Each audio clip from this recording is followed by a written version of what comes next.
Auntie, don't you want Ling Xiao anymore? If you don't want him, then give him to me. I could really use an older brother.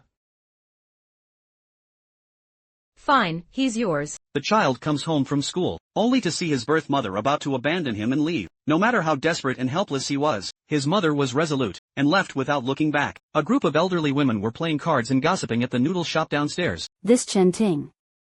She was called by a friend to play mahjong. She left little Ling Xiao to watch his younger sister at home. That little girl loved walnuts. Little Ling Xiao usually fed them to her. Nothing ever happened before, but that particular day, a single walnut got lodged in the little girl's windpipe, and the door was locked from the outside, so little Ling Xiao couldn't get out. He cried for help to no avail. He was utterly helpless. By the time Chen Ting got back, the child had already stopped breathing. She suffocated. Li Haichao felt a pang in his heart hearing this. Chen Ting's family used to live in the Bailey staff quarters. Because of this, they were scorned by the neighbors. In the end, they couldn't stay and had to move here. They ended up living right above Li Haichao's place. Li Haichao is a kind-hearted man. Seeing them with a whole cartload of furniture and belongings, he offered to help carry everything upstairs. Chen Ting learned from Aunt Fong at the residence committee that Li Haichao had his share of hardship too. His wife passed away last year. What happened?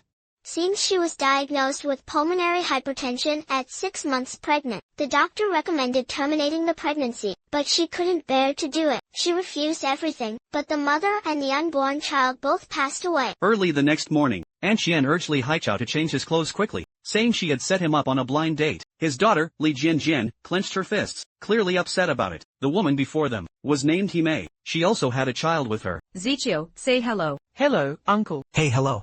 Out of politeness, Li Haichao responded warmly, which immediately sparked strong disapproval from Li Jianjian. She gave her dad a firm slap, and ran off in a huff. Himei worked at a department store counter, standing for 10 hours a day. She barely had time to cook for her child. Coincidentally, Li Haichao was an excellent cook, and loved doing it, so he invited Himei to bring her son to his noodle shop whenever she could. Himei could tell he genuinely loved children. Meanwhile, Li Jianjian was relentlessly spraying his Zichio with a water gun. Why are you spraying your brother? He's not my brother. I don't want a stepmom. That evening, Li Haichao asked his daughter to take some walnuts to the Ling's upstairs. Ling Xiao looked at her, and was reminded of his deceased sister. He suddenly lost control of his emotions, and knocked the full basket of walnuts onto the floor. Even so, Li Jianjian didn't take it personally. She just thought Ling Xiao didn't like walnuts. She even planned to bring him candy next time. The reason the once cheerful Ling Xiao became like this was partly related to his sister's death, but the most direct cause was his parents' constant, daily arguing. After that incident, Chen Ting could never move past it. She takes out her anger on her husband and son. As a result, the home was always shrouded in gloom. Every time my parents quarreled, Ling Xiao's mother would send him outside. Li Haichao felt sorry for him, so he'd send his daughter to invite Ling Xiao downstairs for a meal. One day at lunch, Himei called Li Haichao in a panic. She wanted to borrow money, saying her elderly mother in the countryside was gravely ill and she had to return home. She also asked Li Haichao to take her son in and look after him for a few days. After Zichio arrived, he immediately asked Li Haichao when he would marry his mother. Marry her?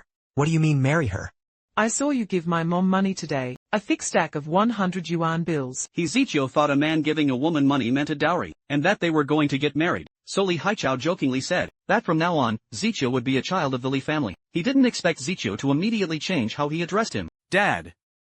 Li Haichao was moved by this. Looking at this unfortunate yet incredibly understanding child, his eyes grew a little moist. When Li Jianjian found out about this, she threw a tantrum. She absolutely refused to let Zichio call Li Haichao dad. She even repeatedly threw Zichio's suitcase out of the house. Zichio, for his part, seemed unfazed. Every time Jianjian threw it out, he'd just go and fetch it back. After leaving her son with Li Haichao, Himei lost all contact. With no other choice, Li Haichao had to let the boy stay. As time went on, Li Jianjian gradually accepted Zichio's presence. Once, while eating noodles, she even picked the vegetables from her bowl and gave them to him. Zichio was even more considerate. He simply gave all the meat from his bowl to Jianjian. A few days later, Ling Xiao came home from school one afternoon, and saw his mother at the bottom of the stairs, suitcase in hand, ready to leave. He was so heartbroken he couldn't utter a single word to beg her to stay. Li Jianjian, however, was thrilled to have gained an older brother. After Chen Ting left, Ling Heping asked Li Haichao to look after Ling Xiao, and so, the three children began growing up together. Hey, Dad, I got the youtiao and the mochi. Tell Ling Xiao it's time to eat. After Zichio's mother abandoned him and disappeared, he had been living at Li Haichao's house. Besides him and his sister Li Jianjian, who was currently in the bathroom, there was also Ling Xiao upstairs, who was their age. Their method of calling Ling Xiao for dinner was rather unique. They'd use a pole to vigorously poke the ceiling. That's how the upstairs knew dinner was served downstairs. For once, the house's lack of soundproofing proved useful. Today was the first day of school. Ling Xiao and Zichio were starting their final year of high school, and Li Jianjian, still in the bathroom, was starting her first year. Li Haichao gave them strict instructions. Ling Xiao and Zichio were to keep an eye on their sister at school. Don't let her get into trouble. Don't let her constantly get you called into the principal's office. But with a personality like Li Jianjian's, who could really control her? Today's my first day. And I'm planning to wear this. Pretty awesome, right? Totally awesome. Li Jianjian, the class slacker, ranked second from the bottom. To preempt being bullied or looked down on by her classmates, she decided to take a preemptive strike, to establish a tough guy reputation first. She'd show them she wasn't someone to mess with. It's on backwards. Li Haichao wasn't fooled. He knew she was just making excuses. How could she possibly wear that getup to school? So he scolded her. Get back to your room right now. Change into your school uniforms. Then, on their way to school, the three siblings ran into a neighbor, Granny Qian. Granny Qian told Li Jianjian to study hard, and strive to be top of the class like her brother Ling Xiao. Those were nice words to hear. But then, Granny Zhang, who was there to help her daughter-in-law during confinement, said something harsh. Children, do you all miss your mothers? She really knew how to hit a sore spot. Everyone in the neighborhood knows these three kids lost their mothers, yet Granny Zhang intentionally brought it up. Their cheerful expressions vanished immediately. That afternoon, Ling Heping, Ling Xiao's dad, returned from the station. Without even going upstairs, he headed straight to Li Haichao's for dinner. This month's contribution. Ever since Ling Xiao's mother left them, Li Haichao has been largely responsible for Ling Xiao's daily care. So Ling Heping gives Li Haichao a set amount for expenses each month. Li Haichao goes through the motions, accepting it. Soon after, the three kids got home from school. The moment Li Jianjian walked in, she announced she had big news. Seeing how excited she looked, Li Haichao guessed she'd made a new friend. Seeing the whole family happy together, Ling Heping felt incredibly grateful that he and Li Haichao had decided to raise these three kids together. Back then, the neighbors doubted them. They all believed a woman was essential in a home. Now, the neighbors had been proven wrong. Then, Li Jianjian suddenly stood up. I, Li Jianjian, got my period today. Everyone at the table was stunned. A room full of men, frozen in awkward silence. No one knew what to say. Seeing their lack of response, Li Jianjian actually pressed them to congratulate her on becoming a young woman. While everyone initially wanted to drop the subject, she got more and more excited. She started talking about, when she was in middle school, how all her classmates had gotten their periods, but she hadn't. I was even worried I might have something wrong with me. My mom passed away early, so I don't know if she had any hereditary conditions. Could pulmonary hypertension affect me? No, it won't. It's not hereditary. I have an announcement to make. Oh, alright. I, Li Jianjian, got my period today. Announcing this in front of a room full of guys created an incredibly awkward scene. The two dads and her two brothers wished the floor would swallow them. Li Jianjian was so happy, because, at 16 years old, this was her very first period. Before this, she had even worried there was something wrong with her. Earlier, when the three siblings got home from school, Ling Xiao had mysteriously left something in Li Jianjian's room. Zichio happened to see this. So, at the dinner table, to steer away from the awkward topic, Zichio brought it up. Burning with curiosity, Li Jianjian dashed to her room to see what her big brother had given her. No one noticed that Ling Xiao's face was flushed bright red. My brother gave me a piece of clothing with white lace trim. After this, Li Haichao began to realize his daughter was growing up. The trouble was, in a house full of men, no one knew how to handle it. So he went to his neighbor Auntie Qian for advice, and asked Auntie Qian's daughter to take Li Jianjian to buy a few bras over the weekend. I say, Haichao. Our Jianjian is already 16. And you're still putting her in camisoles? How can you call yourself a father?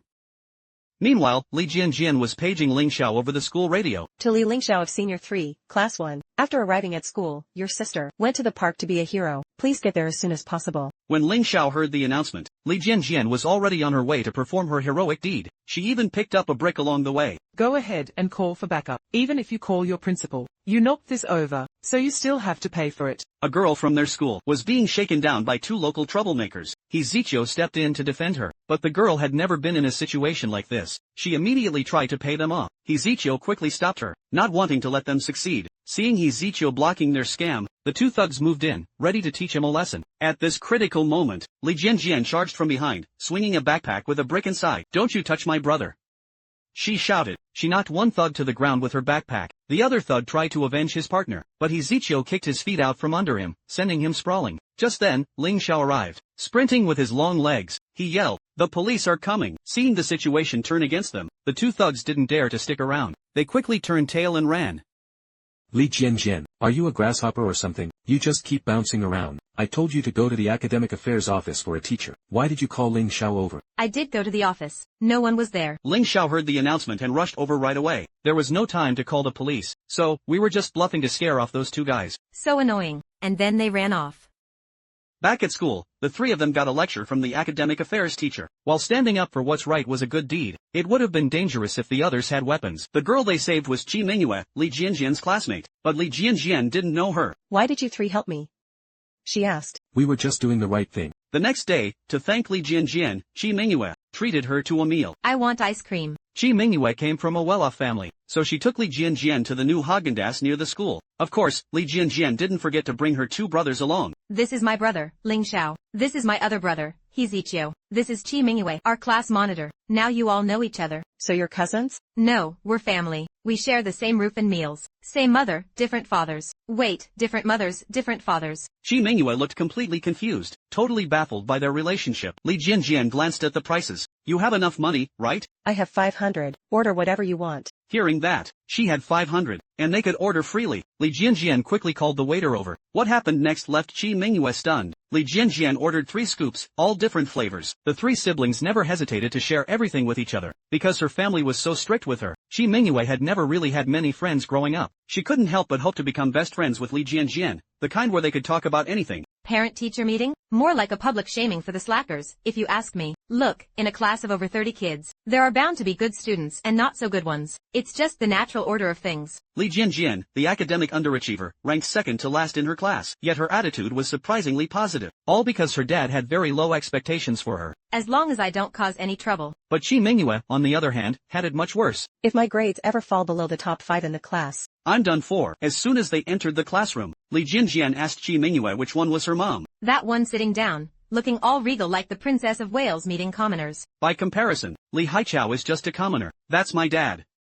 Li Jianjian pulled Qi Mingyue over to her father to introduce them. Seeing this, Qi Mingyue's mom quickly stepped forward and whisked her daughter away. She then went to cozy up to the parents of the top student. This left Li Haichao and his daughter feeling quite awkward. Soon after, the parent-teacher meeting officially began. Right off the bat, the homeroom teacher asked the parents of the top 5 students to speak, sharing their respective parenting and education experiences. Naturally, this part had nothing to do with Li Haichao. After school, Li Jianjian, her 2 brothers, and Qi Mingyue found a drink shop to do their homework together. Qi Mingyue accidentally drank Zichio's drink. Hey, that's mine. Well, then you can have mine. How can I drink that now? Only then did Qi Mingyue realize she had taken the wrong drink. Flustered, she stared at Zichio's lips, and was momentarily stunned. It took her a moment to snap out of it. Realizing she had acted inappropriately, she apologized repeatedly. I'm sorry. That evening back home, the family sat around the table sharing a hot pot meal. Li Haichao brought up Li Jianjian's grades. He didn't expect her academic performance to improve much. You just do your best.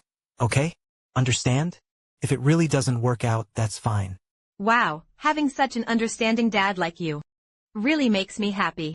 As they were joking around, Ling Haping suddenly got a call from Ling Zhao's grandmother. Ling Zhao's expression darkened instantly. While Ling Haping went into the inner room to take the call, Ling Xiao made an excuse, put down his chopsticks, and went upstairs. Li Jianjian couldn't help complaining to Zichio. For years now, Ling Xiao loses his appetite whenever he hears about his mom's side. She just can't leave him alone. She's made it all the way to Singapore, and we hardly ever see her. Yet her presence is so strong. She's a wealthy lady. She just wants to make her presence known. Alright, that's enough. Don't say any more.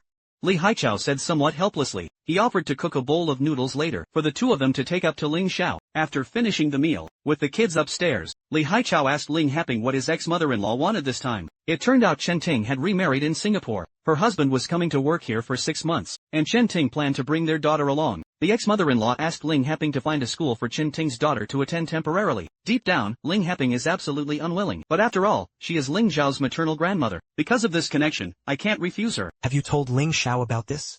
Chen Ting and I have nothing to say to each other. Our son has even less to say to her. Forget it. Don't tell the kid. Li Jianjian and Zichio bring noodles up to Ling Xiao, but Ling Xiao still doesn't want to eat. Come on, have some. Dad put 2 poached eggs in it. I already brushed my teeth. Zichio can't help but bring up Ling Zhao's mother. Li Jianjian quickly signals him. Don't say that. Oh, what's wrong with saying it? At least his mother left after the divorce. Mine. She just left me behind and took off. Ling Xiao says frankly, she and I are just strangers now. Then he urges He Ziqiu and Li Jianjian to go downstairs to sleep. Li Jianjian not only refuses to leave, but instead jumps onto his bed. She says she won't leave until he eats something. Unable to argue with her, he finally picks up the bowl to take a few bites. Li Jianjian sniffs his blanket. Brother, your blanket smells just like you. It's so nice. Ling Xiao almost chokes. After putting the bowl down, he pulls Li Jianjian off his bed. He warns her not to climb onto his or Ziqiu's bed anymore. Li Jianjian is young, and doesn't understand boundaries. She's just being innocent, so she has no idea why he's so upset. Just starve then. Why did you pull her like that? She's still just a kid. She's 16 now. 10 years ago, she abandoned her husband and son and left. Now, 10 years later, she has the nerve to show up at his school, wanting to reconnect. Ling Xiao had envisioned meeting his mother again countless times, but when the moment finally arrived, his heart was a turmoil of mixed emotions. Chen Ting met Ling Xiao at a cafe near the school. I remember when I left. You were still just a little boy. Time really flies. Now you've grown into such a young man. I almost didn't recognize you. Chen Ting told Ling Xiao that she had remarried and settled in Singapore. Ling Xiao had heard about this from his grandma. Then you must also know you have a little sister now. She keeps saying she wants to meet her big brother. Why see me? She's a stranger to me. Seeing this, Chen Ting tried to guilt-trip him, saying they were siblings who shared the same blood. Ling Xiao didn't want to listen anymore, and was ready to leave. Chen Ting quickly stopped him, then changed the subject to his dad. After she left, Ling Heping was so busy with work, and never remarried. He mostly left Ling Xiao downstairs, at Li Haichao's place. She worried that Li Haichao didn't treat Ling Xiao well. Your dad gives him money, right? Does he spend it all on you? Uncle Li didn't take care of me for the money.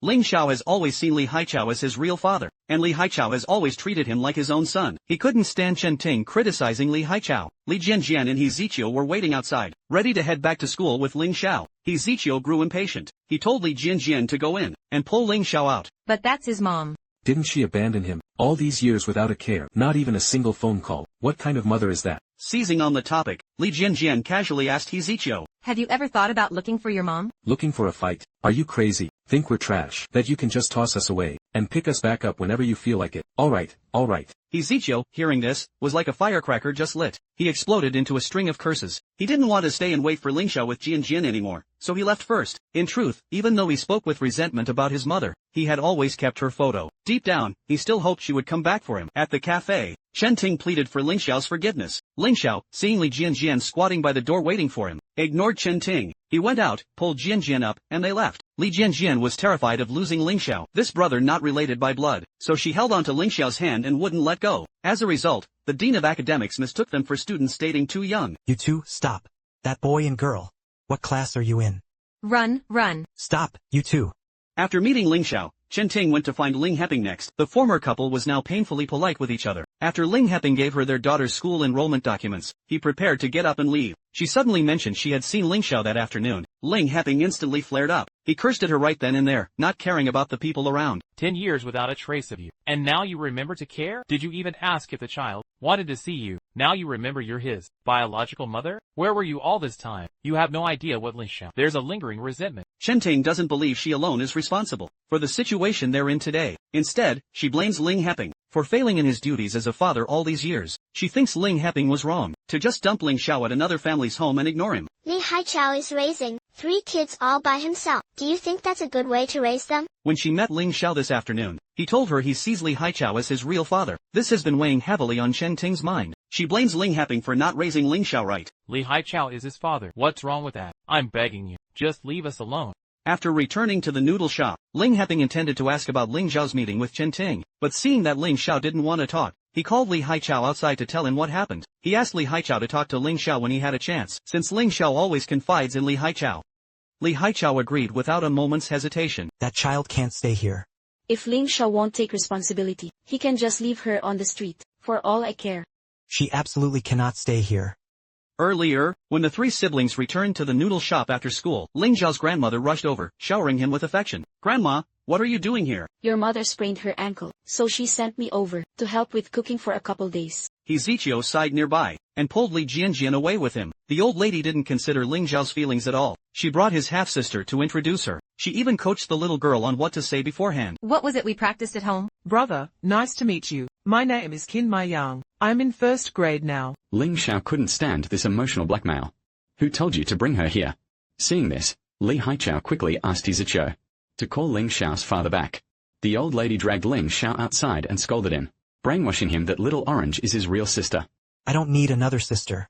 I already have a sister. That sister, Li Jianjian, isn't even as close as a cousin. How can she compare to Little Orange? The old lady thought Li Haichao was just using his father's money to take care of him. Ling Xiao knew how good Dad Li had been to him all these years, so when he saw the old lady slandering Dad Li, he got even angrier. He told her not to come looking for him anymore, and not to bother Dad Li with every little thing. You've put on enough of a show. Now take the child and leave. Don't bother us anymore. You ungrateful child, how dare you speak like that? Li Jianjian saw her brother being bullied, so she quickly ran out and stood in front of him. He deserved that.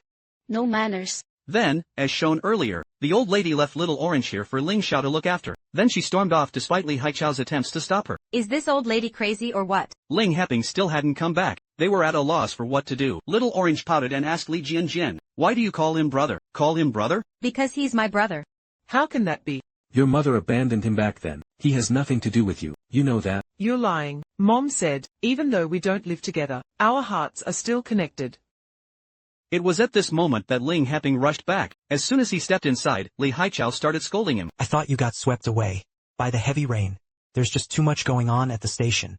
Seeing that someone finally came to take over, Ling Xiao quickly gathered Li Jianjian and Zichou to head home. Little Orange still wanted to stick to Ling Xiao, but Ling Heping stopped her. He then prepared to take her back to the elderly lady right away. That old lady is always thinking people are trying to take advantage of her. Coming to the market to buy a cabbage for 3 yuan, she still picks a fight with the vendor. The cabbage didn't even have any rotten leaves to begin with, but she peeled it until it was almost just the heart. The vendor was speechless. He mocked her, saying she should only come by when the stall is closing. That's when the veggies are cheapest. The old lady instantly got upset. Look at my daughter. Does she look broke? Let me tell you, my daughter and son-in-law are corporate executives in Singapore. They drive a Mercedes-Benz when they go out. They've got plenty of money. Chen Ting quickly stepped in to smooth things over, asking the vendor not to take it to heart. But the old lady started making a scene again, suspecting the scale was rigged. After a lot of back and forth, she paid with 3 1 yuan bills and still insisted on getting 10 cents change. On the way back, Chen Ting learned that the old lady had sent Little Orange to Ling Xiao's place. She was very worried Ling Xiao would be upset, but the old lady had her own agenda. She wanted Little Orange to cling to Ling Xiao, so he'd get used to having this little sister around. Then, she could slowly guide him to forgive Chen Ting. Otherwise, after Chen Ting neglected him for 10 years, are you expecting Ling Xiao to reach out to Chen Ting first? Besides, Grandma has always looked down on Ling Heping, yet she still asks him for help from time to time, all just to keep in touch with Ling Xiao. There are only 5 people in our family. Everyone else is an outsider. Then why are you looking for your mom, an outsider? Zichou always says he hates his mom, but all these years he's been secretly trying to find out where she is. I want to find her to ask her clearly why she abandoned me, and then to get back the money from my dad. What if she says she was in a difficult situation back then, so if your mom was struggling, she could just dump you? Not like that. What if she was collecting scrap on the streets? Your mom's the one collecting scrap on the streets. Zichou was instantly upset. He started yelling at his good friend. Just then, he saw a woman in a floral dress, in the distance whose back looked just like his mom's. He ran after her, only to realize he was mistaken. Still dazed, his friend caught up with him, unwilling to admit the truth. He just said he mistook her for another older sister. Because of this little detour, Li Jianjian and Ling Xiao ended up waiting for him at the bus stop for ages. Whenever you play ball, you just lose track of time. I just ran into Chi Mingyue and her mom. She just got out of cram school. Whenever the 3 siblings take the bus home, Li Jianjian is always the one who swipes the bus card. Once on board, Li Jianjian always dozes off on Ling Zhao's shoulder, waiting for her brothers to wake her up when they reach their stop. Meanwhile, Chi Mingyue's mother, on their way home, kept lecturing her. She told her to spend more time with the good students. Don't hang around with that slacker, Li Jianjian. She then brought up Li Jianjian's 2 brothers, her younger brother. He's in the top 10 of his class, and her other brother has been ranked first in the entire grade since he started school. He's definitely headed for Peking University. Really? Why would I lie to you about that? Her mother was a bit surprised. She hadn't expected Li Jianjian's brothers to be so impressive. Meanwhile, while preparing vegetables, Ling Heping grumbled about Ling Zhao's grandmother pulling rank due to her age. She kept bringing Little Orange to see Ling Xiao every other day. She even spread rumors that Ling Xiao refused to acknowledge his own sister. This was seriously disrupting their lives. Li Haichao was also furious about it. Chi Mingyue warned Li Jianjian, Little Orange and Ling Xiao are connected by blood. Who knows, one day he might be taken away from you. And your other brother is also an uncertainty. You often see this kind of story on TV. An abandoned child exhausts all means to find their birth parents. They have a tearful reunion and let bygones be bygones. And in the end, they abandon the adoptive parents, who worked so hard to raise them. My brothers are different from everyone else. Our family stands united against the outside world. That evening, some neighbors were playing cards at Li Haichao's noodle shop. They all criticized Ling Zhao's grandmother for being too overbearing. And that Chen Ting, how heartless she was back then. She even abandoned her own son. How dare she come back now? Ling Xiao happened to overhear something when he got home. The aunties were gossiping about his mother. He felt a surge of mixed emotions. After putting his school bag away at home, he ran to the rooftop and sat there in a daze. Li Jianjian and his Zichio stuck to him like glue. They followed right after him. Knowing he hadn't worn a jacket, they specially brought a blanket to drape over him. His Zichio carried several big bags of late-night snacks. Is Dad Li asleep? Slept. He still has to get up at 4 tomorrow to knead dough. Any meteors yet? The news said it's at 1 in the morning. It's not even midnight yet. The three siblings waited for a meteor here 2 years ago too. Too bad it rained that day, so they didn't see any. Not only is the weather good today, it's also a once in 50 years Leonid meteor shower, so they firmly believe they'll definitely see it tonight. So they're eating their late night snacks while waiting for the meteors to appear. But soon, they finish their snacks, and still no meteors. Li Jinjian even fell asleep right there on the spot. Zichio asked Ling Xiao if he ever wondered why Chen Ting abandoned him back then. I already know the reason. Wondered what? She didn't abandon me. She abandoned the past. All of it. Zichio felt a pang of sadness. He felt like in their birth mother's eyes, they were both just unimportant things. Ling Xiao comforted him, telling him not to overthink it. If your mom wants to come back for you, she'll come back. As they were talking, they suddenly noticed the meteors had arrived. They quickly woke up the soundly sleeping Li Jianjian. Li Jianjian, seeing meteors for the first time, was thrilled. Zichio secretly made a wish. Li Jianjian waved her arms and shouted, "Look at Mom!" This made both Ling Xiao and Zichio feel a pang of heartache. Even though their own mothers didn't want them anymore, at least they were still somewhere in this world. But Li Jianjian's mom had gone to another world. Gone forever. You're my son. No blood ties? Different last names? We're still family. You're my son too. In a few days, it would be Zichio's 18th birthday, so Li Jianjian and Ling Xiao pooled their money to buy him a pair of headphones as a birthday gift. When the day arrived, Li Haichao didn't even open the noodle shop. He stayed home specially to prepare a birthday feast for Zichio. Ling Xiao, who'd never cooked before, came into the kitchen. Birthday boy. Go chat with your aunt. I'll help out here. His aunt had even come all the way from the countryside to celebrate. He wasn't very close with her, so he worried the conversation would be awkward. Your aunt made a special trip. She's here for your birthday. Make an effort to talk. Zichio's aunt referred to Li Jianjian as Miss Li. Li Jianjian was taken aback. She quickly corrected her, saying, "Just call me Jianjian." Zichio walked in with a plate of apples Dad Li had sliced. Noticing the wood shavings Jianjian had made while carving, he told her to clean it up later. His aunt's expression immediately changed. She got up and pulled Zichio into another room. "How could you talk to Jianjian like that?"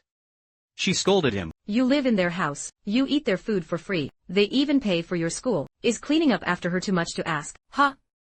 How many times have I told you? You've got to be helpful around the house. Auntie reminded him not to compare himself to Ling Xiao. His dad sends money every month. It's different, so he must always be well-behaved in this family. Li Haichao finished cooking and was about to call them for dinner, when he overheard Zichio's aunt lecturing him at the door. Hearing this, Li Haichao felt terrible. Once the meal was on the table, the five of them plus Zichio's aunt sat down together. Everything was quite pleasant, until Zichio's aunt suddenly stood up to propose a toast to Li Haichao. After drinking, she started talking again. If it weren't for you, Haichao, oh, not this again, Zichio wouldn't be where he is today. If he ever dares to be unfilial, I'll be the first to break his legs. This left everyone feeling extremely awkward. She then pulled Zichio up, insisting he toast Li Haichao too. Both Zichio and Li Haichao just wanted to get the formality over with, but then she thought Zichio was doing it wrong. You silly boy, your dad's glass isn't even filled yet. Thinking Li Haichao might be upset, she kept pleading on Zichio's behalf, begging him not to take it to heart. Ling Heping, seeing the situation getting more awkward, quickly stepped in to smooth things over, but she then told Zichio to stand and toast Uncle Ling as well. Sit down, sit down. No need for that. Not necessary. Uncle Ling, what birthday gift did you get? For my little brother? Take a guess. Li Jianjian jumped in to change the subject, asking Uncle Ling what gift he had for her brother. Every year, Ling Heping gives the three kids red envelopes for their birthdays. This year, of course, was no different. Everyone started chatting and laughing again, as if the comfortable atmosphere had returned. But deep down, Li Haichao was still hurting. He drank one cup after another. Soon, he began to slur his words. Thus, the scene from the beginning unfolded. He took Ling Xiao and Zichio's hands. He kept repeating they were like his own sons. Even without blood ties or the same family name, they were still a family. He thanked heaven for giving him such wonderful kids. That's why he cherished them so much. He held them dear, never willing to scold or hit them. But some people just have to remind me that I'm not their real father. I'm not their biological dad. Then where are their real kin? He knew all too well how much pain Ling Xiao and Ziqiu had endured. Everyone tells them to be filial and obedient, but he knows better than anyone how good these kids are. When Ziqiu first came to live with us, he was terrified of doing something wrong and being sent away. He'd be washing clothes in the bathroom late at night. Right after school, he'd mop the floors and help in the kitchen. How is our Ziqiu? Not filial. Second aunt's words just now hurt Ziqiu, and they hurt Li Haichao too, and they hurt this whole family of 5. Ling Heping gathered the kids to help the drunk Li Haichao to bed to rest. My dad's been storing up trouble. You just make sure you don't store up any trouble of your own. Me, what? Don't you hate Xiao Qingzi? Do I hate her? I dislike your grandmother's side of the family. 3 generations of women. 3 full generations. After everyone had left, Li Haichao sobered up. Forget about your mother. Stop asking about her, and stop looking for her. 10 years ago, Li Haichao took Jinjian and Ling Xiao to the countryside to visit Ziqiu. Xiaoji's grandmother's house. Where exactly is it? Almost there, almost there. Since the blind date between Li Haichao and Ziqiu's mom didn't work out, Ziqiu was sent back to live with his grandmother. Every morning, before dawn even broke, his grandmother would wake him up to work. They ran into Ziqiu on the road. His small frame was carrying a huge basket of pigweed. Seeing this, Li Haichao felt heartbroken. Ziqiu. Dad. During the time his mother left him in Li Haichao's care, Li Haichao and Li Jinjian never treated him like an outsider. They were extremely good to him. He also came to see Li Haichao as his father, and Li Jinjian as his own sister. Isn't that what village kids do? Cutting pigweed in the fields. Working the land? No one gets a free ride here. Li Haichao asked about how Ziqiu's schooling would be handled, but Ziqiu's grandmother said she didn't know. Anyway, she had no money to pay the little rascal's tuition. If he may owes you money, go ask her for it yourself. Ziqiu's grandmother told Li Haichao that after he may dumped the kid here, she ran off to Shenzhen to work. She was furious just talking about he may. She insisted on marrying that scoundrel Zhao Huaguang. Then they were fighting and getting divorced within a year. He may came back pregnant with another one. I told her to get rid of it, but she wouldn't listen. Said she'd raise it herself. I went to find that Zhao Huaguang. That bastard. Said he didn't want it. Told her to get rid of it fast. Li Haichao watched Ziqiu and the other 2 kids playing happily together. After a moment's thought, he made a decision that would change Ziqiu's fate. Let me take Ziqiu. I'll take him back to the city with me. Get him into school. I'll raise him. Li Haichao brought Ziqiu home that same day. He got up to use the bathroom in the middle of the night. He saw the bathroom light was on, so he pushed the door open. It was Ziqiu, washing their clothes inside. For such a little kid to finish washing that entire big basin, it would be nearly dawn. Li Haichao's heart ached for him. At mealtimes, Ziqiu would never help himself to the meat. Even when Li Haichao made his favorite sweet and sour ribs, he'd pretend he didn't like meat and preferred vegetables. Nope. You need to eat meat to grow tall. Listen to your dad. Thanks, Dad. Every evening, Ziqiu would come on his own to the noodle shop to help Li Haichao clean up. The neighbor ladies often teased him. Ziqiu, you better be on your best behavior. If you're not, your dad will send you away. Hearing this, Li Haichao feared the boy would take it to heart, so he quickly told the neighbors not to joke like that with a child. How could a kid that age tell the difference between a joke and the truth? Tears welled up in his eyes instantly. Li Haichao comforted him, telling him not to cry. Dad isn't sending you anywhere. Even seeing the child cry, the neighbor kept trying to scare him. Li Haichao's face fell immediately. He pulled Ziqiu aside. You're the same as Jian. You're both my children. I won't send you away. Later, when He Mei learned Li Haichao had taken her son in, she wrote him a letter to thank him. I'm currently facing some difficulties. I truly have no way to send living expenses for Ziqiu. Please raise Ziqiu as your own son. He Mei assured him it was okay. The children he raised are his own. Back then, I borrowed 10,000 yuan from him. She said she'd find a way to pay it back. But 10 years have passed, and there's been no word from He Mei. After Ziqiu's second aunt came to celebrate his 18th birthday and was about to leave, she asked Ziqiu to promise her one thing. Then came the scene we saw at the beginning. She told Ziqiu to stop asking about He Mei. She's been gone for so many years. Don't dwell on what happened when you were a kid. It's for the best. I don't mean anything by it. I just want to know why. Qi Mingyue has a crush on Ziqiu. She gave him a watch as a birthday gift, but the watch she gave him at noon ended up on Ling Zhao's wrist that very afternoon. It nearly drove her crazy. Things that belong to Li Jinjian. I won't share with anyone else. The woman abandoned her husband and son and left town 10 years ago. Now, 10 years later, she's back with a child from her new husband to reconnect. Ling Xiao was doing his homework at Uncle Li's noodle shop. Chen Ting had Xiao Qingzi sit across from him to do homework together. Xiao Qingzi couldn't solve a math problem. After a moment's thought, Ling Xiao took the initiative to explain it to her. A rectangular vegetable patch, 6 meters long and 3 meters wide. A fence is built around it. How long is the fence? Ling Xiao, the top student in the whole school, is the real deal, so with just a few simple sentences, he can explain the solution in an easy-to-understand way. Chen Ting was overjoyed to see Ling Xiao's change of heart. Meanwhile, in the kitchen helping Uncle Li prep vegetables, Li Jianjian was furious seeing someone steal her brother's attention. If Ziqiu hadn't held her back, she would definitely rush over and give Little Orange a good beating. Ling Xiao noticed that Li Jianjian had been acting strange and snarky for the past few days. It's not like you don't have a sister to look after anymore. Why do you care about me? Long, wide, fence. Only then did Ling Xiao realize she was jealous of Little Orange. The next day, on the weekend, Little Orange suddenly came to Li Jianjian's house alone. She demanded with a fierce but childish look, "Where is my brother?" She insisted that Li Jianjian take her to find Ling Xiao. Li Jianjian refused at first, but when Little Orange pulled out 100 yuan from her pocket, she immediately changed her mind. After taking the money, she led Little Orange around and around in circles at the park. Little Orange got angry seeing her take the money but not help. Li Jianjian then lied that Ling Xiao probably went to the supermarket for groceries. On their way to the supermarket, Little Orange accidentally fell down some steps. Later, Ling Xiao rushed to the hospital. By then, Li Jianjian was still in shock. Here's what happened. A fractured forearm, and a minor abrasion on the head, but it's not too serious. When Chen Ting arrived at the hospital, she lashed out at Li Haichao. She even suspected Little Orange was pushed down by Li Jianjian on purpose. Feeling utterly wronged, Li Jianjian didn't know how to explain. Just then, Ling Xiao came out of the ward. Chen Ting didn't bother with Li Jianjian, and went straight to the ward to care for Little Orange. Li Jianjian looked at Ling Xiao, about to say something, but Little Orange inside started crying for her brother. Ling Xiao had no choice but to ask Li Jianjian and the others to leave first. After Little Orange fell asleep, Chen Ting spoke to Ling Xiao about how much Little Orange adores him. She hoped to use Little Orange to first foster a sibling bond with Ling Xiao. Then, she wanted him to accept that she left without saying goodbye all those years ago. That led to the scene we saw at the beginning. She begged Ling Xiao to take some of the affection he has for Li Jianjian, and share just a little with Little Orange. What belongs to Jianjian, I won't be sharing with anyone else. I'm not like you. As soon as classes ended these days, Ling Xiao would rush straight to the hospital. Jianjian hadn't seen Ling Xiao for several days now. It worried her to think of him having to face Chen Ting every day. His mood must be awful. Having to deal with such a shameless mother, and a pestering sister all day. No wonder he can't be happy. So, Jianjian felt that she was the one who'd gotten Ling Xiao into this mess. Just as they were talking, Ling Xiao suddenly came back. Jianjian hurried downstairs to greet him. She said Dadly had saved some food for him in the pot. Sweet potato rice and half a bowl of braised pork. Warmth instantly spread through Ling Xiao's heart. The next morning, Zichio went out of his way, running far to buy and deliver Ling Xiao's favorite fried dough sticks. Why'd you go all that way to buy them?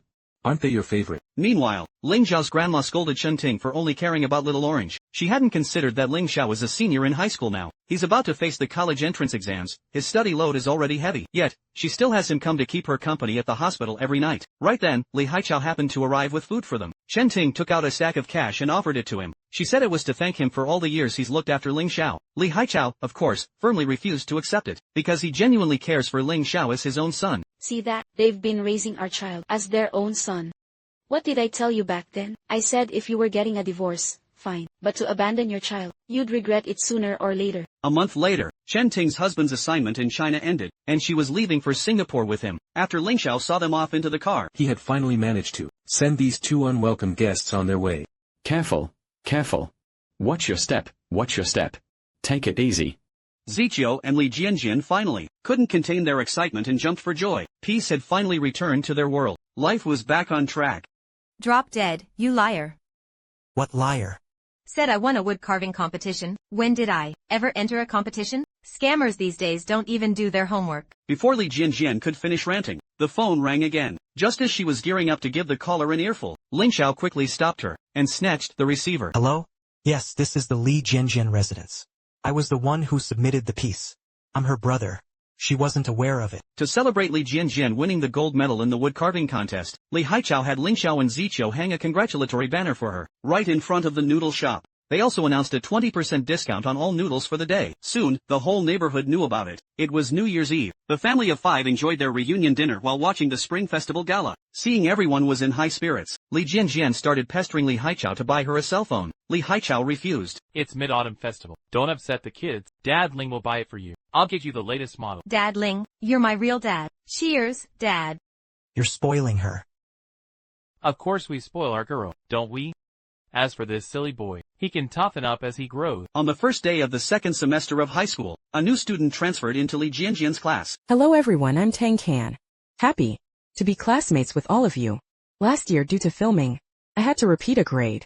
Tang Can fell behind in her studies because she often filmed. With her arrival, Li Jianjian's academic ranking in class climbed from second to last to third to last. Tang Can had previously starred in a popular ice cream commercial. Many classmates had seen her on TV. Now seeing her in person made them even more excited. After school one afternoon, Chi Mingyu had picked up the bus card Tang Can accidentally dropped. she dragged Li Jinjian along to catch up with Tang Can to return it, but they accidentally discovered Tang Can, transforming her look in an alley next to the school. She changed into a much more mature outfit, which was a far cry from the elegant and poised girl who introduced herself in class. Li Jinjian and Qi Mingyue were stunned. It took them a moment to snap out of it. Afraid Tang Can might silence them, they left her bus card on the ground and ran. Tang Can, with her secret exposed, was terrified they'd gossip about it. A few days later, their class had a quiz. Qi Mingyue was unhappy after ranking third. Li Jinjian was thrilled to be third from last. I'm third from last. I improved. But she didn't actually improve. Instead, Tang Can came and ranked even lower. Tang Can sat crying bitterly in her seat. A crowd of classmates gathered around to comfort her. The homeroom teacher learned that Li Jinjian was bragging everywhere. He angrily called her to the office to give her a lecture. You're still basically second to last. Besides, second to last and third to last. Is there a difference? Can you tell me the difference? Li Jinjian absolutely thought there was, because third from last was a rank she could never reach last semester. Just then, Tang Can's mother arrived with her. The teacher assumed she came about Tang Can's grades,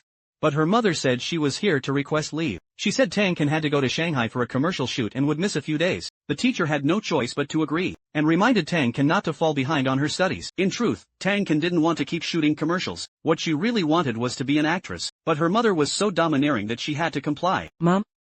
Tonight I want to eat Shungjian buns. What fried buns?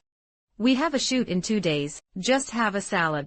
But I've been eating porridge and salad for days. Be good.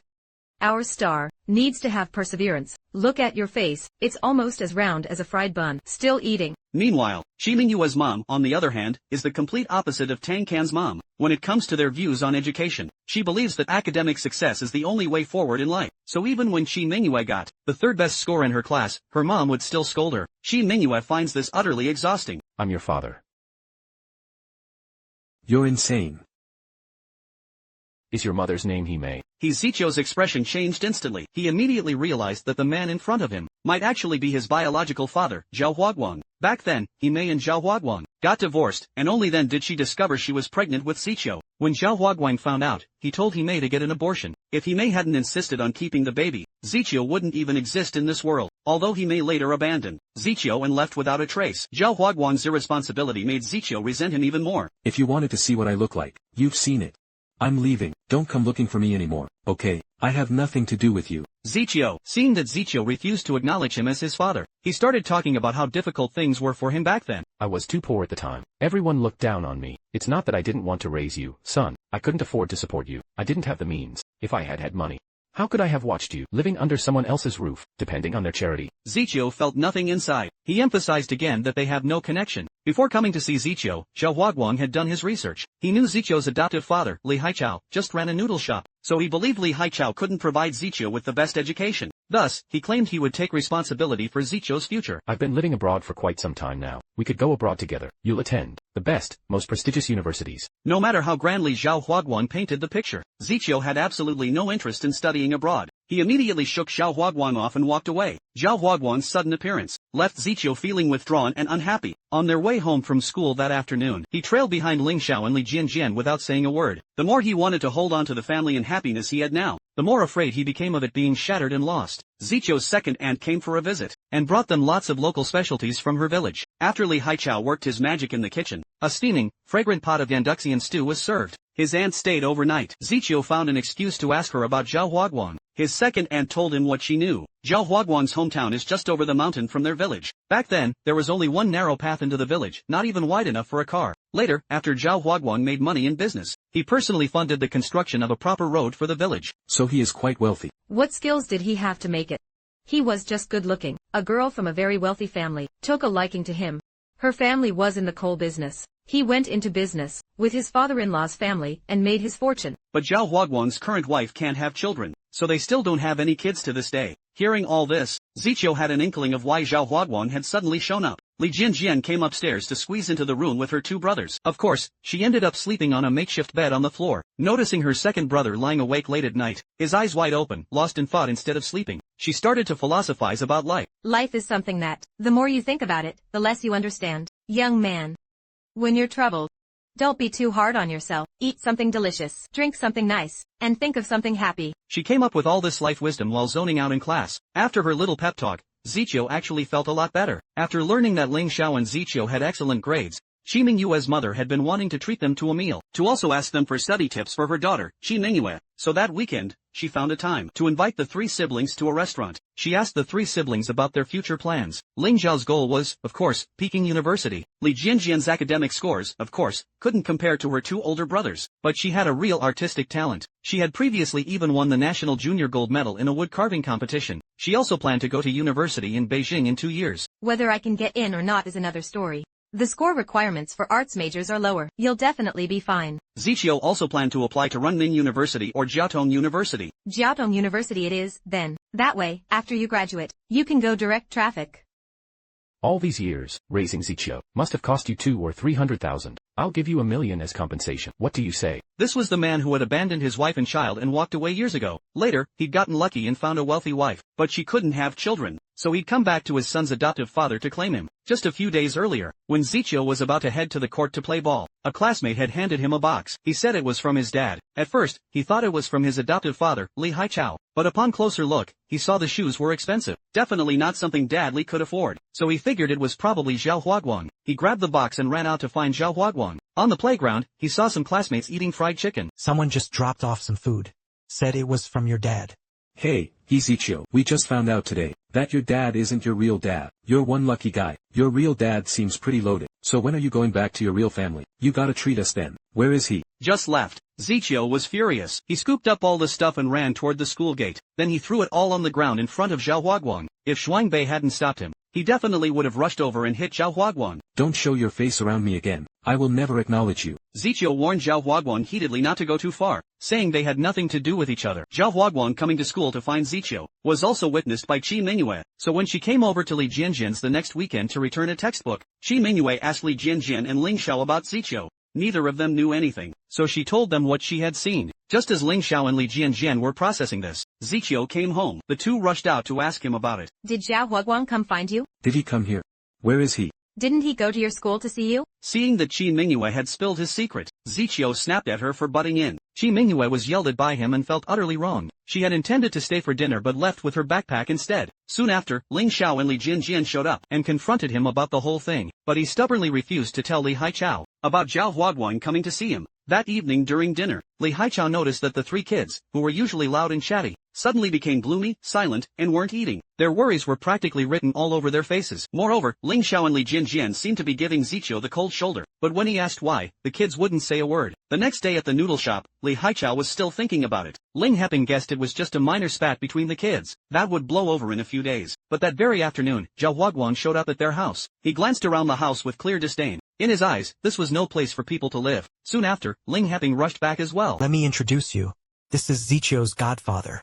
Also a police officer, Li Haichao and Ling Heping, tag-teamed, neither giving him a welcoming look. He was also incredibly thick-skinned. Regardless of whether he was welcome or not, he started boasting about his current situation. He made it clear that he was financially well off, and then emphasized that Li Haichao and he had never married. Therefore, legally, Li Haichao had no relation to Ziqiu. Li Haichao understood his intention. He knew Zhao had come to reclaim Ziqiu, just as Li Haichao had suspected. Zhao Huaguang promptly offered 1 million as compensation. Just as he thought Li Haichao and Ling Heping would agree, the two of them promptly ushered him out the door. What kind of manners are those, you pauper? What are you doing here? Get lost. You keep coming here. Trying to hurt your own father. How many times have I told you? I'll never accept you. You come to my house, harassing my dad. What for? After school, Ziqiu ran into Zhao Huaguang downstairs. He immediately threw his school bag at him. No matter how much Zhao Huaguang pestered him, he was determined not to acknowledge this biological father. If Ling Xiao and Li Jianjian hadn't stopped him, he would have definitely given Zhao Huaguang a beating. Back home, Li Haichao scolded Ziqiu for not telling him that Zhao Huaguang had come looking for him. The college entrance exam is just a month away. What if this messes with your head and you don't do well? Then all these years of school would have been for nothing. You kids have grown up, but you're not adults yet. You're not equipped to deal with problems like this. Asking an adult for help is nothing to be ashamed of. I just didn't want this trouble to bother you. But raising kids always comes with worries. Ling Heping told Ziqiu, if he doesn't want to recognize Zhao Huaguang, then don't. If he comes bothering you again, just call the police. After Uncle Ling talked with him. Zhao Huaguang still refused to give up. He went to Li Haichao's noodle shop again, trying to persuade him. He even laid out a whole future plan for Ziqiu. Li Haichao impatiently said he only respects Ziqiu's wishes. Zhao Huaguang accused him of just wanting to keep Ziqiu around, to take care of him in his old age. Then he started bragging about his wealth again. I can give all my assets. I'll leave it all to him someday. But if you keep such a tight hold on him now, aren't you just holding him back? I'm only thinking of what's best for him. If you really cared about him, where were you all those years? Zhao Huaguang, thinking like the petty man he is, assumed Li Haichao was just playing hard to get, wanting more than $1 million. Even if you lined up 10 statues of the god of wealth in your little broken down noodle shop, how many years would it take you to earn $1 million? Fine. Just tell me how much you want. Don't you talk to me about money. Zhao Huaguang couldn't talk about anything but money, and Li Haichao was finally pushed over the edge. He threw Zhao Huaguang out of the restaurant on the spot. Auntie Qian, a neighbor who had just arrived, found out who he was and started yelling at him too. She even threatened to throw boiling water at him. Seeing this, he turned tail and fled. A few days later, Li Jianjian came home from class to find the noodle shop locked up tight. She ran home, but all the rooms were empty too. She called Ling Xiao, only to learn that everyone was at the hospital. A customer had gotten food poisoning. When Li Haichao returned that evening, his face was etched with helplessness and exhaustion. Li Jianjian suspected foul play, that someone was out to get them. We keep the kitchen spotless. So how is it that lately, the customers keep finding cockroaches or flies in their bowls? And today it was even worse. Someone actually got food poisoning. With so many customer complaints piling up, their noodle shop was ordered by the Food Safety Bureau to suspend business for rectification. They're trying to force our whole family into a corner. But even now, at a time like this, Li Haichao was still thinking about the kids. Don't let this mess with your college exams. After talking about what happened to the noodle shop, Li Haichao got up and went to the kitchen to make dinner. Li Jianjian wanted to press for more details, but she was stopped by He Ziqiu. Both He Ziqiu and Ling Xiao could tell Dad Li was upset, so they gave him some space alone to settle down. They took Li Jianjian downstairs. On their way back from buying popsicles at the convenience store, He Ziqiu said with a hint of sadness, "I wish I could just grow up right now. Then Dad Li wouldn't have to work so hard." I've heard that people grow up in an instant. Legally, you become an adult at 18. But that's not what truly makes you a grown-up. Truly becoming an adult happens in a single moment. It's a moment no one else notices, but you know it deep inside. From then on, you feel the full weight of life. The next day, He Ziqiu arranged to meet Zhao Huaguang. He confronted him, demanding to know if he was behind the noodle shop's forced closure. Zhao didn't admit it outright, but his smug expression said it all. My dad gets up every morning at 3:30. He goes to the shop to knead the dough. He's busy from the early hours until 7, then comes home to cook breakfast. For all of us, my whole life, no matter how busy he was, he never skimped on lunch or dinner for us. That noodle shop is our family's only source of income. Just leave us alone, will you? Zhao Huaguang showed no pity. Instead, he seized the chance to urge He Ziqiu to go abroad with him. He argued it would ease Li Haichao's burden. He Ziqiu still refused. Zhao Huaguang then declared, no matter what happens, nothing will make him give up. He Ziqiu was suddenly filled with a deep sense of dread. By the way, big brother, little brother, are you wearing the guaranteed success, lucky red underwear I gave you? He Ziqiu rolled his eyes and said, of course. Then Li Jianjian turned to Ling Xiao. Let me check. He Ziqiu quickly grabbed her groping hand. Then he reluctantly showed her the red underwear. Ling Xiao was speechless too, but he couldn't resist Li Jianjian. He also had to lift his shirt to prove he was wearing his. Li Jianjian had already prepared a plan for her two brothers. She even went to scout out their exam school. Then she pulled out the map she drew herself. This Confucius statue, when you go in, you have to do this. Bow sincerely. I heard it's really effective. He Ziqiu found her too superstitious, but she insisted it was all necessary. Let me test you. Ah, the exam. What do you do when you get the paper? Write your name first, and then, answer the questions. How many times have I told you? After you write your name, you do this. Give it a kiss. It means you'll pass for sure. The car's here, hurry. Ling Heping was honking the horn downstairs. Li Haichao rushed them out the door so they wouldn't be late. Like a little fortune teller, Li Jianjian yelled, don't open the door. Ling Xiao and He Ziqiu were startled. She glanced at the wall clock and reminded Dad Li to remember to light incense for her mom at 9 o'clock, so her mom's spirit can watch over her brothers and help them pass their exams. Little did they know, she wasn't finished. As the others looked on, baffled, she kept an eye on the clock and counted down silently. The auspicious hour has arrived. Open the door. Let's go. So superstitious. After their noodle shop was maliciously reported by people hired by Zhao Huaguang, Li Haichao decided to use the forced closure and renovation period to expand the business. He planned to rent the neighboring store that was up for sublease and open a bigger noodle restaurant. After all, with two kids about to start college, expenses were only going to increase. Ling Heping gave him his full support. Your savings definitely won't be enough. I'll take out all my savings. No, stop right there. There are plenty of places in this household that need money. You keep your savings for emergencies. Li Haichao had consulted the bank. He could use his parents' old apartment as collateral for a loan. Ling Heping then stated that he would take care of the kids' monthly living expenses. Li Haichao just needed to focus on cooking noodles and paying off the renovation costs. In the following days, Li Haichao was completely tied up with the noodle shop renovation. Zichio thoughtfully applied medicated oil for him and gave him a massage. Seeing how hard Dad Li was working pained his heart, so he offered to help at the shop, mixing cement or doing whatever was needed. Li Haichao refused. He told him to just enjoy himself in this short time after the college entrance exams. Dad, you actually don't have to work so hard. Once I'm in college, I can work part-time to cover my own expenses. What kind of talk is that? I'm sending you to college to study, not to work. Don't you worry about the money. Zichio couldn't help but recall what Zhao Huaguang had said to him. Since you know, it's not easy for Li Haichao, then you should be even more considerate of him. You've never earned money before. You don't know how difficult it is to make money. Although he really disliked Zhao Huaguang, what Zhao Huaguang said wasn't without reason. For an average family, it's hard enough to support one child, but Li Haichao has to support two. And running a noodle shop is grueling work. Who knows, he might collapse from exhaustion one day. Li Haichao glanced at the time and got up again, ready to go work at the noodle shop. Before leaving, he asked Zichio with some concern if Zhao Huaguang had tried to contact him again recently. He hesitated for a moment and didn't tell the truth. After his exams, Ling Xiao wasn't in the mood to go out either. He stayed home and became Li Jianjian's tutor. He took Li Jianjian's test paper and glanced over it, immediately spotting a mistake. He lightly tapped Li Jianjian on the head. You got this one wrong again. I told you not to hit me on the head. What if you make me stupid?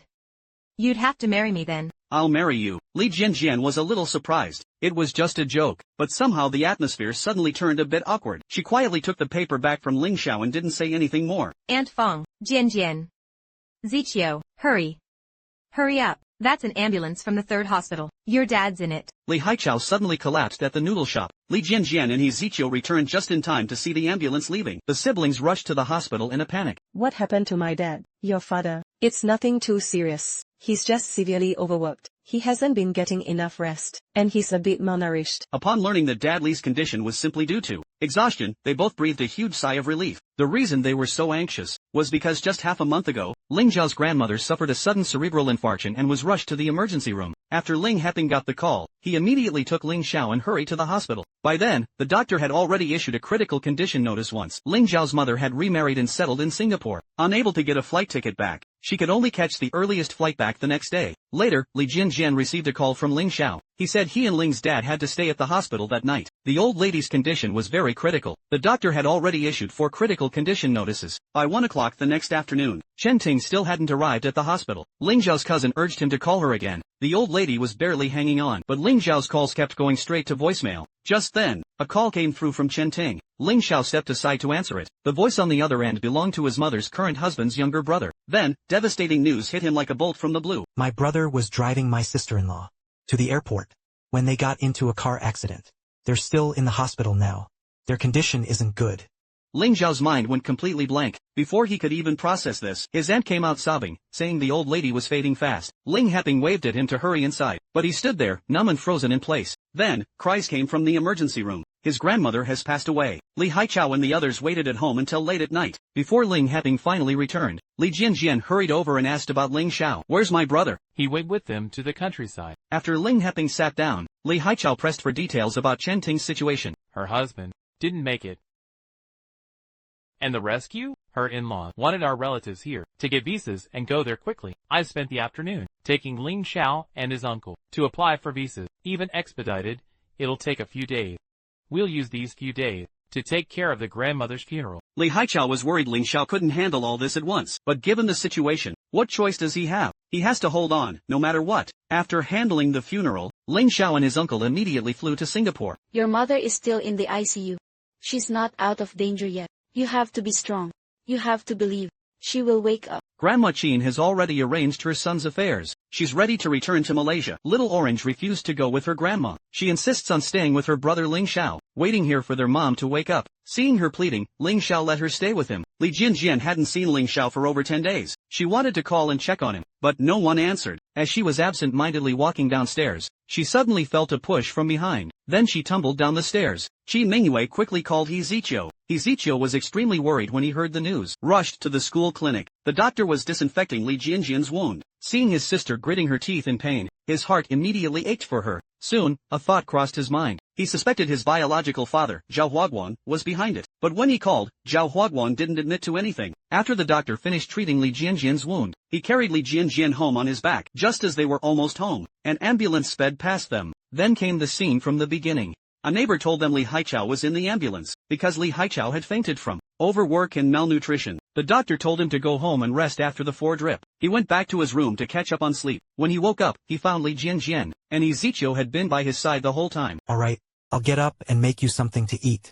You should rest a bit more. No need. What's wrong? Don't you recognize her? Zichio's mother, who had been out of contact for years, suddenly appeared at the door of Li Haichao's noodle shop. He may seem to be doing well. She pulled a stack of money from her bag. Back when my mother was ill, I borrowed 10,000 from you. Now I'm returning 30,000. Inflation, you know. Li Haichao didn't pay much attention to the money May took out. Instead, he was curious where she had been all these years. Shenzhen. Working at a beauty salon. So now you're settled? Why didn't you ever get in touch? What if you had called the police on me? The two of them were just like during their blind date before, with nothing much in common to talk about. Li Haichao thought she had come to reclaim Zichio, but she said she wasn't here for Zichio, nor did she come specifically to repay the money. She came because of Zhao Huaguang. Zhao Huaguang contacted her through an old colleague. He demanded custody of Zichio, so she knows everything that's happened recently. Li Haichao argued we live in a society governed by law. He didn't think Zhao Huaguang, however shameless, could do anything to him. Oh, he can. Look, didn't he get your shop shut down? Even if I have to beg on the streets. As long as Zichio doesn't want to go, he won't be taking my son. Hearing this, Mei's opinion of him changed. She used to think he was a pushover. She never expected him to be the one who stepped up when it mattered. About Zhao Huaguang. He really is a scumbag. But I made some inquiries. He's loaded now. His wife can't have kids. With a guy like him, wanting Zichio back is just about having an heir. Carrying on the family line. Look at it as a deal. It's not a bad one. Mei advised him to let Zhao Huaguang take Zichio back. With your financial situation, sending Zichio abroad for school would be tough. So if you want a better future for Zichio, you should let him study abroad. She left the final decision up to him. Then she stood up to leave, and she told him to act as if she'd never been here. Don't tell Zichio either. Li Haichao knew that even though Zichio never said it, he never stopped looking for her all these years. To be honest with you, I have a family now. My husband doesn't know that I had a son before. He is. You're a burden. Li Haichao was deeply hurt to hear that, so he stopped her and gave back the extra money she had given. You don't need to worry about Zichio anymore. Just focus on living your own life well. After their talk, Li Haichao started thinking about sending Zichio abroad to study. While the kids were out, he called Ling Heping back home to discuss it. He wanted to see if there was a way to convince Zichio. He was sure that even if Zichio accepted his biological father and went abroad, he would definitely come back home. Seeing how determined Li Haichao was to secure a better future for Zichio, Ling Heping couldn't bring himself to object further. Meanwhile, Zichio met up with his buddy Zhuang Bei to shoot hoops. They got to talking about their university choices. What do you think, if I go abroad to study, and do a 1-year foundation course first? I'm all for it. Zhuang Bei laid out his reasoning. If Zhao Huaguang pays for his studies abroad, that would take the financial burden off Li Haichao. The money saved could be used to make life at home easier. Once he graduated, he could just come back home. When he came home for dinner that afternoon, Li Haichao and Ling Heping were still figuring out how to bring it up. But Zichio spoke first, mentioning his college plans. I still want to study abroad. Li Haichao was a little stunned. Even though he'd been planning to persuade Zichio to go abroad, hearing Zichio say it first made him hesitate. Look, Dad, you wouldn't have to cover my college expenses anymore. That would lift a huge weight off your shoulders. Our family isn't that badly off. But you work too hard. Look, you even got sick the other day. That's from the renovation. The work is exhausting. And your slipped disc. And your shoulder. You need dough every day. Your back has been hunched over for years. You're always wearing pain relief patches. Isn't that how all adults are? Life is hard for everyone. Hey, it's not just Dad who has it tough. But I don't want you to struggle so much. I don't want you to be so worn out. To keep Li Haichao from feeling guilty, Zichio comforted him, saying he genuinely wanted to study abroad, and school is the same no matter where you go. He'll come back after he graduates. Li Haichao knew exactly what he was thinking. He just wanted to lighten the load on his dad. The price of Zichio's decision was to accept Zhao Huaguang as his father, a man who had never fulfilled a single fatherly duty. This was hard for both Li Haichao and Zichio to accept. Li Haichao couldn't hold back his tears, but he still agreed for Zichio's sake. Your mom left you after the divorce. Our whole family cursed her for it, but now it seems She understood you best. You're heartless. Ling Xiao's mother was in a serious car accident. Although she's out of critical condition now, the spinal nerve injury caused paralysis in her lower body. Her recovery will take a very long time. Even in the best-case scenario, she might only regain basic self-care ability. The doctor told the family to prepare for a long battle ahead. Seeing this, Ling Xiao's uncle shifted the responsibility onto him. He urged Ling Xiao to apply to a university in Singapore. That way, you can care for your mother nearby, without delaying your studies. It's a perfect solution. What do you think? Why should I? But she's your mother. You're not just going to abandon her. Are you? When she divorced my dad, she didn't want me anymore. If she didn't care about me, why should I care about her? His uncle believed that no matter how wrong his mother was back then, she is still his mother. A child should forgive their mother. Why should I? Because she's your mom. Without her, you wouldn't even exist. You're not really going to leave her alone, are you? And what about you? His uncle immediately looked troubled when talking about himself. He claimed he had already taken a month off from work. As her older brother, he had done his best. Ling Xiao was furious when he heard this. Li Jianjian didn't know that Zichio was going abroad to study, nor did she know about the difficult situation Ling Xiao was facing, so she excitedly ran out and bought a pair of shoes for each of them, as a gift for them going to college in Beijing in September. On Ling Xiao's 18th birthday, Ling Heping, Li Haichao, Li Jianjian, and Zichio all sent him birthday messages. Everyone cared about him, and they were all hoping he would come home soon. He felt a surge of warmth in his heart, and couldn't help but smile. Unfortunately, his uncle saw this. Your mother is in this state, and you can still manage to smile? Ling Xiao ate his boxed lunch, not wanting to explain. Then his uncle said he had to return to work in a couple of days. He arranged for Ling Xiao to stay and care for his mother. You don't start school until September anyway. During this time, you stay here with her. She can't be left alone. I have to go back in 2 days as well. The uncle thought Ling Heping was urging him to return, but he openly admitted he hadn't been home in a long time. He scolded, "Your mother's in this state, and you're still thinking about this?" His uncle's words became harsher and harsher. Then came the scene from the beginning. He yelled at Ling Xiao, calling him a cold-blooded animal. That night, Ling Xiao sat in front of his computer, lost in thought. Little Orange suddenly turned off the light in his room, then walked in holding a small cake. She sang happy birthday to him. Little Orange walked up and told him to make a wish over the candles. "On my birthday, I never make wishes." Why? Because I've never seen a miracle happen, so I don't believe in any gods. But Little Orange firmly believes gods exist. She said gods live far away in the sky, and you have to wish really hard in your heart for them to hear. Ling Xiao was a bit moved, so he closed his eyes and made a wish. Sorry, brother. I went to the cake shop too late. This tiny piece was all that was left. It's okay. Maybe I'm destined to only get this small piece.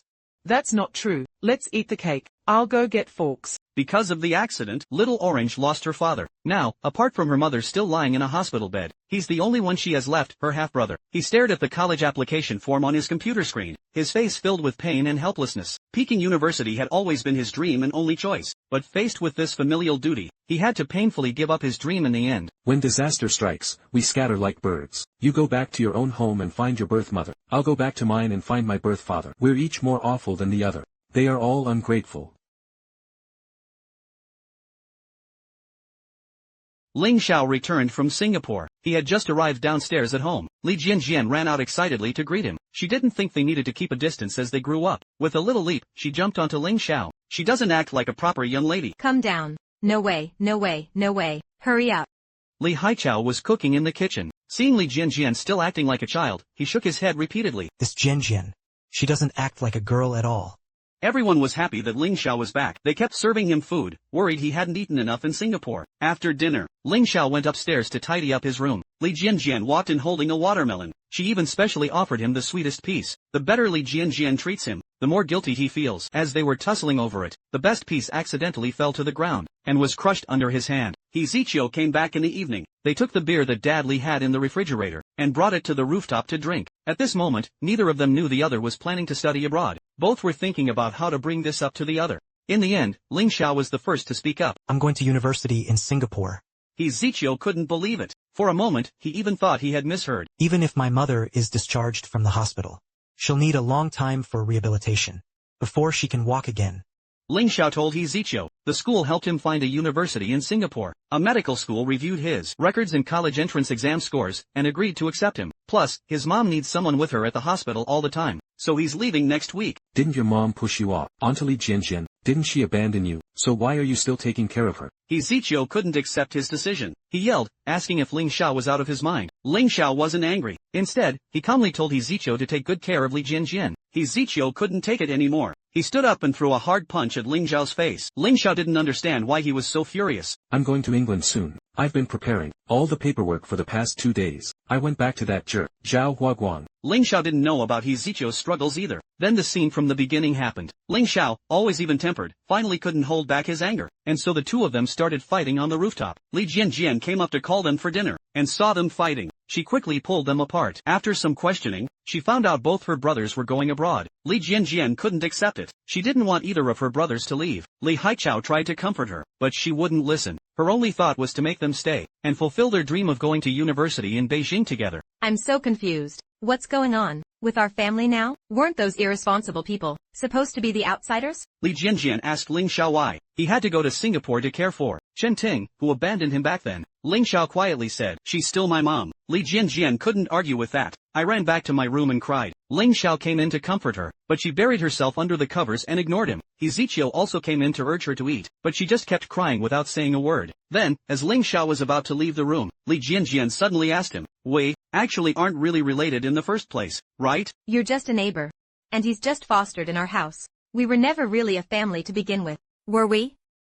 Ling Xiao immediately denied it. In his heart, they are family. He also said that when she grew up, they would be together forever. But Li Jianjian didn't believe him, saying once they left, they wouldn't be her brothers anymore. Has our Ling Xiao ever taken a single bite of Chen Ting's food, or taken a single bite from your family? Before you didn't care, but now that something's happened, suddenly he's your precious son? So does that make our whole family your precious grandchildren now? Ling Heping grabbed Ling Xiao's uncle and started berating him. His ex-wife, Chen Ting, was in a car accident that left her legs paralyzed. Ling Xiao was practically forced to go to Singapore to take care of her. From today on, with no contact even during holidays, our family doesn't need relatives like you. Ling Heping was furious. Ling Xiao originally planned to attend Peking University. His college entrance exam scores were well above the admission line. Now, with no one else willing to care for Chen Ting, the relatives over there pushed the responsibility onto Ling Xiao, making him go to Singapore to study and take care of her at the same time. Now, the deadline to submit his university applications has passed. No matter how furious Ling Heping is, there's nothing he can do. In just a few days, Zichio will also be leaving for the UK. While packing his luggage back in his room, he found a pair of shoes in the drawer, a gift from Li Jianjian. Inside was a note written to him. Meanwhile, Ling Xiao has a pair too. The three siblings had promised to go to university in Beijing together, but now they've gone back on their word. Li Jianjian is furious. She sneaked off to her grandma's house, not wanting to face them. On the day Ling Xiao left, Li Jianjian didn't come back. The night before Zichio's departure, Li Haichao called Li Jianjian, urging her to come back and see her brother off, but she stubbornly refused to come home.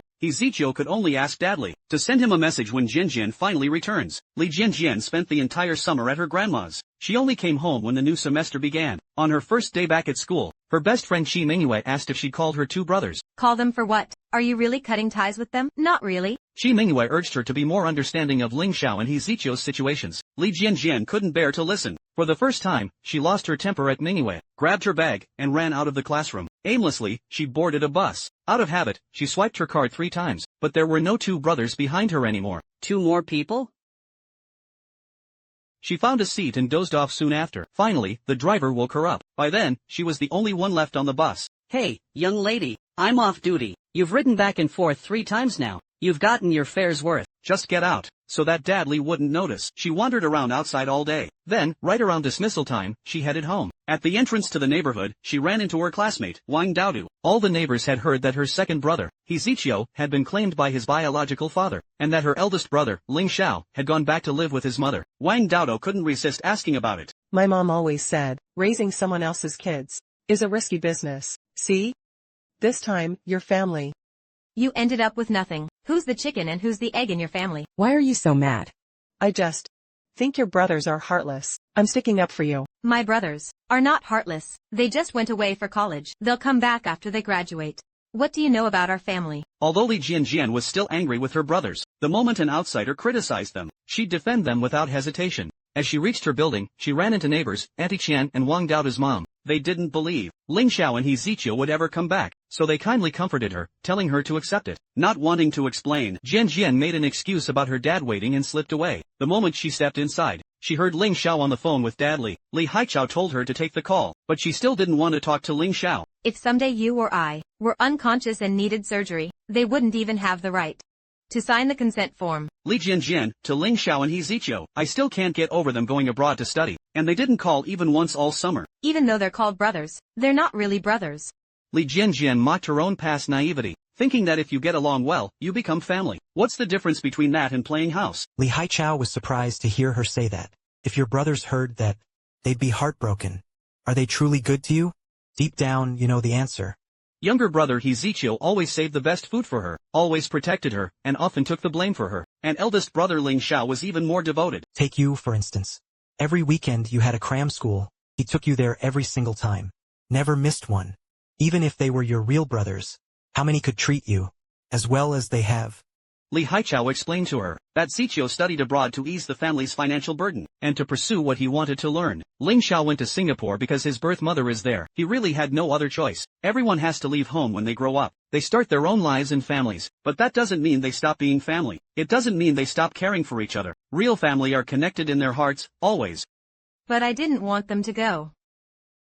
When I was little, I never thought about parting ways. Time seemed to crawl by then. I was always wondering when I'd finally grow up. But time is like an invisible hand, silently pulling you forward without a pause. In the blink of an eye, another spring festival arrived. But this year, celebrating at home were only Li Jianjian, Li Haichao, and Ling Heping. Li Jianjian had come to terms with things. She no longer stubbornly gave her two brothers the cold shoulder. The three siblings made a video call to wish each other a happy new year. They tried hard not to let time change them. They tried hard to show they cared. They tried hard to bridge the distance. In 2012, Li Jianjian graduated from high school. She was specially admitted into the sculpture department of a local university. In Singapore, Ling Xiao took a leave of absence from school to care for his mother, Chen Ting. Little brother He Ziqiu was also very busy in the UK. It seemed that time and distance had still managed to dilute the bond between the three siblings. Li Jianjian, who used to tell Ling Xiao and He Ziqiu everything, became hesitant and overthought her words when chatting with them. In the days that followed, Li Jianjian became very busy. On top of classes, there was endless homework. Time, too, seemed to suddenly wake up, in a hurry to take them all somewhere. In the blink of an eye, over 2 more years passed, because Ling Xiao had taken a leave of absence. He was now a junior in college, in the same year as her. Little brother He Ziqiu had graduated, but he hadn't come back. What made you decide to go and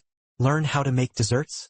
Mainly, I just thought, making desserts seemed really interesting. And also, with the major I studied in university, finding a job would mean. But after I graduate, I just want to come back and settle down near home. Li Jianjian listened to her brother's words in silence. Ziqiu thought she was angry. She quickly gathered her composure, took the phone and said she wasn't angry. She was beginning to understand that separation is a constant in life. Just like dandelion seeds, they take root wherever the wind carries them. Finding new soil, making new friends, they will have new dreams too. Separated by distance, the three siblings grew distant and ran out of things to say, despite their care for each other. That night, Ling Xiao video called Li Jianjian. Not knowing what to say, Li Jianjian passed the phone to Ling Dad. But Ling Dad didn't have much to talk about with Ling Xiao either. After exchanging pleasantries, Ling Dad asked about Chen Ting. She's recently been able to stand without aids. Great progress. Her mental state is better too. Oh, are you still picking up and dropping off your sister every day? She can already help with the housework. That's great. That must be a big relief for you. In the blink of an eye, Li Jianjian graduated from university. She and a senior from school opened a wood carving studio, called Crevice in Time. She figured that even if she couldn't be an artist right away, at least a craftsperson wouldn't go hungry. Ling Xiao called me this morning. The hospital he interned at formally offered him a position. Li Jianjian and Li Haichao were stunned. Although Ling Xiao didn't give a specific reason, Ling Heping guessed it was Chen Ting who wouldn't let him leave. In the days that followed, everyone was busy with their own lives. The three siblings contacted each other less and less. Eventually, all that remained were holiday greetings. In Li Jianjian's words, the three siblings were like little planets. After a brief encounter, they continued sailing along their own orbits. Time flew, and it was the summer of 2018. Tang Can, who had dreams of becoming an actress, could no longer make it in Beijing, so she moved back and rented a place with Li Jianjian and Qi Mingyue. It was only a few bus stops away from Li Jianjian's woodcarving studio. The three close friends started their life relying on each other from then on. This year, Li Jianjian turned 25, a 25-year-old who felt she hadn't accomplished anything. That morning, Qi Mingyue, who was on a business trip, called to say she wouldn't be coming back today. She had just bought a new car, and needed to pick someone up from the airport later. Li Jianjian didn't ask who it was, because today was her sculpture exhibition. She was busy finishing breakfast to head to the venue. Later, on the bus, she accidentally noticed a pickpocket working right next to her. Oh my goodness. Sorry. Li Jianjian took out some gum and asked the thief if he wanted a piece, deliberately making him the center of attention on the bus, so he couldn't go through with his plan. The thief had no choice but to back off. After the bus arrived at the stop, Li Jianjian got off with a smug look. Little did the thief know that on his back was a cartoon note that read, "I am a thief." Just as Li Jianjian was leaving the bus stop, a man in a baseball cap began quietly following her. Because Li Jianjian's sculpture had won another award, Li Haichao once again decided to celebrate with a store-wide noodle discount. While serving customers, he got a call from Ling Heping. Ling Xiao is coming home today. Honestly, no matter how busy you are chasing suspects, you can't forget about this. He hasn't been home in 9 years. The person Qi Mingyue picked up at the airport was indeed Ling Xiao. Ling Xiao originally planned to take a taxi back himself, but Qi Mingyue was just too enthusiastic. Just pick up the new car. Really itching to drive it. Not sure if you dare to ride with me. Bought a car? Congratulations. Get in. Ling Xiao looked at the big Land Rover in front of him, and couldn't help but admire how capable Qi Mingyue really was. He then opened the trunk to put his suitcase in. Just then, a man suddenly called out to him. Hey there, what are you doing? This is my car. Ling Xiao was utterly embarrassed. After getting in the car, Qi Mingyue mentioned that Li Jianjian's award-winning pieces would be exhibited, and asked if Ling Xiao wanted to go see them. Ling Xiao said he had other plans, and asked Qi Mingyue to take him straight home. Before returning, Ling Xiao had asked Qi Mingyue to rent an apartment for him. It just happened to be right across from theirs. After arriving home, Ling Xiao told Li Haichao that he wasn't leaving again this time. He'd already found a job and was starting tomorrow. Li Haichao was overjoyed, and was about to call Li Jianjian to come home right away. Little did he expect Li Jianjian to say she was at the police station. You're still young, and you look decent enough. How dare you sexually harass someone, and yet you're too ashamed to show your face? Take your hands down. Officer, I've already told you so many times, I really didn't commit sexual harassment. But you admitted it yourself just now, that in the exhibition hall, you touched a girl's breast. At the police station, Zichio kept explaining that he was just trying to steady a girl who was about to fall. He didn't know he'd accidentally touch a place he shouldn't have. Whether it was intentional or not, we'll check the surveillance footage. If you're truly innocent, we've had enough of you, too. Just sit still for a bit. The girl who called the police will be here any minute. Zichio panicked. He begged the officer to let him out. He absolutely cannot see that girl. When you grabbed her, weren't you scared? Soon after, Li Jianjian, having given her statement, rushed over. Zichio quickly covered his face and turned away. That's him. He grabbed my chest, and he squeezed me like this, twice. I didn't pinch your chest. I thought it was your stomach. Does that make it okay to grab? Li Jianjian was furious. This guy's a total creep. She immediately demanded the officer punish this disgusting creep. As Zichio kept trying to explain, Li Jianjian recognized the voice, turned him around, only to find it was her big brother, Zichio. Once the misunderstanding was cleared, Li Jianjian asked why he came back without telling anyone. I was planning to surprise you all. Didn't expect things to turn out like this. They were talking by the door when Ling Xiao hurried over from home. As he rushed through the door, he realized the person standing there looked like his little sister, Li Jianjian. Jianjian?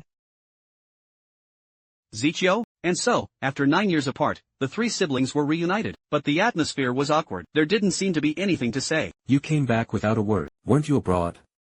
Neither did you. I just got back.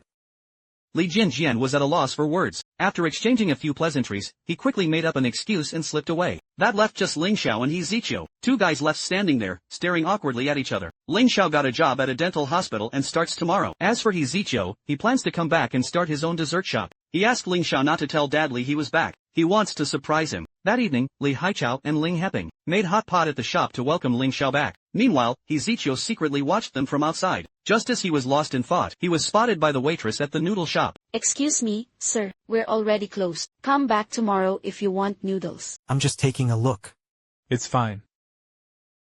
You've been here several times already. What are you looking at? Elsewhere, Zichio asked his good friend Zhuang Bei to help him find an apartment. After checking out a place, Zhuang Bei was about to leave when he ran into Li Jianjian's best friend, Tang Ken, exiting the elevator. Tang Ken accidentally stepped on the pen he'd dropped, spraining her ankle. Seeing her about to fall, he instinctively reached out to catch her. They looked at each other and both felt the other looked very familiar. Before they could ask any questions, the elevator door opened. He quickly let go of Tang Ken and fled, feeling embarrassed. Tang Ken picked up the pen he'd left behind. Once home, she excitedly told Qi Mingyue about the encounter. She was sure she'd run into Zhuang Bei again.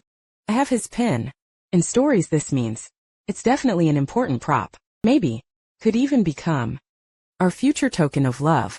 Soon after, Li Jianjian came home too. Knowing she had been harassed, the two of them immediately asked her what happened next. After listlessly saying it was all a misunderstanding, she went back to her room as if all the life had been drained from her. Lying in bed, she recalled when the three of them were kids. They were inseparable back then. She couldn't figure out how things had ended up like this. I need to use the bathroom. Let's go. I can go by myself. It's fine, I can go with you. No, really, we're past the age of holding hands to go to the bathroom. Li Jianjian, please go to room 5. Ji Mingyue dragged Li Jianjian to see the dentist. She's been afraid of the dentist since she was little, so while waiting for her number, she kept making excuses to slip away. Ji Mingyue gave her no chance to escape, and practically shoved her into the treatment room. Come and lie down. Li Jianjian was extremely tense at that moment, and didn't even recognize Ling Xiao's voice. Ling Xiao knew she'd always been afraid of the dentist, so he spoke gently to soothe her. After the checkup, once Ling Xiao finished explaining the aftercare, she was eager to leave. Ling Xiao pulled down his mask and stopped her. Only then did she realize her dentist was Ling Xiao. He then brought her an ice pack for the pain, and held her hand, comforting her. It reminded her of when they were kids, and Ling Xiao would accompany her to the dentist. But now, she felt awkward being so close to him. She quietly pulled her hand away, and politely changed the subject, complimenting his white coat. You've grown more beautiful too. I'm not that pretty. To me, you're the most beautiful. This made her even more uncomfortable. Ling Xiao asked her to have dinner together later. She immediately stood up and headed for the door, claiming she had an urgent matter. Message me on WeChat if you need anything. Yeah, text me, bro. A short while later, Zichou came to the hospital to form an alliance with Ling Xiao. They discussed how to get back. That old dynamic where the three siblings could talk about anything. Ling Xiao knew they had both changed a lot during their 9 years abroad. Things were okay the first couple of years, but eventually, the three of them had less and less to say to each other. Conversations became repetitive, just reminders to take care and eat well. Now, Li Jianjian isn't a kid anymore. Ling Xiao couldn't think of a good solution right away, so he advised Zichou to adjust his expectations. Relationships take time to rebuild. As they were talking, Zichou got a call from the moving company. He had rented the apartment across from Li Jianjian's at a premium. This was the same apartment Ji Mingyue had originally rented for Ling Xiao. Unaware that Zichou had already moved in, and that he was currently showering in the bathroom, she keyed in the passcode and walked right in. Seeing clothes and luggage scattered everywhere, she assumed Ling Xiao had moved in. Just as she was looking around, Zichou walked out of the bathroom naked. What are you doing? How did you get in here? This is my place. How is this your place? I'm the one who rented this. It was then that Zichou remembered. Zhuang Bei had mentioned earlier that the apartment had already been reserved by someone else, but he outbid them at the last minute. Right, the landlord must have told you, right? If the previous tenant shows up, just tell him you're a relative who's back for work, so this place won't be rented out anymore. So he lied, claiming the landlord was his uncle. Ji Mingyue couldn't believe it was such a coincidence. She called the landlord to verify. Hello, Miss Chi? I can't rent that apartment to you anymore. Give me your account number. I'll wire the deposit back right away. How could you do this? We had a clear agreement before. I'm so sorry. Ji Mingyue refused to give up. She tried to persuade Zichou to leave. Of course, Zichou refused. Let me be honest with you. This apartment was rented by my crush. I was just helping him arrange it. He entrusted me with such an important task. He's moving in tonight. If I mess this up, how can I ever face him? This crush would be over before it even begins. You know what I mean? Ji Mingyue started venting about her completely blank love life, full of grievances. She's already 25, but has never even been in a relationship. Her own mother is starting to pressure her into blind dates. As she spoke, she tried to rush into the bathroom. Zichou panicked and quickly blocked the door. Last time at the elevator, I thought you looked really familiar. I was careless. You look a lot like my next boyfriend. Why did you grab me? Ling Xiao, hiding behind the door, saw Tang Can being grabbed. He quickly rushed out and restrained Zichou. Right after, Li Jianjian and Ji Mingyue rushed out too. To everyone's surprise, when they took a closer look, it turned out to be Zichou. Zichou swooped in and rented the apartment across the street by offering a higher price. He did it in hopes of getting closer to Li Jianjian. Little did Ling Xiao know that his deal was snatched away by Zichou, and Zichou had no idea the tenant whose deposit got refunded was Ling Xiao. That girl this morning. Oh. So the one you mentioned. Shut up. The reason Ji Mingyue is so worked up is because at noon, she told Zichou she was renting this apartment for the guy she has a crush on. To keep Ling Xiao from finding out, she panicked and splashed water all over Zichou. You actually posed as the landlord's relative? That's despicable, unheard of, absolutely outrageous. Later, Zichou went home to change. Ji Mingyue came over specifically to apologize to him, and begged him to keep her secret and never tell Ling Xiao. If you tell him, I'll tell everyone you have physical shortcomings. Not long after, Ling Xiao came to see him again to discuss rooming together. If you beg me, I might consider it. Please, deal. That night, as Zichou lay in bed, he started thinking about how to mend the distance that had grown between him and Li Jianjian during their 9 years apart. Meanwhile, Li Jianjian couldn't sleep either, so she dragged Ji Mingyue, who was also awake, into Tang Can's room. It's already 1 in the morning. You two aren't that pretty to begin with. Still not sleeping? The three sisters chatted while wearing face masks. Tang Kan bluntly said she doesn't like Li Jianjian's two brothers. Shi Mingyue, however, defended Ling Xiao. Then they both turned to Li Jianjian and asked for her thoughts. Li Jianjian said the bond between the three of them really was strong back then, but that's because we were young and played together all the time. When we were still in school, she genuinely looked forward to her brothers coming back to visit during holidays. But as each expectation was let down, she gradually stopped holding out hope. So this time, when they suddenly came back, it made her feel particularly awkward, distant, and ill at ease. But if she doesn't get along well with Ling Xiao and the others, Dad Ling and Dad Li will definitely be upset. Every time I go back to my hometown with my dad, to pay respects to our ancestors, those relatives, the less familiar they are, the more warm and friendly they act. So what if we just think of the two of them as distant relatives we haven't seen in years? Wouldn't that work? After figuring out how to treat her two brothers, she felt much better. Early the next morning, she went to Zichio's place across the hall, saying we should make up for Dad Ling's birthday tonight. He could make a cake for Dad Ling himself. Seeing Li Jianjian's sudden change in attitude toward him, he was very happy inside. But then he started worrying about how to face Dad Li again. After much thought, he knew he still had to face it. So he mustered his courage and returned to the noodle shop. At that moment, Li Haichao was busy in the kitchen. A foreigner was looking at the menu, unsure what to order. Having spent 9 years in England, he was quite proficient in English, so he stepped forward to help the foreign customer with the restaurant's specialties. If you can't handle spicy food, you can ask for no chili. I don't understand what you're saying. Can you speak Chinese? Aren't you a foreigner? I'm from Sichuan. Sichuan people, he repeated. After ordering, it was his turn to agonize over the menu again, because what he really wanted wasn't on it. Let me guess, you'd like the sweet and sour pork rib noodles. He was surprised she knew. The waitress showed him a group photo of 3 siblings on the counter. And since boss Li Haichao always talks about them, she recognized him. In the kitchen, Li Haichao heard a voice that sounded like Zichio. He hurried out, and found his son had really come back at last. Overcome with emotion, he was speechless. You've been gone so long, why not bow to your dad?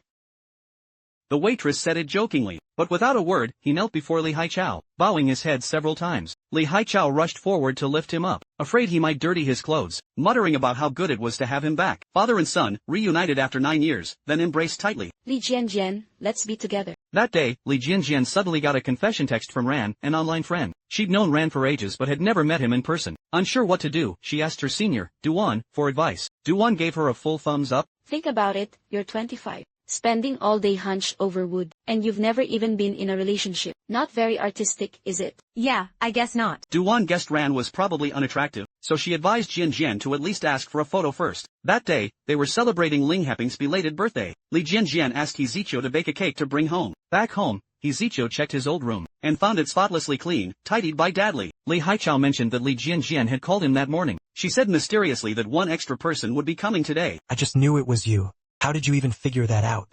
In his spare time, Li Haichao had a habit of taking out the photo of the 3 siblings and gently wiping it. That day, the waitress at the counter noticed him doing just that. The waitress thought Zichio looked somewhat familiar at first glance, so she pulled up the surveillance footage from the noodle shop's entrance. That's Zichio. It is him. I've seen him a few times now. Why doesn't he just come home? Zichio had been back in the country for a while but hadn't dared to go home. He just didn't know how to face them. He felt guilty for leaving after Dad Li raised him, especially to follow his birth father abroad. He ended up staying away for 9 whole years. But how could Li Haichao possibly blame him for that? What parent doesn't want the best for their child? We all hope our children turn out well. If the kid grows up to be a good person, there's no such thing as a wasted effort in raising them. Now, if you had turned out bad, and went out to cause trouble in society, then that would have been a waste. Other parents hope their children achieve great fame and success, but Li Haichao only wished for them, the 3 siblings, to live a happy life together. Zichio couldn't hold back his tears, his eyes turning red. That evening, when Li Jianjian returned from her studio, she saw 2 kids, playing in a puddle by the neighborhood gate. Her thoughts instantly drifted back to her childhood. That day, the 3 siblings were about to go out and play, but were stopped by a large puddle blocking their path. Come on, little bro, I'll carry you across. Little bro is really strong. Brother said he went to get our rain boots. He told us to wait right here. He's been gone for ages. He must have gone back home to sneak some fish balls. Come on, hop on. Young Zichio trudged through the muddy water, carrying her on his back. He didn't care at all that his shoes were getting dirty, but halfway there, he accidentally stepped on a small stone and twisted his ankle. Losing his balance instantly, he fell into the water. Li Jianjian angrily scolded him. He said nothing, his heart filled with self-blame. Thinking back on these childhood antics now, she can't help but smile. Once all 5 family members were gathered, they sat around the table for a family hot pot meal. Zichio personally made a cake for Ling's father. Ling Xiao got up to get the candles, but Zichio stopped him, saying he'd get them. Grabbing his arm, he discovered Ling Xiao had a very noticeable scar on his shoulder. Zichio pressed him for answers, but he refused to explain. Ling Heping looked on, his heart aching. Such a big scar. How did you get that? How could you get such a serious injury? And not say a word to the family? I was far away. Even if I told you, you'd just worry helplessly. Last time Dad was on a mission, he accidentally fell down the stairs, broke his leg and got a concussion. If I hadn't noticed, his schedule didn't add up and questioned you, you wouldn't have told me either, right?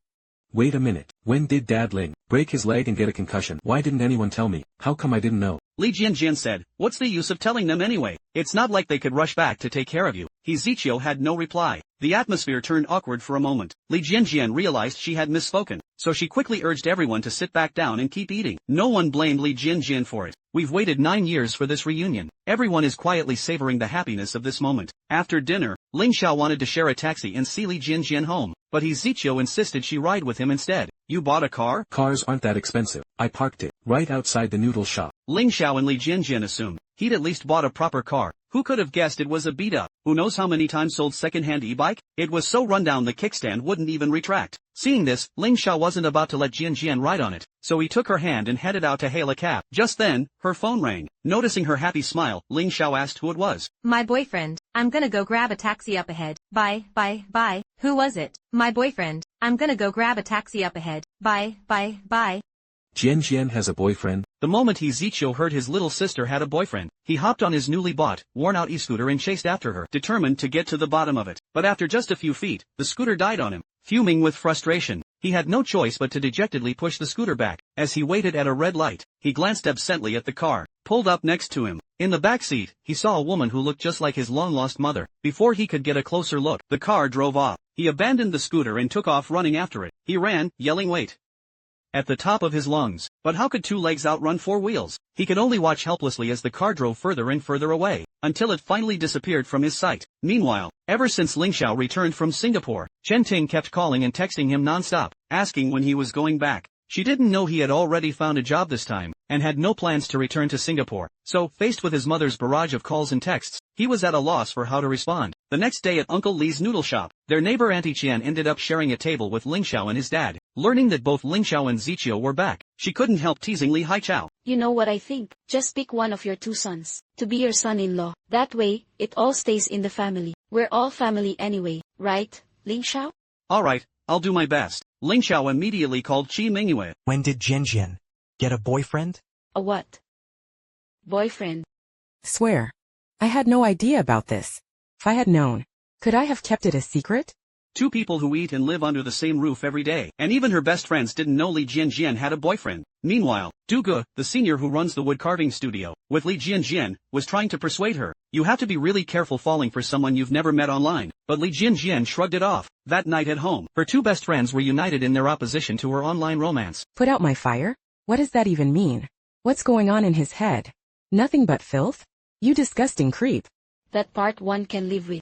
I mean, young guys are full of fantasies about women, but on his Weibo, there are a lot of posts about that. He even wrote that the end is the eternal beauty of romance. Qi Mingyue started to suspect this guy, Ran, might have some issues, but Li Jianjian defended him. After their conversation, she learned something even more concerning. That Ran is a NET who's fully reliant on his parents. Seriously, how did you even meet someone like that? Don't you have any doubts about him at all? What are you both doing here? I don't agree. Ling Xiao was much calmer than Zichio. After getting back, he thought carefully about this guy, Ran. He seriously suspected that Ran had probably already seen Jianjian in person. That's why he suddenly asked her out. A creep who's just after her looks. Meeting in person would shatter the illusion. Zichio's cafe was having a soft opening on Sunday. Ling Xiao decided that was the day. At Zichio's cafe, they would expose Ran for who he really is. They'd have Jianjian invite him. Better than letting them meet alone. We'll all be there, to size this guy up. Sunday arrived. Jianjian, her 2 best friends Qi Mingyue and Tangcan, and the mastermind, Ling Xiao, all arrived early at Zichio's cafe, but they waited and waited with no sign of Ran. Whenever Jianjian texted him, he just said he was on his way. Just as everyone was getting impatient, Ran called Jianjian. He said he suddenly couldn't make it today. Even then, Jianjian didn't suspect a thing. He had a burst of inspiration on the way here, so he went back to work with his clay. You 2 were meeting for the first time, and he actually went back to play with mud? Meeting for the first time, at a place like this, isn't great. Li Jianjian started dating a guy she'd never met online. He suddenly called to arrange a meetup. She only hesitated a moment before agreeing. Not long after, Qi Mingyue saw Li Jianjian's boyfriend post a date update. She called Li Jianjian, but got a disconnected signal. She immediately told Ling Xiao the news. Then Ling Xiao and he Zichio started searching the dessert shops in the photo one by one. They finally found the cafe where Li Jianjian was on her date, but the waiter told them the pair had already left, with their only lead gone.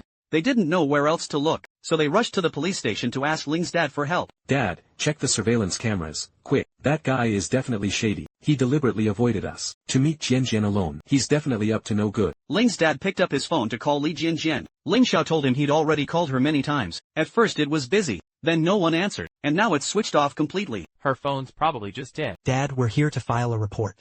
Please follow the proper procedure. Yeah, the proper procedure. Ling Heping gave a leisurely analysis, concluding this was just a normal, temporary loss of contact. He Zichio and Ling Xiao were frantic. Terrified Li Jianjian had been lured to a hotel by that guy. Ling Heping remained very calm. He said he'd call Li Haichao. Jianjian was taken by some guy to a hotel room.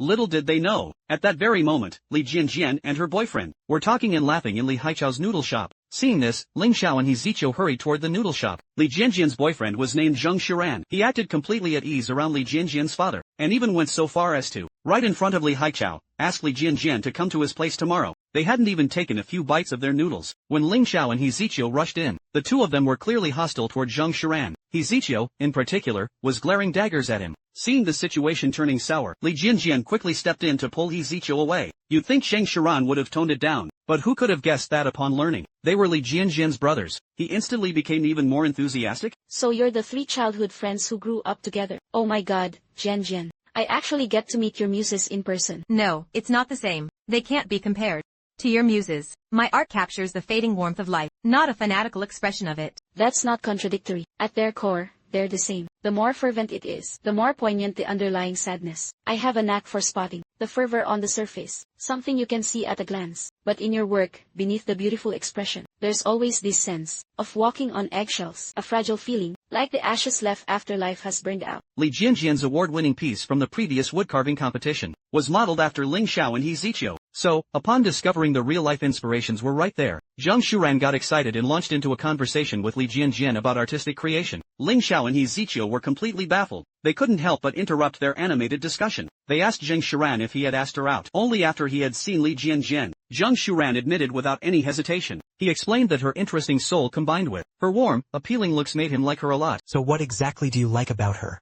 I should say, I haven't found anything I dislike about her yet. Me neither. I think Ran is great in every way. We have a lot of common interests to talk about. That evening, the 3 siblings went home for dinner together. At the dinner table, Ling Xiao solemnly warned Li Jianjian that Zheng Shiran was only drawn to her looks, and that the guy was very immature mentally. He graduated from college several years ago, yet he still relies on his parents for an allowance. His family is well off. But even the money he uses to buy you an ice cream comes from his parents. Do you think that's right? Li Jianjian felt that being lectured by Ling Xiao in front of everyone was humiliating. Her face instantly fell. Ling Xiao didn't let up. Instead, he took out his phone and told her to call Zheng Shuran and break up with him right now. Are you out of your mind? I said break up with him. I think you should break up too. What gives you the right? What right do you have to meddle in my life? Call him and break up. Are you crazy? I said break up with him.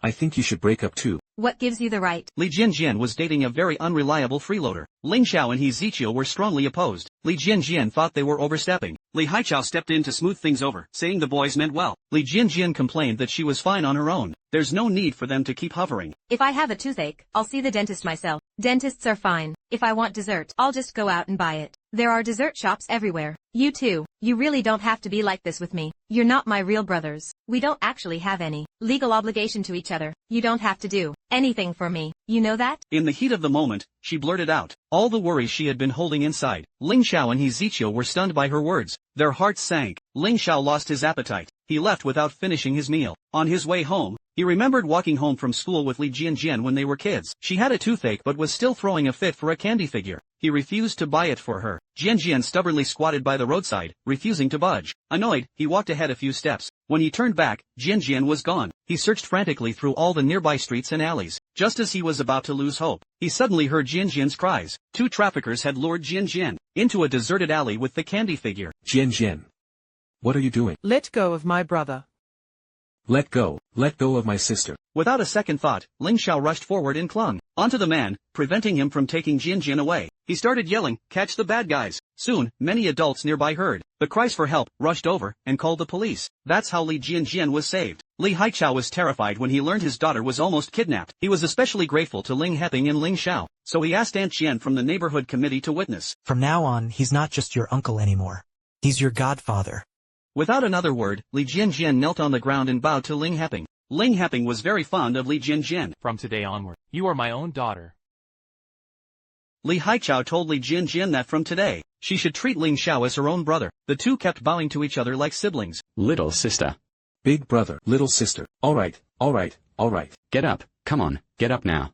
Aunt Xian joked that from now on, the two families would be one. She even said arranging a marriage for the two kids wouldn't be a bad idea. Ling Xiao took those words to heart. He hasn't forgotten them to this day. Elsewhere, Zichou had been following Li Jianjian. He wanted to apologize but didn't know how to start. But Li Jianjian said they didn't owe her anything, nor did they need to make it up to her. No matter how wonderful childhood was, it's still in the past. Now everyone's grown up. She can't keep clinging to them like a shadow anymore. Are you giving up on us? Haven't I made myself clear enough? It's not that you can't be angry. You can even ignore me. But, please don't push me away. What does that have to do with me? You should go back to your own homes.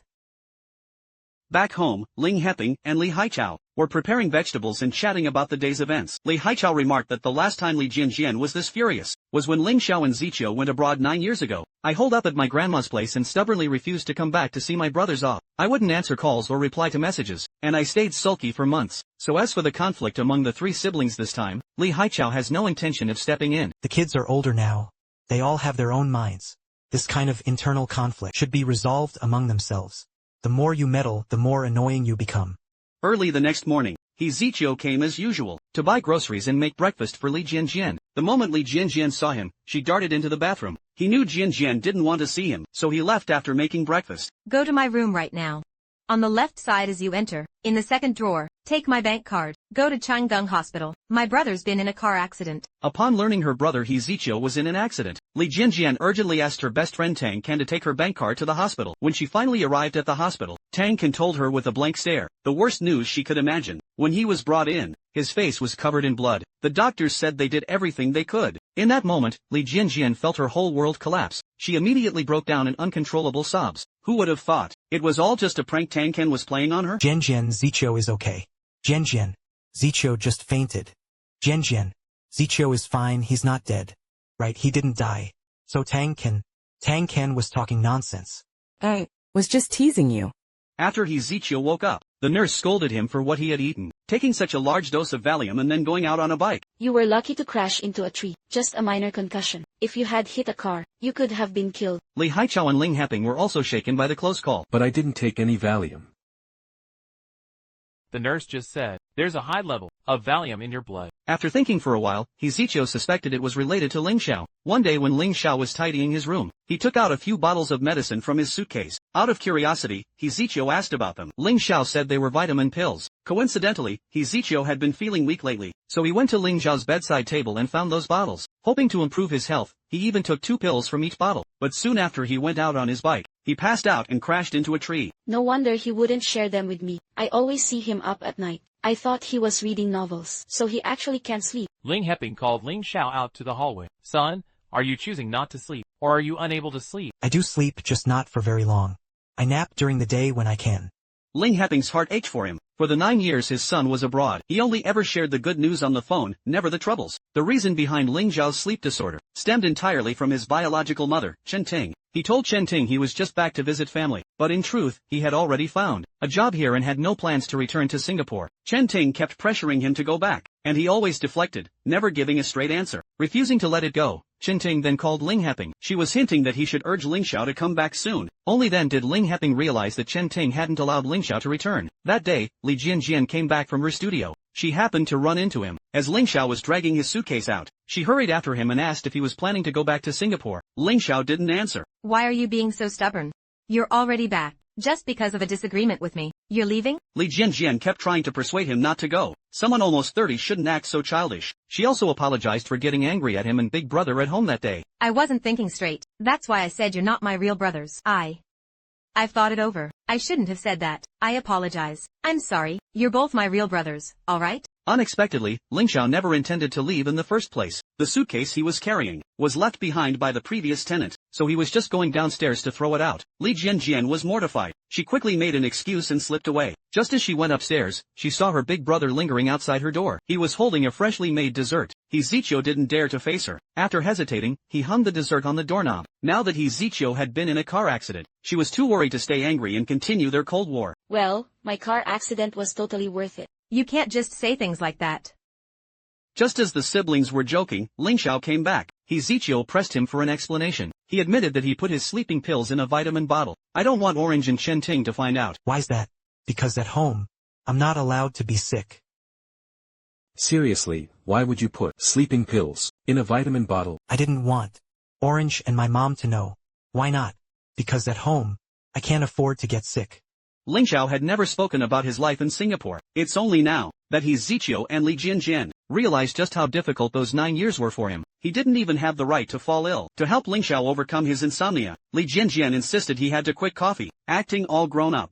All those years in Singapore, aside from going to school, he was home caring for his mother, who was paralyzed, and his little sister. After graduation, work left him with little desire to go out. So when Jianjian asked him what was fun in Singapore, he couldn't come up with an answer. Had a girlfriend? No. No way. But there is someone I like. What's she like? Pretty? Extremely pretty. And adorable. Jianjian didn't for a second suspect it might be her. That evening, they stayed at the hospital with Zichio. They helped him to a bench in the garden, behind the inpatient building to look at the stars. The three siblings reminisced about their childhood antics, and in that moment, the 9 years of distance seemed to melt away. Then the topic turned to Jianjian dating her online friend Zheng Shiran. Ling Xiao urged her to break up with Zheng Shiran immediately. Zichio agreed, saying Zheng Shiran didn't look like a decent guy at all. Without hesitation, she jumped to Zheng Shiran's defense, but when asked how much she likes Zheng Shiran, she couldn't come up with an answer right away. The next day, Zheng Shiran came to the hospital to visit Zichio, as Li Jianjian's boyfriend. Of course, Zichio and Ling Xiao were less than thrilled to see him. Here's someone injured, hospitalized, and in recovery. Yet the gift he brought could neither be eaten nor drunk. It was some incomprehensible piece of art. Zichio just rolled his eyes at the sight of it. A short while later, a nurse came in to take Zichio's temperature. Zheng Shiran unabashedly stared at the nurse's backside, his gaze fixed and unwavering for a full second. Ling Xiao caught sight of this. When can I be discharged? Let's talk after rounds are finished.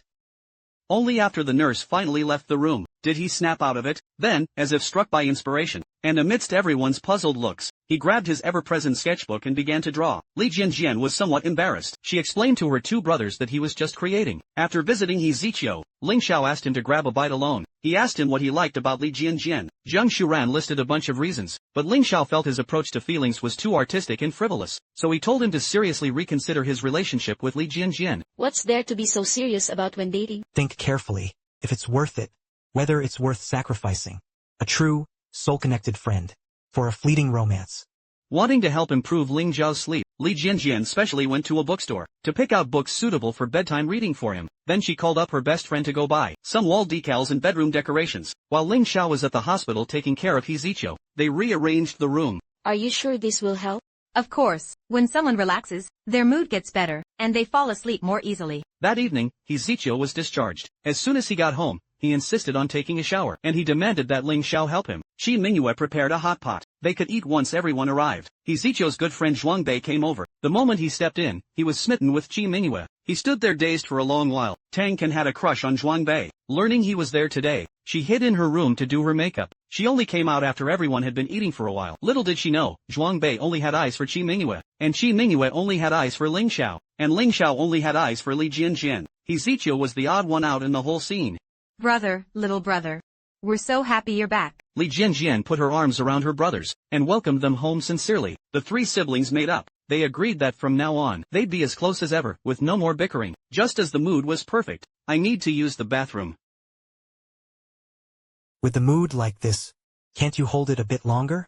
It's a bodily need. What can I do? Zichio just got out of the hospital and can't walk on his own yet. Ling Xiao had to help him to the bathroom, while Li Jianjian was waiting for them. Ling Xiao's phone on the table suddenly rang. Tipsy, she answered it without looking clearly. Xiao Chengzi recognized her voice. Just ask Ling Xiao when he's coming back to Singapore. Didn't he say he was only going for a month? Li Jianjian felt upset when she heard the news. Even when Qi Mingyue and Tang Can tried to get her to sing, she wasn't in the mood. Ling Xiao came out of the bathroom and saw her sleeping on the sofa. He carried her back to her room. When Qi Mingyue came in with a warm towel, she saw Ling Xiao gently brushing Li Jianjian's hair. She thought Ling Xiao's affection for Jianjian was just a brother's love for his sister. She even mistakenly believed Ling Xiao liked her, but was just too shy to confess. She probably hates me too.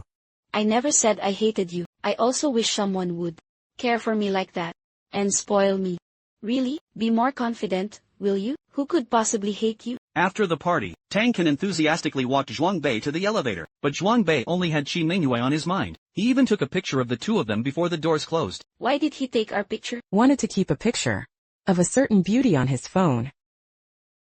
Unbeknownst to Tang Can, Zhuang Bei was cropping the photo. She was like an extra, mercilessly cut out. During the day, Li Jianjian took Qi Mingyue to redecorate Ling Xiao's room, hoping it would help with his insomnia. He was shocked when he walked in, even wondering if he'd entered the wrong room. A wave of warmth washed over him. The next morning, Ling Xiao asked Li Jianjian if she'd received a call from Little Orange last night. He was worried about what Little Orange might have said. Li Jianjian didn't tell the truth. Just let him call Xia Kengzi back. Jianjian immediately turned around, and secretly told her brother, he's Zichio. Don't listen to her nonsense. He said he'd only be back for a month. Why even look for a job? I know. So, he lied to them. Otherwise, he probably wouldn't have been able to come back at all. Yeah, true. I mean, how did his mom, that difficult mother of his, suddenly agree to it? So what do we do? After whispering back and forth, they still couldn't figure out what to do. Ever since Hime came to repay Li Haichao last time, he had been wrestling with the thought, should he tell Zichio about it? So, when he brought Zichio some fried dumplings at the dessert shop at noon, he pretended to casually ask Zichio, After all these years, haven't you ever thought about looking for your mom? Why would I look for her? She didn't want me. Li Haichao even offered to help him get Hime's contact info, but Zichio firmly refused. He figured that after all this time, Hime had probably forgotten about him, and even if he did find her, he wouldn't know what to say, although he acted like it was no big deal. In front of Li Haichao, in secret, he never stopped trying to find out where Hime was. I told the driver about your situation. He checked the trip record too. Says she was picked up on Huaxing Road and dropped off at Gumaolanhai. Last time, Zichio saw Hime getting into a ride-hailing car at an intersection, so he asked Zhuang Bei to track down the driver and get some info. But how much could a mere itinerary really tell them? Trying to find one person in this vast sea of humanity is as hard as finding a needle in a haystack. Sure enough, ever since we were kids, you're the one who heals my heart. Enough, enough. That's so corny. Ling Xiao developed severe insomnia, so Li Jianjian started dragging him out to run every day, to help his body release dopamine, hoping it would help him fall asleep faster. Next Saturday is the 21st anniversary of Li Jianjian's mother's passing. My dad's been a widower for 21 years. He's devoted himself entirely to raising us. They agreed to go home together next Saturday to pay their respects. After their run, Ling Xiao left his phone on the table and went to take a shower. Just then, Chen Ting happened to call. Zichio was about to bring the phone to him, when he accidentally saw a text notification for a booked flight to Singapore. The next day, his colleague Feng Sisi invited him to see a play. Sorry, I'm going to Singapore tomorrow. Going back after only a month here? Feng Sisi thought the girl he liked was in Singapore and said long-distance relationships never work out. I think so too. Long distance just doesn't work. But fortunately, the person I like is right here. You've liked her since high school, right? Pretty much, yeah. A high school classmate? You could say that. Same class. 2 years below me. Just as Feng Sisi was about to press further, Li Jianjian came to see Ling Xiao for a dental checkup. She mentioned her boyfriend Zhang Shuran in passing, urging Ling Xiao not to be so hard on him. Sure, he looks at girls all the time, but he's actually not a pervert at all. Ling Xiao replied that he simply doesn't like Zhang Shuran. I'll explain the reason later. I'll tell you when I get back. Where are you going? Singapore. You're going back to Singapore? Not back. I'm just going. I have some things to take care of. Should be back before your mother's death anniversary. Elsewhere, her best friend Qi Mingyue also had a dental cleaning appointment. Her dentist happened to be Feng Sisi. Feng Sisi asked her about Ling Xiao having a crush on a younger girl from school. Listening to Feng Sisi's description, she felt a secret thrill, mistakenly believing she was the one Ling Xiao liked. Later, leaving the hospital, Qi Mingyue told Li Jianjian about it, but Li Jianjian's mind was completely occupied with Ling Xiao going to Singapore. She was worried he might not come back. Qi Mingyue mistakenly thought she was upset. Your brother likes me. You're not unhappy about that, are you? Didn't you used to have a crush on my little brother? Can you not bring up my embarrassing past? Qi Mingyue's mother invited her out to eat. Only after arriving did her mother reveal that she was setting her up on a blind date with a guy from Aunt Chen's workplace. Just as she was feeling flustered, the guy showed up. Aunt Chen quickly introduced them to each other, making Qi Mingyue very uncomfortable. Midway through, she used work as an excuse to leave early, but her mother wouldn't let her. She finally said she already liked someone, and asked her to stop setting her up. Her mother thought it was just an excuse, so she promised that in a couple of days, she'd bring the guy she likes home to meet her. Fine, I'll be waiting to see. Meanwhile, Zhang Shuran is waiting for Li Jianjian at Hezichio's cafe. Hezichio sees him drawing again. The girl at the next table is furious. Why are you still here? I paid for my coffee. Get out, watch it, or someone might sue you for harassment. Hezichio can't take it anymore. He snatches the sketchbook and marches over. Excuse me, ladies, there's a creep here, secretly sketching you. Should I call the police? He gave you such a tiny waist and legs for days. To his surprise, the girls aren't mad at all. They even praise Zhang Shuran's work. Hezichio is absolutely fuming. Soon, Li Jianjian arrives. Hezichio quickly drags her upstairs. Zhang Shuran is getting along famously with the girls. Listen, before you got here, he was staring at their butts and their faces while drawing them. You can't be with a guy like that. Hezichio urges her to dump that jerk, but she doesn't seem bothered. She thinks an artist's mind just works differently. Seeing he's getting nowhere, he starts ruffling her hair. She fights back just as hard. In seconds, both their hairstyles are a complete mess. I don't want this ambiguity anymore. Ling Xiao is leaving for Singapore tomorrow. Li Jianjian stops by to drop something off. She finds him packing several bags. Li Jianjian panics immediately, afraid he might not come back. You're only going for 2 days. Why such a huge suitcase? I just take a backpack.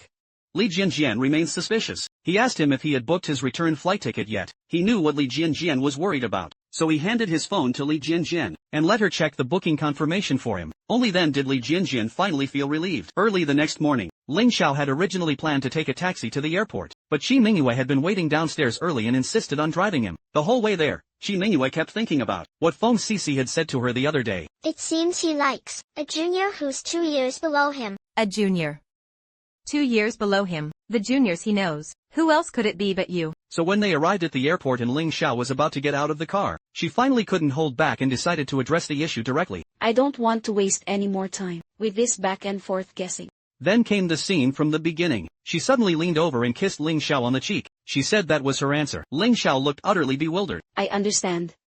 We'll talk when you get back. You should go now. Since the check-in time was almost over, Ling Xiao had no choice but to get out of the car, his face full of questions. Meanwhile, Hezichio's second aunt had brought a box of wild duck eggs from her hometown in the countryside to visit him at the shop. Seeing that Zichio had opened such a big coffee shop, she was genuinely happy for him from the bottom of her heart. However, she kept looking as if she had something to say but was hesitating. Zichio, being his easygoing self, didn't notice a thing. Just as his second aunt was gathering the courage to speak up, Li Haichao happened to call. He asked him to bring his second aunt home for dinner later. After chatting at the shop for a while, the two of them headed back to the Li household together. Li Haichao told Zichio to go downstairs and help Jin Jian carry her things. The kids aren't back yet, so Li Haichao started chatting with second aunt. As they talked, second aunt suddenly burst into tears. Li Haichao asked if something was wrong. My husband, he was diagnosed with stomach cancer in March. He had surgery at the first affiliated hospital last month. Chemotherapy starts next week. Such a big thing.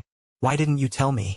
How could I possibly trouble you all again? Second aunt confessed that she came to see Zichio this time, not just to visit, but also to borrow some money from him. But she couldn't bring herself to ask. She's borrowed from every relative she could. Now everyone avoids her when they see her. She's really out of options. Zichio and Li Jianjian returned, and overheard the conversation from the doorway. Li Haichao found out she needed to borrow 20,000 yuan, and was planning to cash out his investments to lend her the money. Zichio walked straight in and interrupted Li Haichao. Don't worry about it, I have money. What money do you have? You just got back to start your business. It's fine, Dad. After Zichio withdrew the money from the bank, he also went and bought some royal jelly and protein powder for Uncle to build up his strength. Auntie was very grateful. Here's an IOU for the 20,000. I wrote it for you.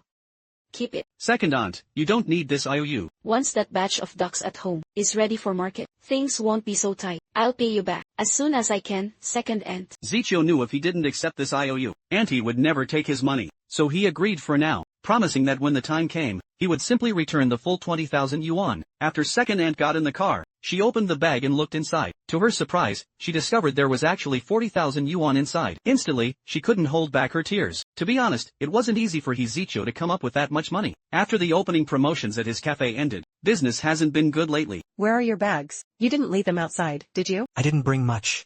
Ling Xiao had just stepped inside, when his mother, Chen Ting, asked about his luggage. Fearing he planned to return to China again, his silence made Chen Ting grow increasingly anxious. She kept pressing him for an explanation. I've already found a job. Back home. What back home? After all this time I've been with you. You still don't consider this your home? Just then, Li Jianjian called Ling Xiao. Chen Ting absolutely refused to let him answer it. In the struggle, she grabbed his phone and smashed it to the ground, breaking it. After the opening promotions at He Zichou's cafe ended, customer traffic had dropped off. One day, Li Jianjian's boyfriend, Zheng Shiran, came by the shop again. He Zichou got angry the moment he saw him, but there was nothing he could do about it. His buddy Zhuang Bei asked him, "So what kind of guy would actually satisfy you? Now you're satisfied?" "What boyfriend? What is she thinking?" No, I mean, she's too young. She's just a kid. Zhuang Bei immediately came to a conclusion. "You're in love with your sister." "What? How could I? Hey, don't be so quick to deny it. Is that you?" I couldn't stop thinking about her. All my plans for the future included her, and only her. Zhuang Bei analyzed the situation for him. "If you marry Li Jianjian, you'd be in the same household register." He encouraged He Zichou not to limit himself to his old way of thinking. Although he verbally refuted it repeatedly, he couldn't help but start to seriously consider the idea. When he returned home that evening, he ran into Li Jianjian at the door, who was looking for him. "Little brother?" Has Ling Xiao contacted you today? And no, Li Jianjian was completely preoccupied with worry for Ling Xiao. She didn't notice the awkwardness all over his face. After Zhuang Bei's enlightening talk, he didn't even dare to look Li Jianjian in the eye, so he quickly made up a flimsy excuse and closed the door. While brushing his teeth after a shower, "You like your sister?" Later, he absent-mindedly stepped out of the bathroom. He bumped right into Li Jianjian. He quickly covered up, not letting her see. After scurrying back to his room, he couldn't help but remember the past. Once, he came back from playing basketball, burning up. He moved a chair to stand right under the AC vent to cool down. Li Jianjian, who was doing homework nearby with Ling Xiao, saw him. She snuck up stealthily behind him.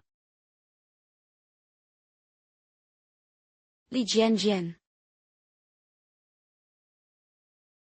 Are you even a girl? Meanwhile, ever since Chen Ting found out Ling Xiao got a job back in China, she's been sulking and hasn't eaten for a whole day. She's even holding onto his documents, preventing him from returning. Ling Xiao pleaded with her to return his documents, but she emotionally blackmailed him. You're abandoning us. No, I just want to go back home and live there. Before leaving for Singapore, Ling Xiao had already booked his return flight. Li Jianjian made a point of coming home early to wait for him. Shi Mingyue was kneading dough to make dumplings for him, but Ling Xiao's phone was unreachable the whole time. Evening came, and Ling Xiao still hadn't returned. Li Jianjian was upset. Without a word, she went back to her room. Just then, the doorbell suddenly rang. Shi Mingyue and Tang Can rushed over to open the door. His back. It's not like you don't know the code. Why didn't you just let yourself in? Weren't you the one who said, I should learn from Ling Xiao and ring the bell when I come over? Early the next morning, Li Jianjian and He Zichou returned to the Li family home to pay respects to Mom Li. According to their hometown custom, the 21st anniversary calls for a proper ceremony. It had been 21 years since Mom Li passed away, so Li Haichao invited relatives from their hometown and close neighbors to gather at his noodle shop. He also booked 8 tables at the restaurant next door. Li Jianjian and He Zichou found it a bit of a headache. These relatives they never saw during the holidays were always quick to gossip about their family affairs. The two of them put on smiles in front of everyone, barely managing to deal with the relatives' idle chatter. Of course, the topic of marriage was unavoidable. Found someone yet? Not yet. Wouldn't it be great to have a live-in son-in-law? Someone you know well. She was just a bit homely as a kid, but you know how girls blossom when they grow up.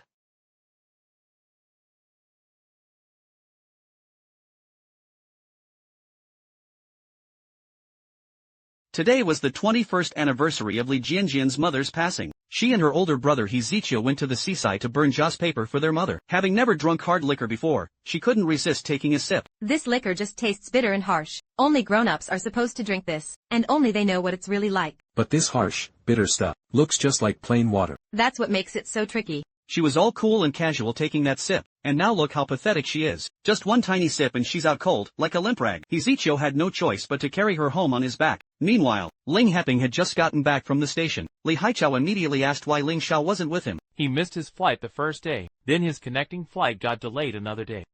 He called me from the airport, borrowing someone else's phone. Ling Heping, a veteran police officer, seriously suspected Ling Xiao was lying to him. He figured Chen Ting was probably behind it, stopping Ling Xiao from leaving. Ling Xiao's phone is off. I bet Chen Ting smashed it, too. Ling Heping was fuming just talking about Chen Ting. She abandoned them years ago, just walked out on her husband and son, and now she has the nerve to cling to Ling Xiao and won't let go. Just as he was venting, Ling Xiao returned. The first thing he did was light incense for Li's late mother. Only after that did Ling Heping remember. He'd forgotten to tell Li Jianjian that Ling Xiao was back. Afraid Li Jianjian might overthink his delay, Ling Xiao hastily said goodbye to both fathers. Instead of going upstairs, he went straight to Li Jianjian's place. Li Jianjian, having drunk too much, was already asleep. He knelt by her bedside, gazing at her tenderly. As he watched, he could no longer hold back his feelings. He leaned in and stole a gentle kiss. Shi Mingyue happened to witness this from outside the door. It finally dawned on her. She had been misreading the situation all along. It wasn't her that Ling Xiao liked, it was Li Jianjian. As Ling Xiao kissed Li Jianjian again, Li Jianjian suddenly jolted awake from her sleep, and saw Ling Xiao standing right in front of her. The memory of Ling Xiao secretly kissing her flashed through her mind. Her eyes widened in complete shock. This situation was incredibly awkward. She quickly shut her eyes and pretended she was still asleep. Ling Xiao had wanted to say something to her, but she turned her head away to avoid him. Seeing this, Ling Xiao had no choice but to leave her room. The next morning, Li Jianjian woke up and recalled the events of the previous night. She still felt like it was all a dream. As usual, He Ziqiu came over to Li Jianjian's place to make breakfast. Li Jianjian dawdled in the bathroom for a long time. Seeing that she couldn't avoid it any longer, she steeled herself and went out to eat with everyone. He Ziqiu and Tang Kan started chatting about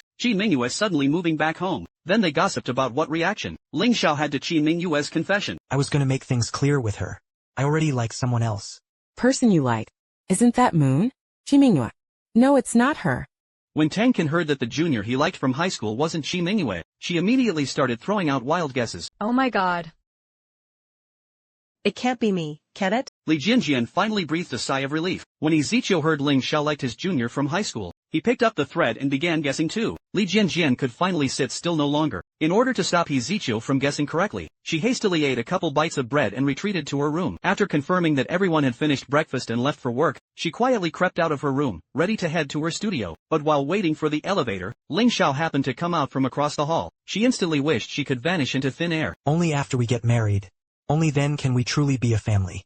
What marriage? How could we possibly get married? Li Jianjian was cornered in the elevator as Ling Xiao confessed his feelings. She never expected that the brother she grew up with would have feelings for her. Although they're not biological siblings, their bond is even stronger. They ate from the same pot and slept in the same bed since they were kids. Calling them one family is no exaggeration at all. However, Ling Xiao isn't satisfied with their current relationship. He urges her to break up with Zheng Shiran. She refuses and firmly rejects Ling Xiao's confession. Meanwhile, He Ziqiu is making desserts in his shop. Li Jianjian's boyfriend, Zheng Shiran, suddenly shows up. The sight of Zheng Shiran makes his blood boil. He's dating my sister Li Jianjian, yet he brings different girls here to chat about chests, waists, and butts. Without batting an eye, Zheng Shiran calls it art. He's so angry he can only laugh. You've got more tricks up your sleeve than a pig has bristles. I don't care about anything else. Break up with her, now. Didn't Li Jianjian tell you? We already broke up. He Ziqiu's eyes widen in shock. He quickly presses for details. Is it really over? She has no feelings for me, so we had to end it. Where do we stand now? We're back to just being friends. You can go after her too. Since when have I been chasing her? None of your business.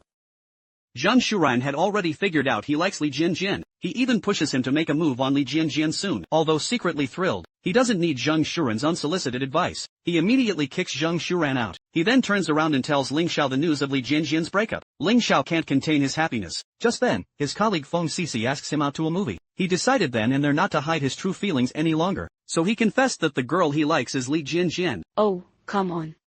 You've got to be kidding. That evening, He Ziqiu treated his good buddy Zhuang Bei to dinner. His main purpose was to ask for advice on how to pursue Li Jianjian. He'd been wrestling with this for a long time himself. So, what do you think? Is this idea of me liking Li Jianjian just wrong? Zhuang Bei gave him a serious, earnest analysis. First, he has to get Li Jianjian to see him differently. He needs to proactively break out of the old sibling dynamic. Make her feel like there could be something more between them. Meanwhile, Li Jianjian had been agonizing over it all day. She finally decided to clear the air with Ling Xiao. She thought Ling Xiao must have been provoked somehow to suddenly mistake their sibling affection for romantic love. And besides, you're already stressed out. Is it because? Back in our last year of high school, I said back then that I would marry you someday. Ever since that day I decided, the sweetest heart of the watermelon, the crispy rice at the bottom of the pot, the tender cheek meat of the fish, the marrow from the soup bones, the juicy filling inside the bun, I'd save all the best bits for you. Li Jianjian thought he was just joking around back then. She never expected him to be serious. Li Jianjian was completely stunned. You took me in when I was little. For my whole life, I've been yours. Meanwhile, Ling Heping helped Haichao get some news about Himei. Himei has been back for 2 years now. She even opened a beauty salon locally. The next morning, while having breakfast with He Ziqiu, Ling Xiao casually asked if He Ziqiu ever thought about looking for Himei. As usual, He Ziqiu said no. But in fact, he'd already secretly found out about Himei's beauty salon. He's come here secretly many times, but he never intended to come in. Each time, he'd watch from across the street for a bit before leaving. He had just left when Li Haichao showed up right afterwards. Following the address from Ling Heping, Li Haichao found Himei. Himei was with a 4 or 5-year-old child. Seeing Li Haichao suddenly appear at her shop, she was very surprised. They found a cafe and sat down. Li Haichao told her that Ziqiu had returned from abroad. He went on and on about Zichou, but he Mei seemed indifferent, as if she had no interest in Zichou's affairs, even seemed resistant. Li Haichao urged her to meet Zichou to help him resolve what's weighing on his mind. Without a hint of maternal feeling, she flatly refused. I left. For myself. I came back. For myself as well. If we run into each other on the street, let's just act like strangers. I see you as my brother, and you want to have a baby with me? Let me tell you, if my dad finds out about this, what will he think? I already told Dad. He told me to think it through. Just earlier, Zichou took the chance while the noodle shop was closed and Li Haichao was cleaning, to bring up his intention to pursue Li Jianjian. Li Haichao was instantly dumbfounded. It took him a while to process this. So you have feelings for Jianjian? What would Jianjian think? I haven't told her yet. I wanted to get your permission first. What if I don't agree? Zichou had already decided. If Li Haichao didn't agree, he'd wait until he did before confessing to Li Jianjian. If Li Jianjian didn't agree, he'd keep pursuing her. Li Haichao knows that love is not a game. He's worried that if he and Jianjian don't work out as a couple, they might end up losing the close bond they've shared since childhood. So he earnestly tells him, you have to promise me, even if you two can't move forward. You must be able to step back. You'll still be her brother. I promise. Meanwhile, ever since Ling Xiao confessed to Li Jianjian in the elevator, Jianjian has been avoiding him all day. Ling Xiao looks upset, and even gets jealous of Zichou. I swear on my heart. They're both equally dear to me. Hey, bro. That's not the same. When people get hurt, they clench their fists to protect their palms. So, am I the palm or the back of the hand? Jianjian lets out an exasperated laugh. She really has no answer for that. Covered in mosquito bites from the rooftop, she seizes the excuse to slip away. Ling Xiao catches up, insisting on applying ointment. After resisting for a while, she finally gives in. Ling Xiao urges her once more to think it over. Look, I don't care. Starting today, you need to change your way of thinking. See me as a man. You can't force someone, if they're unwilling. I won't force you, but if you do want a drink, this is the only bowl in front of you. You can't avoid it. Ling Xiao even threatens to tell everyone about this. Jianjian immediately panics. She quickly says she'll consider him pursuing her, and repeatedly begs him not to tell her other brother, Zichou. No sooner has Ling Xiao left, than Zichou returns from the noodle shop. She sighed, saying it was more comfortable and relaxed to be with her brother. Little did she know, Zichou suddenly confessed to her again. I don't want to be your brother anymore. I want to be your boyfriend. Just hear me out. I've thought it through very clearly. I'm not comfortable handing you over to any other man. In this world, there is no man who cares for you more than I do. I must take care of you myself. Only then can I be at ease. What are you doing? After we get married, things will be just like before. I'd be marrying into your family. The family structure won't change at all. And later, when we have children, I can take care of them too. Are you crazy? Zichou, are you out of your mind? Li Jianjian completely lost her composure. She had always seen him as a brother, and now he's talking about having children with her? If Dad Li found out, it would be a disaster. However, Zichou had already talked to Father Li before coming. Li Jianjian quickly distanced herself from him, and warned him never to tell Ling Xiao about this. That night, Li Jianjian couldn't sleep. Ling Xiao couldn't sleep. Zichou couldn't sleep. Li Haichao couldn't sleep either. Early the next morning, Li Jianjian went to the studio without eating breakfast. While the others were having breakfast, Li Haichao told Zichou about Mei's situation. When he was in his senior year of high school, Mei came back once. She returned the 10,000 yuan she had borrowed back then. Now, Mei has remarried and has a 4-year-old child. It's up to you, whether you want to go see her or not. Does she want to see me? Li Haichao was at a loss for words, because from their last conversation, he could clearly sense that Mei didn't want to see him. Then why should I go looking for her? Ling Xiao, on the other hand, thought he should go talk to Mei to clear things up, since she hasn't fulfilled her parental duties. If any trouble comes up in the future, she shouldn't come to him to take responsibility. Although Zichou didn't say it out loud, they could all see he was upset. Ling Xiao comforted him, saying that even after his mom left when he was young, he didn't starve. In the future, he can fight for whatever he wants on his own. They'll only get better and better. After much thought, Zichou decided to listen to Ling Xiao and went to find Mei. Coincidentally, Mei wasn't at the store because she was taking her child to kindergarten. So he left his coffee shop address with the clerk, asking them to tell Mei that someone was looking for her. Too spoiled by my brother. Li Jianjian secretly bought a set of comic books online, titled Too Spoiled by My Brother. But she was caught red-handed by Duan. At that moment, she wished she could disappear into the ground. While working overtime at the studio in the afternoon, Ling Xiao specifically came to ask her out for dinner. Clearly, he wanted to transition from being a brother to a boyfriend. Ling Xiao hadn't bought a new phone since Chen Ting smashed his old one, so he took Li Jianjian along to help him pick one out. While setting up the new phone and installing apps, Qi Mingyue happened to send him a message. Li Jianjian didn't want to see it, but he insisted that she take a look. You don't have to give me an answer. I saw you kiss Li Jianjian. I was overthinking it. It was a misunderstanding. I'll look for a new place in the next few days, and move out as soon as possible. Please wait until after I move out before you go public. Only then did Li Jianjian realize that Qi Mingyue suddenly moved back home to avoid her in Lingxiao. She called and texted Qi Mingyue but got no response, so with no other choice, she had to go find Qi Mingyue in person to explain. But Qi Mingyue wouldn't listen at all. After she even found out He Ziqiu liked her too, she became even more convinced that Li Jianjian was deliberately trying to show off in front of her. Li Jianjian also lost her temper. The best friends who once told each other everything ended up parting on bad terms. Meanwhile, He Ziqiu was about to head home after cleaning the coffee shop, when his birth mother, Hime, appeared. Mother and son hadn't seen each other for 20 years, so their conversation was full of formality and distance. He Ziqiu didn't want to talk about his life after she abandoned him, and she didn't mention anything about her own life in all the years since. He Ziqiu could never understand why she had abandoned him. It was the only knot in his heart for all these years. He hoped this matter could finally be settled today. In my heart, from the day I abandoned you, we were already finished with each other. That's your ending.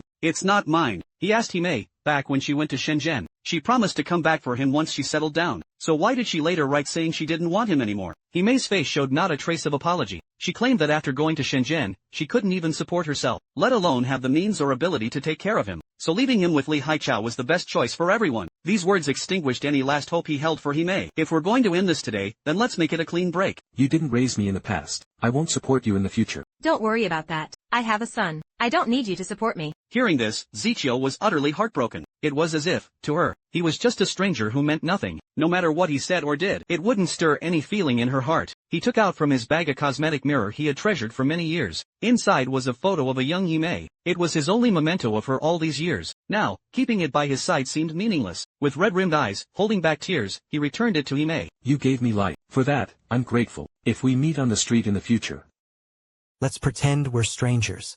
Ziqiu, I gave birth to you but didn't raise you. That's my fault. I'm sorry. If you ever face any difficulties in the future, you can still come to me for help. No need.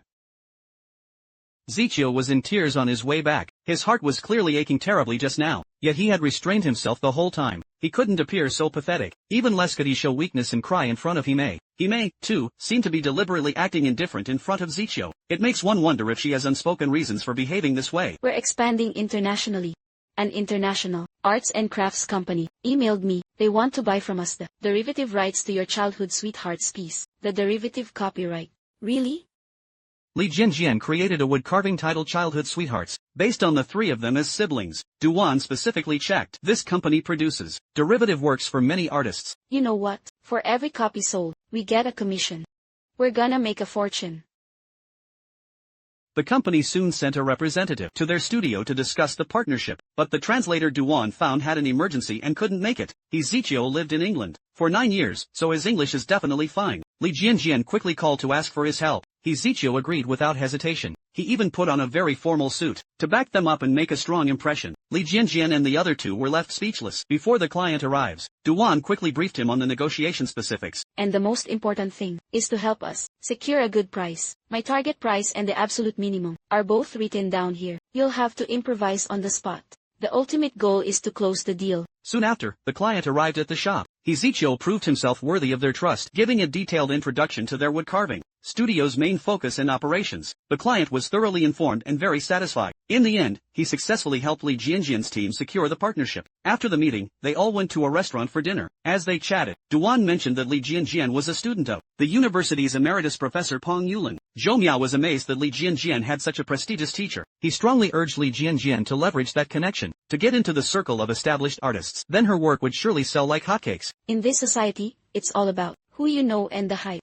If you just network with the right people, you won't even need to work hard. In today's world, you can't get anywhere without connections. Li Jianjian was put off by Zhou Miao's attitude. She still believed in letting her work and skill speak for themselves. He Ziqiu, ever the protective older brother, wasn't about to let Zhou Miao off the hook and shot back. If you want to get ahead by currying favor with influential people, then you should work at a studio that shares your philosophy. You shouldn't be at this one, right? Our Jianjian. She's a straightforward person who believes in hard work. Ever since she fell in love with woodcutting, the injuries on her hands have never stopped. And her fingers are covered in calluses too. Looking at your hands, they don't look like the hands of a woodcarver. Knowing he was in the wrong, Zhou Miao didn't dare to say anything more. That night, Ling Xiao fell asleep on the sofa. He had a nightmare. He dreamed that Chen Ting had come looking for him from Singapore. She even questioned him, asking if he didn't want her and her sister anymore. He woke up from the dream with a start. Just then, a delivery person knocked on the door. For a moment, he couldn't tell if it was a dream or reality. He thought Chen Ting had really come looking for him, and was suddenly overwhelmed with fear. Li Jianjian happened to come home and got the delivery for him. Seeing Li Jianjian, he hugged her tightly, as if seeking comfort. Li Jianjian could tell he was upset, so she let him hold her without pulling away. Then, she took him out for a run to help him relax. While resting, Li Jianjian asked him, "How did you actually convince Chen Ting to let you come back from Singapore?" From what I know of her, she wouldn't just let you go that easily. Well, actually, she had originally confiscated my ID documents. Ling Xiao waited until Chen Ting went out to buy groceries. Then he went to her room to search for them, but he searched for a long time and couldn't find them. Just as he was about to give up hope, his sister, Xiao Qingzi, suddenly opened the door and came in. She threw his documents onto the bed. Where did you find these? Mom told me to give them to you. He found it hard to believe that Chen Ting would let him go. It wasn't until Chen Ting came back from shopping and asked him if he'd bought his plane ticket that he finally believed she truly agreed to let him return home. After their run, Li Jianjian accidentally fell downstairs. Back home, while applying ointment, she casually mentioned her first year of high school. He accidentally fell down the school stairs. Zichio always believed Zhao Huaguang had hired someone to do it. To get to the truth, he even confronted Zhao Huaguang. Zhao Huaguang didn't deny it. This made Zichio afraid that people close to him would be targeted. That's partly why he later accepted Zhao Huaguang's offer to fund his studies in the UK. Li Jianjian couldn't sleep that night, so she went on a social media platform called Treehole, and posted anonymously. I have a huge problem. My two older brothers, who I grew up with and are like siblings to me, both confessed their feelings for me a few days ago. You're both single, right? Let's be friends and get to know each other. Yeah. At our age, we've all been through things. There's nothing to be embarrassed about. Li Haichao was suddenly set up on a blind date. Auntie Qian from the neighborhood committee brought Teacher Zhang to the noodle shop. Teacher Zhang proactively introduced herself. Divorced for 5 years. Both sons already working. But Li Haichao was acting all shy and awkward, like a complete novice. Right then, Himei arrived at the noodle shop. Hi, I'm looking for Li Haichao. Himei needs to see him about something. Without another word, he left Teacher Zhang hanging there and went off with Himei. Himei had come about Zichio. From what I know of Zhao Huaguang, he wouldn't just let Zichio come back. Himei claims she severed ties with Zichio as mother and son, but she still secretly worries about him. She has a feeling there's more to Zhao Huaguang letting Zichio return, but for now, it's just a guess. Then they started talking about Zichio opening a cafe. He opened it near the high school. The area has no malls or office buildings, the roads are narrow, and there's no parking. Every morning and afternoon when school starts and ends, the road gets clogged with cars dropping off and picking up kids. Even though foot traffic looks decent, nobody actually comes into the shop, and the main customers are still students. Last time Himei went to Zichio's shop, she made a point to look at the price list. During promotional half-price events, students can still afford it, but once the promotion ends, they can't. Li Haichao heard from Zichio that the shop uses only premium coffee beans. So the costs are quite high. I did a rough estimate. Right now, he must be spending more than he's making. Li Haichao has run a noodle shop his whole life, and doesn't understand how to manage a small cafe. Hearing this from Himei made him anxious too. Himei immediately took out her phone and asked him to add her as a contact. Add me on WeChat. One of my friends is a manager at a chain coffee shop. I've already spoken to her. I asked her to help out. I'll send you her contact info in a bit. Then you can pass along her WeChat to Zichio. Alright.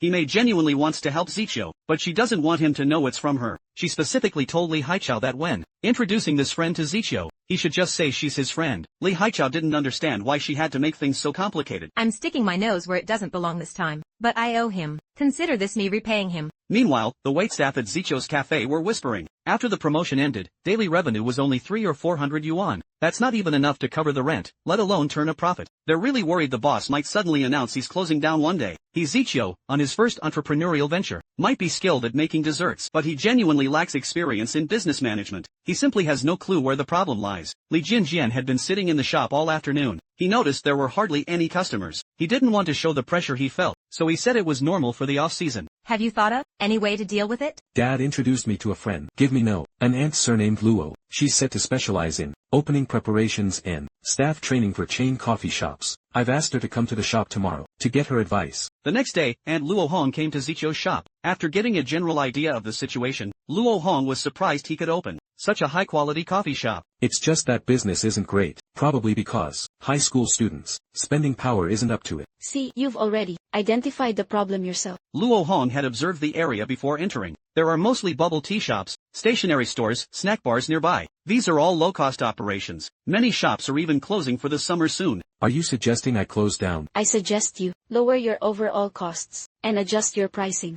From a business perspective, Even if you can afford to lose money, you can't just let the losses continue. Luo Hong was ready to give him a new business plan, but he flatly refused it. He recognized Luo Hong as his mother's colleague from years ago. She wasn't actually Dad Li's friend. You don't really know my dad, do you? Maybe I have early memories. I remember you holding me when I was little. Zichio, your mother meant well. Thank you, Aunt Luo Hong, but I'll have to pass. Why are you withdrawing so much money? To pay the staff.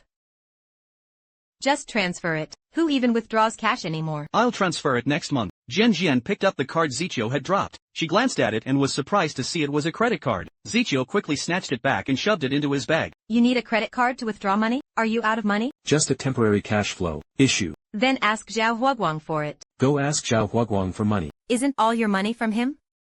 Jian Jian sensed something was off. She immediately caught up with him to ask what he meant. Where did the money for his cafe come from? It's my own money, Zichio said impatiently. What do you mean, your own? How could you have that much? I earned it myself. Every single penny I've used, since opening the shop, is money I saved up, bit by bit, while I was abroad. It has nothing to do with Zhao Huaguang. Jian Jian told Ling Xiao about this when she got back. Ling Xiao was also shocked. Turns out, after Zhao Huaguang took Zichio to study in the UK, he only supported him for 2 years. The living expenses, tuition later, and the money for the cafe now. Zichio earned it all himself by working. We all thought with Zhao Huaguang, that jerk was giving Zichio an easy life. Who knew he had it so rough overseas? Ling Xiao pressed Zichio for reasons. After I got abroad, I refused to call him Dad. Zhao Huaguang wanted me to take his surname. How was that possible? I felt awkward and didn't want to live in his house, so he cut me off financially. I was too proud to back down. He'd rather work odd jobs than take another penny from Zhao Huaguang. Ling Xiao scolded him for letting something this big happen without telling Dad Li. Why should I tell Dad? This is just between me and Zhao Huaguang. If he knew, he'd just worry. Li Jianjian spoke up for Zichio, cursing Zhao Huaguang for being so heartless to his own son. But Zichio felt it was nothing. He's not the only international student working to earn money, and it's only natural for an adult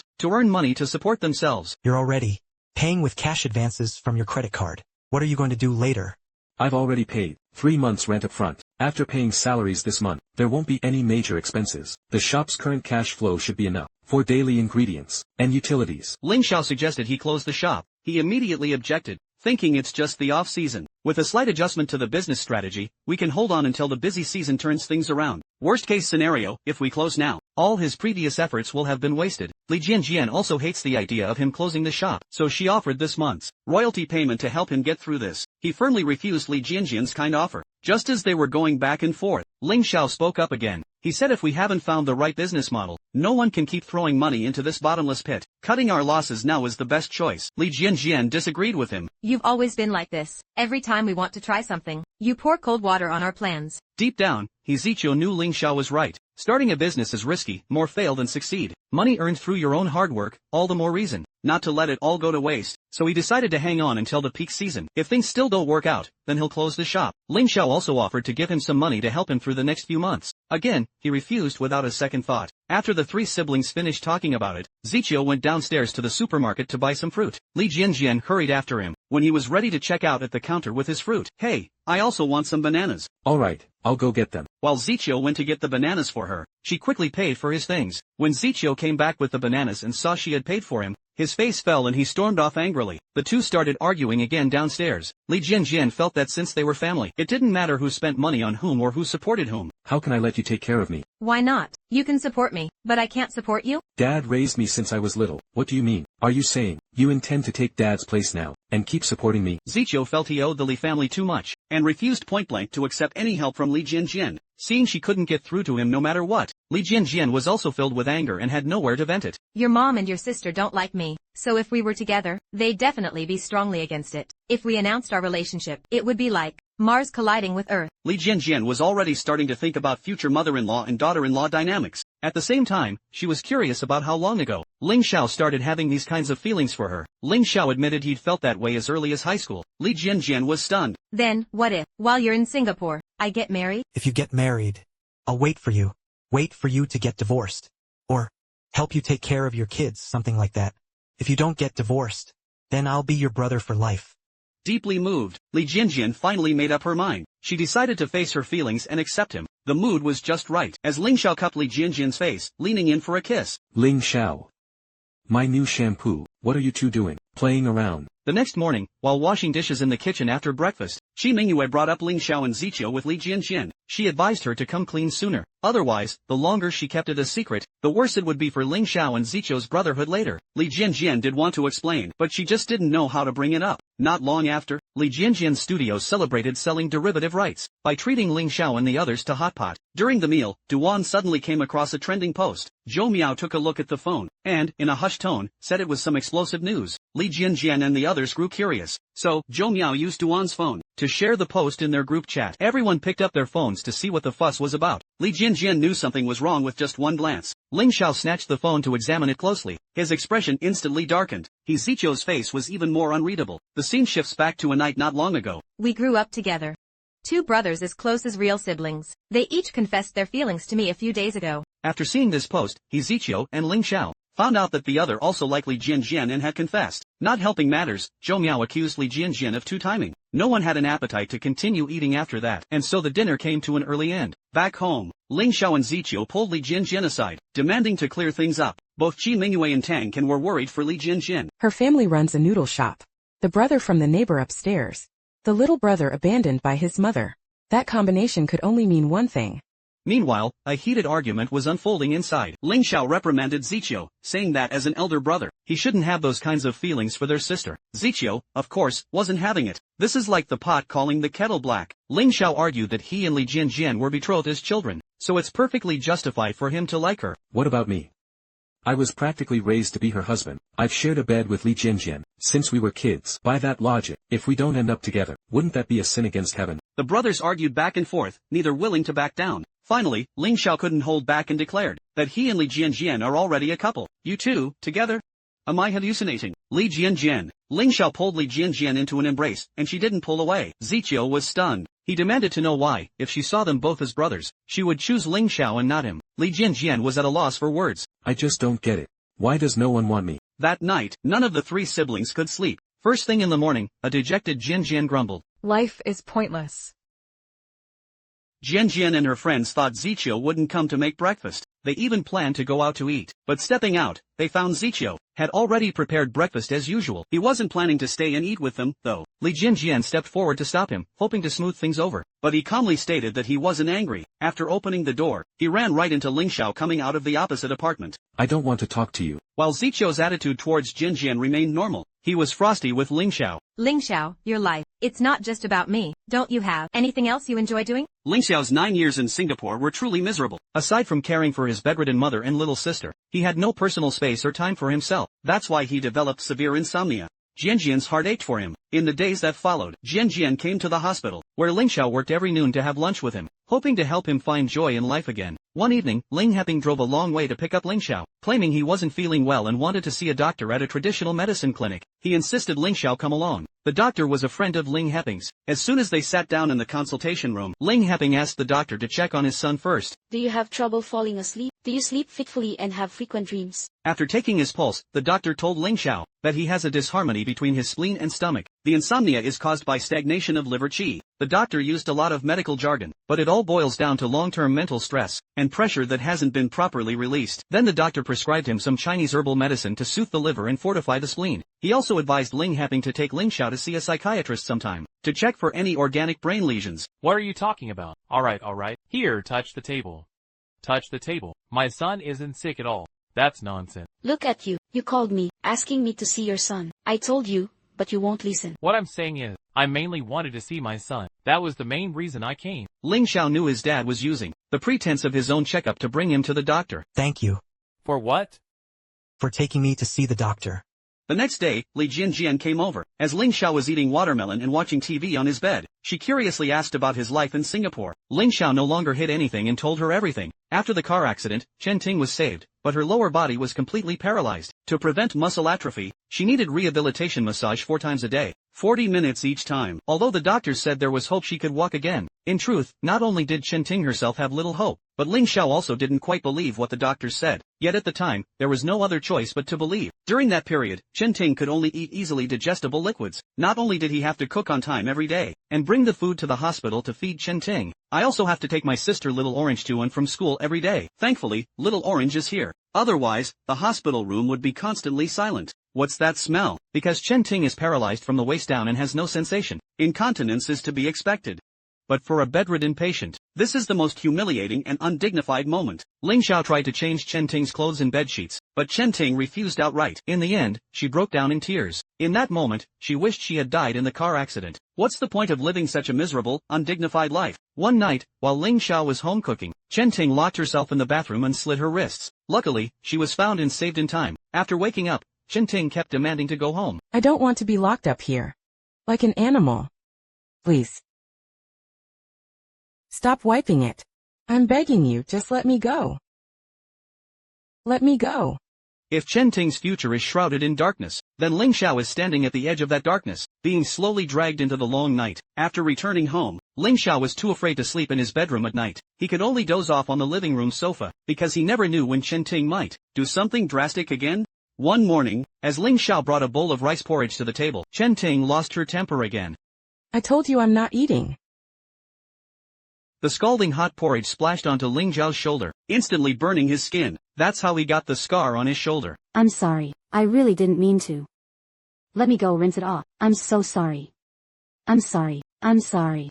After this incident, Chen Ting's state of mind seemed to improve. Not only did she take the initiative to learn how to walk with crutches, she even asked Ling Xiao to take her to the rehab center for a consultation. Like the doctor said, you'll be back on your feet eventually. I got some money today. Let me lend it to you. What would I need your money for? To pay off your credit card first. Just keep your own card to yourself. Zichou's cafe was losing money. He even had to use his credit card to pay the staff. Li Jianjian offered her own savings to help him out, but he refused to take it. Xiaogu, what are you doing? Why are you so stubborn? What I hate most is being pitied. I don't need anyone's pity. That evening, He Mei took her son Dongdong and some friends to a buffet. While she was getting food, she lost sight of him. Dongdong had wandered off. Panicked, she searched everywhere. She finally found him in the dessert section. A pastry chef was giving Dongdong some candy. Only then did her anxious heart settle. How did you get over here? You scared me to death. Didn't I tell you not to leave my sight? When she looked up to thank the chef, she realized it was he Zichou. She was shocked to see him there. What are you doing here? Working. Did you close your shop? I have to get back to work. Late that night, Zichou was taking out the trash after work, when he found a stray dog by the dumpster. He felt this puppy was unwanted, just like he felt. My heart went out to it, so I brought it home. Jianjian helped him bathe the puppy. He'd been giving Jianjian the cold shoulder lately, but she still cared deeply for him, so she asked if he still considered them family. Don't be silly.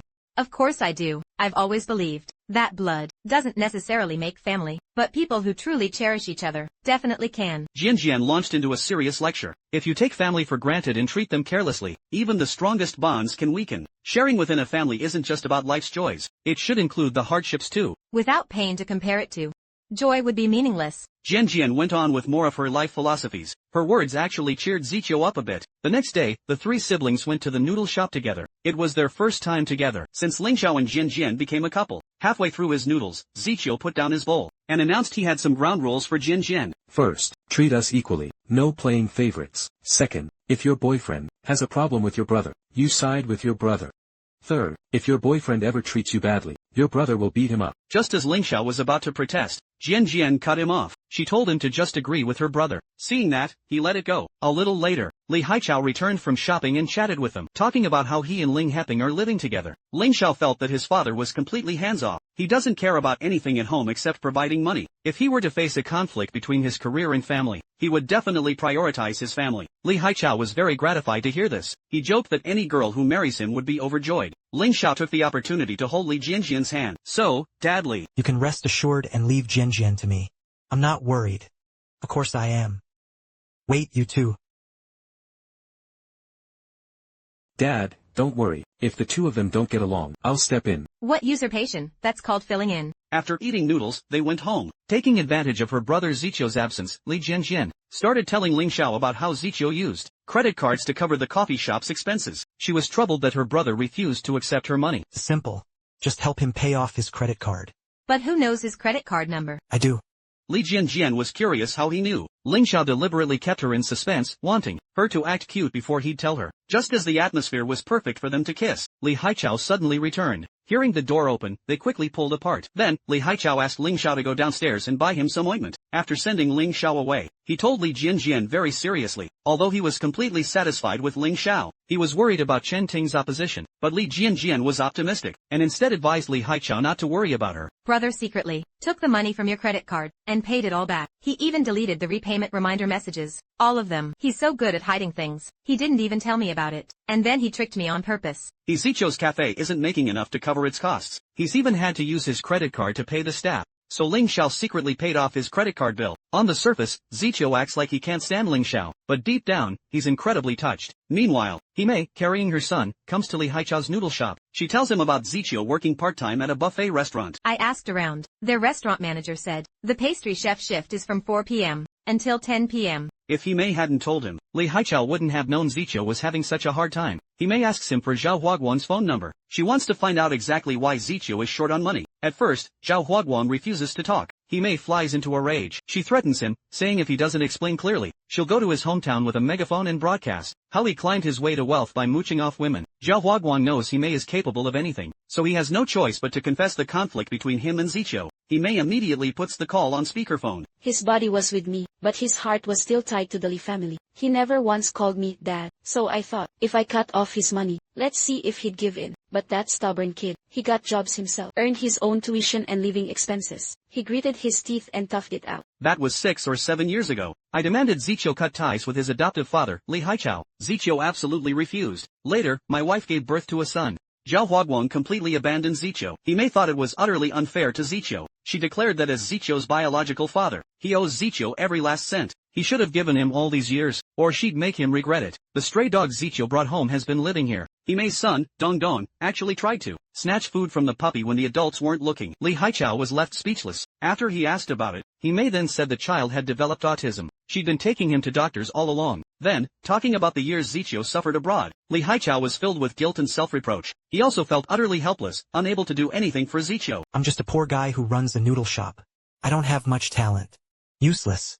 But Himei didn't see it that way. He single-handedly raised 3 kids. Who could possibly compare? Elsewhere, Zichou had just gotten home from work and showered, when he noticed an extra million in his bank account. Zhao Huaguang called immediately after. Are you out of your mind? You really are just like your mother. Not even money can buy a kind word from you. Give me your account number. I'll wire you the money right now. I've already told you, I don't want a single cent of your money. Zhao Huaguang thought the money would make Zichou yield, but Zichou stood his ground 100 times firmer than he'd imagined. All those years of hard work made him appreciate the value of money even more, and also taught him that only by earning it himself could he truly control his own life. No, you can even forgive Himei. Why can't you forgive me? Why do you keep bringing her up? I don't even know her. So how did she find out? You ran out of money. She called to yell at me. Only then did Zichou realize it was Himei who contacted Zhao Huaguang. At that moment, he completely lost control and erupted in anger. One is Zhao Huaguang, the bastard, who never fulfilled his fatherly duties since the day Zichou was born. The other is Himei, the heartless woman, who abandoned him when he was young, left town, and never looked back. He wanted nothing to do with either of them. Overwhelmed, he smashed his phone and ran out. Li Jianjian immediately called Ling Xiao and the others to search for him everywhere, afraid he might do something rash in his state of mind. Himei. Open up, Himei. Open the door. Zichou rushed to Himei's beauty salon and pounded on the door, screaming hysterically for her to come out and face him. Back then, to ease the financial burden on his adoptive father Li Haichao, he chose to go study in the UK with his biological father, Zhao Huaguang. Everyone thought that by reconnecting with his wealthy father, he'd live comfortably in England. In reality, he had to work in a restaurant every day after school. Zhao Huaguang found him at the restaurant and sneered, "Not bad for a waiter. Learned how to bow and scrape, serve tea and water quite well." The implication was that Li Haichao hadn't taught him any real skills. 2 years is enough, isn't it? Not easy making your own money, is it? Do you really think you can bust tables your way to becoming a millionaire? Dad, I won't force you to change your surname. Just cut ties with the Li family. Stop. You think you're my only son? Am I really supposed to count on you in the future? Zhao Huaguang told Zichou triumphantly, "My current wife has given birth to a son." As long as you do as I say now, and cut off all contact with the Li family, the family assets, you and your brother can split them 50-50 in the future. The Li family was Zichou's untouchable bottom line. Zhao Huaguang repeatedly demanded that he sever ties with the Li family, which only intensified the hatred in his heart. Li Jianjian and Ling Xiao searched for him for a long time before finding him here. Seeing how worried Li Jianjian was for him, he was deeply moved. He couldn't help but pull her into a tight hug. Less than 2 minutes later, Himei and Li Haichao arrived too. Li Haichao was even holding Himei's son in his arms. The others left Zichio and Himei to talk alone in the inner room. The sound of a cup shattering soon came from inside. Zichio demanded to know why Himei had taken it upon herself to call Zhao Huaguang. Didn't they agree before that? They had nothing to do with each other? Why was she interfering in his life now? Even at my lowest point, I never went begging to Zhao Huaguang. I worked so incredibly hard, precisely so that I wouldn't have to ask Zhao Huaguang for anything. You abandoned me back then. I don't hate you. Zhao Huaguang abandoned me. I don't hate him either. I just feel so utterly ashamed. Zichio couldn't understand why he was the one who got abandoned every time. Every time he needed a home, it was Li Jianjian and Li Haichao who took him in. That's why he didn't come back immediately after graduation. Instead, he stayed and worked himself to the bone to earn money. He swore he would open the kind of cafe Li Jianjian would love most. The display window was filled with Jianjian's favorite desserts. He wanted Zhao Huaguang to know that he was thriving. He worked so hard, all to gather the very best things, for those who had never abandoned him. Himei kept apologizing to him, saying she was sorry, but he didn't need her apologies at all. You already have a new family. You have your own life now. Just live the life you've always dreamed of. Live it well. And don't look back. Zichio wiped away his tears, turned, and left the room. He took Qianjian and Ling Xiao with him and left. Li Haichao was a bit worried about Himei. You should go. Sorry for the trouble. It won't happen again. Li Haichao knew she was hurting. She needed to be alone, so he left too. Once she was alone, she could no longer hold back her grief. The next morning, before the kids woke up, Li Haichao started making them breakfast. Zichio got up and saw a drawing on the floor. It showed their family of 5 sitting together for a meal. Jianjian had slipped it under his door late last night, while he was asleep. Once breakfast was ready, Li Haichao asked Zichio to call Ling Xiao down. It felt just like the old days. He grabbed a broom and tapped on the ceiling. Ling Xiao, brushing his teeth upstairs, understood. He hurried to finish washing up and came down to eat. Over breakfast, Li Haichao told Zichio that he had the right to know some things about Himei. In the summer of 1999, Himei, who worked at a department store counter, was deceived. Her manager, a married man, pursued her. She never agreed to the manager's advances, but the manager's wife still came to the mall and made a scene without even hearing her side. She publicly called her a homewrecker. Not only was she slapped across the face, the manager also fired her without cause, and she didn't get a single cent of her pay. Misfortune never comes alone. Then her landlord misunderstood, thinking her personal life was improper, and kicked her out of the rental without another word. Lovely weather. I think it's about the same as Singapore. What do you know? This is my hometown. Everything looks good to me here. Chen Ting sees that her son Ling Xiao has suddenly returned home. Her younger sister, Xiao Qingzi, is about to call and tell Ling Xiao, but she decisively stops her. If we call him, it won't be a birthday surprise. Ever since Ling Xiao and Li Jianjian started dating, he's become much more outgoing. They come home together after work every day. Even when they reach their building, they still play the little games from their childhood. Just as they step out of the elevator, laughing and talking, they are suddenly stopped in their tracks by the sight before them. Ling Xiao's expression changes dramatically. Seeing this, Li Jianjian quickly lets go of Ling Xiao's arm from around her shoulder. Chen Ting didn't know before that Ling Xiao and Li Jianjian were dating. Seeing them so close now is a shock. She looks at Ling Xiao, expecting an explanation. To her surprise, Ling Xiao doesn't try to hide it at all. Instead, he pulls Li Jianjian closer. He declares that he and Li Jianjian are together. Once they're inside, Chen Ting starts asking all sorts of questions. She only relaxes a little upon learning Li Jianjian lives across the hall. Ling Xiao remains stern-faced the whole time. I wasn't at all happy about their unexpected arrival. You came back to the country without telling me in advance? It was your sister. She wanted to surprise you for your birthday, and made me promise not to tell you. Actually, it was Chen Ting's own idea to come back. With just a few words, she got Little Orange to take the blame for her. A short while later, Li Jianjian brought over a plate of cut fruit for Chen Ting. Without asking for Ling Xiao's opinion, Chen Ting announced she would be hosting his birthday this time. She told Li Jianjian to invite Li Haichao, and Ling happened to join the celebration. Of course, Li Jianjian had no choice but to agree. Chen Ting seemed to like Li Jianjian well enough on the surface, but her face turned very dark on the way back to the hotel. Ling Happing was especially worried after learning Chen Ting was back. Even though they've been divorced for 20 years, based on what he knows about Chen Ting, he couldn't shake the feeling she was up to no good. Li Haichao, ever the kind soul, thought Chen Ting might have changed for the better. Can't people change for the better? She can change. So it yourself then. Go home and figure it out yourself. I don't know how. Ling Xiao couldn't fall asleep that night. He even started hearing things again. Then, Li Jianjian suddenly came to his room. She said she couldn't sleep and wanted to sleep with him. In truth, Li Jianjian had guessed he'd have trouble sleeping because of Chen Ting's arrival, so she came over specifically to comfort him. The next day at noon, Chen Ting showed up again at the dental hospital where Ling Xiao worked. She even brought a lot of gifts for his colleagues. Ling Xiao was with a patient, and only found out Chen Ting had come to the hospital after his appointment. He said with some anger that she should have told him in advance. Chen Ting argued defensively that she had called him but couldn't get through. Seeing this, Ling Xiao didn't want to argue any further. On his way home from work that evening, Ling Xiao couldn't help but recall that time when Chen Ting tried to stop him from returning home. Just because Li Jianjian had called him, Chen Ting acted like she'd gone mad, doing everything to prevent him from answering. She even ended up smashing his phone. But this time, Chen Ting was being very polite to Li Jianjian, as if she were a completely different person. This only made him feel increasingly uneasy. On Ling Zhao's birthday, Chen Ting sent Little Orange to Zichou's shop to pick up the cake. Are you Little Orange? Hello, my brother said you made a birthday cake. My mom asked me to come get it. You didn't have to come all the way here. I could have brought it to him tonight. No.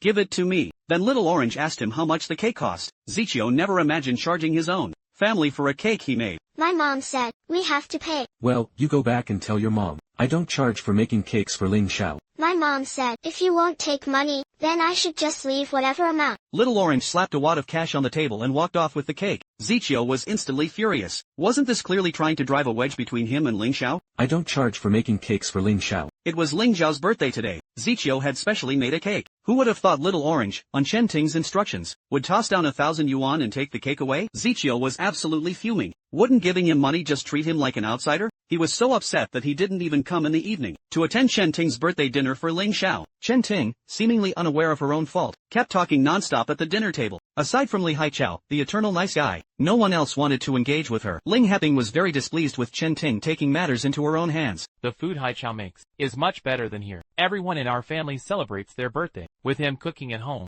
Zichou texted Li Jianjian saying he wasn't coming. Ling Xiao was a bit confused. He clearly agreed to come this morning, so why the sudden change? Little Orange then admitted that in the afternoon, she went to Zichou's cafe to pick up the cake, and told him not to worry, she had already paid. Ling Xiao, Li Haichao, and the others were immediately speechless. The atmosphere instantly turned awkward. Then, Chen Ting openly admitted it was her idea. She claimed it's not easy for Zichou running a shop, so the money should be paid. Ignoring Ling Zhao's dark expression, Chen Ting then raised a glass of orange juice to toast Li Haichao, thanking him for taking care of Ling Xiao all these years. All these years. I've also treated Ling Xiao as my own son. As my own son. But, after all, he's not really my own son. Everyone could hear the implied meaning in her words. Wasn't she just reminding Li Haichao to know his place? Li Haichao didn't want to cause a scene on Ling Zhao's birthday, so in the end, he forced a smile and took a sip. Immediately after, Chen Ting wanted to toast Ling Heping. Ling Heping wore a sour expression and had nothing nice to say. Don't you be upset. And you? You've got a dad who never steps up. And I'm the exhausted mother. So let's just accept each other as we are, okay? Ling Xiao was on the verge of losing it. Striking a self-righteous pose, Chen Ting urged Ling Heping to be more considerate of their son, like she is. Try not to cause him any trouble. Now that's something I like to hear, being considerate of our son, causing him less trouble. Cheers. Ling Xiao wore a frown the entire time. He hardly looked like the birthday boy. Chen Ting placed a hand on his shoulder, and thanked everyone in a doting mother's tone for coming to her son's birthday dinner. Li Jianjian noticed Ling Zhao's displeasure. Li Jianjian ran into Xiao Qingzi in the restroom. Xiao Qingzi pressed her, asking if she was dating her brother Ling Xiao. Yeah, we are.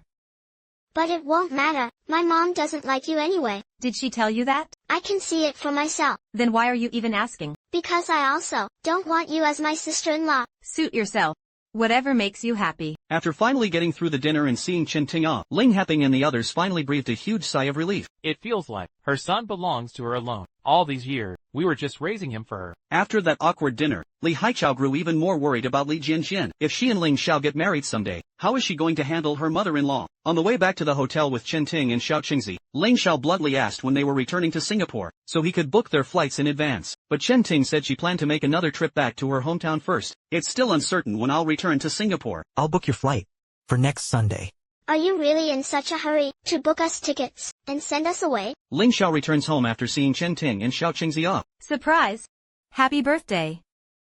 Li Jianjian pulls him over to the cake and tells him to make a wish. He simply wishes for the family's well-being. Zichou doesn't hold any grudge against Ling Xiao because of Chen Ting. Instead, while skipping dinner, he spent the time making a small cake for Ling Xiao. At this moment, Ling Xiao finally feels like he's truly celebrating his birthday. A smile never leaves his face. That dinner just now also makes Li Jianjian clearly feel that she has grown up. She's beginning to enter the adult world, just like her dad's. The key to that world is called forbearance. When did my mother go to jail? Second aunt, what exactly are you talking about? He may suddenly gets a call from an employee at her shop. saying her son Dongdong is missing, so she rushes back to the beauty salon. She later learns that a kind person has taken Dongdong to the police station. While this is a huge relief, she also faces a problem, because the officer asks her to bring her guardian ID to pick up the child, but she doesn't have it. After thinking it over, she suddenly remembers that Ling Heping is a police officer, so she calls Li Haichao to ask for his help. After picking up the child from the police station, Ling Heping can't help but ask her, what did the child's mother do to end up in jail? In jail? His mother. She was a beautician, working under me when I was the manager at a Shenzhen beauty salon. Her husband is an alcoholic.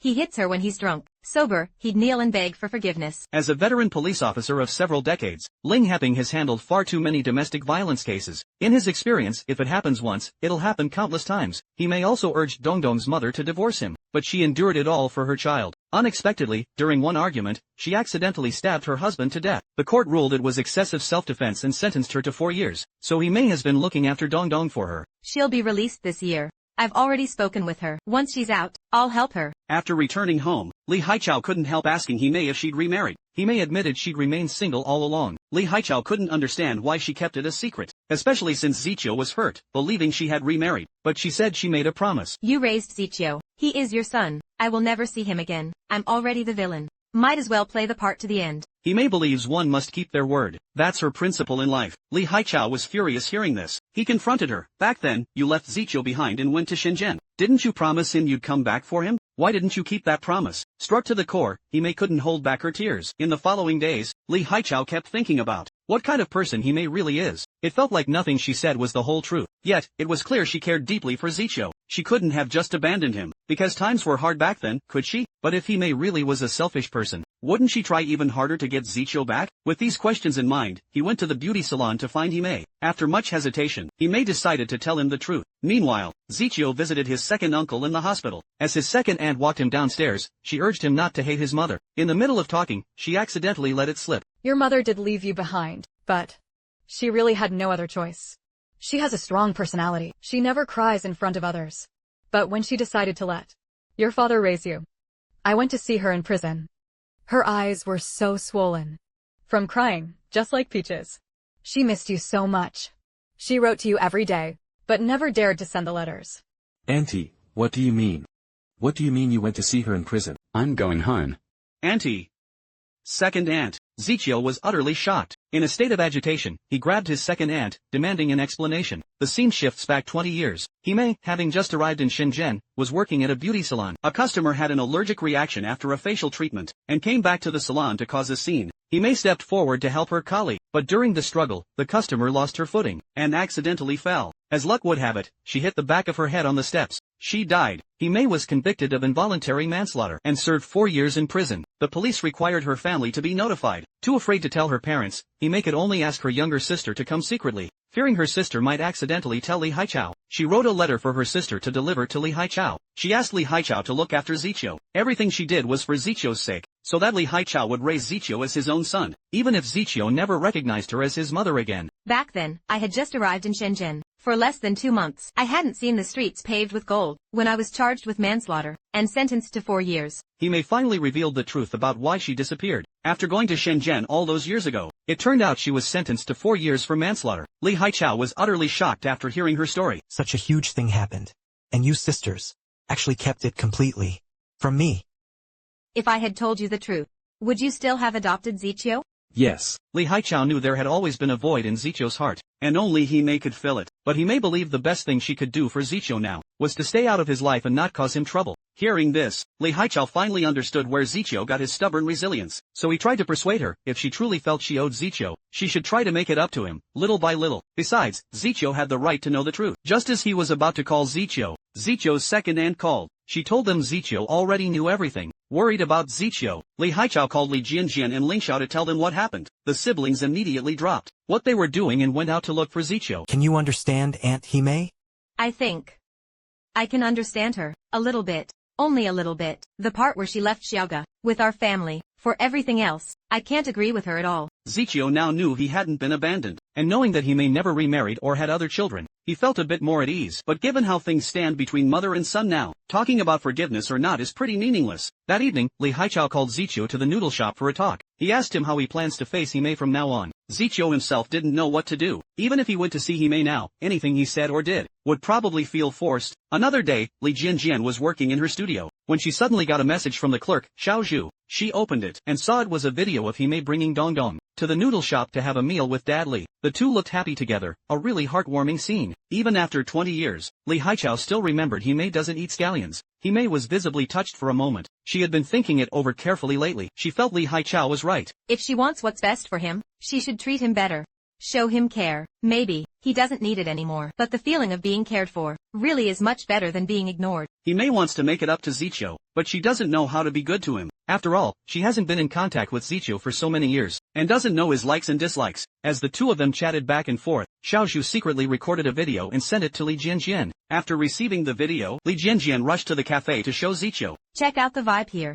Isn't it weird? What's so weird about it? They're both getting on in years. You think they'd get together and start dating? I wouldn't be so sure about that. After fooling around for a bit, Li Jianjian started clamoring for dessert again. You open the display case and find there are only 2 items. Just tiramisu and sandwiches. Anyone who didn't know would think he runs a fast food joint. Zichio sighs whenever he mentions this, because no one buys his other desserts at all. The next day, he was busy in the shop, when Hime suddenly showed up. I was passing by, so I thought I'd drop in. Am I bothering you? Not at all. Zichio's attitude toward Hime had improved a lot. He was also willing to sit down and have a proper chat with her. Though they didn't have much to talk about yet, they both tried hard to keep the atmosphere from getting awkward. They talked for a long time. Before leaving, Hime gave Zichio a new makeup mirror. After Hime left, Zichio couldn't wait to open it. Inside, he found a photo of Hime and himself as a child. He couldn't help but smile. Do you know why my college entrance exam score was 50 or 60 points lower than my mock exams? Because I deliberately left one answer sheet blank. That day, Chi Mingyue was at work, when her mother urgently summoned her downstairs. Across the street from our place, there's that new housing development, right? It's a high-end complex, great amenities, and the key thing is, it's in a good school district. I've got my eye on an 85 square meter 2-bedroom. I want you to buy it to live in. Mom, I only graduated a few years ago. I don't have the money to buy a house. If we wait for you to save up, it'll take forever. We'll put up 50% of the payment. Even if they offered to help with the money, Chi Mingyue still disagreed. With a monthly salary of only a few thousand,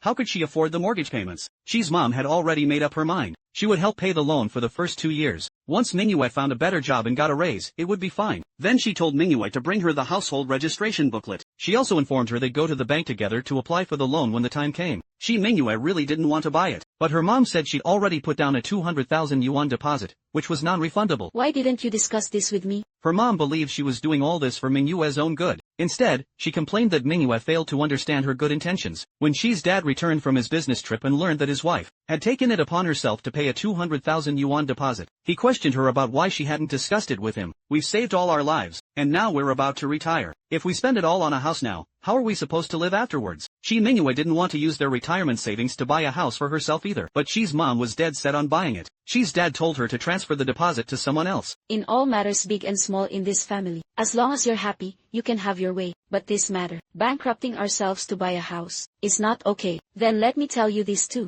I am buying this house. If you don't want to buy it, then let's get a divorce and split up. Hearing her mom mention divorce, Chi Mingyue panicked. She quickly tried to calm her dad down, telling him not to overthink it. Chi's dad was stunned for a moment. If you insist on buying it, then let's divorce. After saying that, Chi's dad left, dragging his suitcase behind him. Chi's mom thought she knew her husband very well. I thought her dad was all talk and wouldn't actually dare to divorce her. But just a couple of days later, Mingyue's mom came to get her household registration page. Downstairs, she ran into Mingyue's roommate, Tang Kan. Once inside the apartment, she started rummaging through Mingyue's room. She found the civil service exam materials she'd bought for Mingyue, still brand new. It was obvious Mingyue had never even opened them. Then, under the bed, she found a case of beer and several empty cans.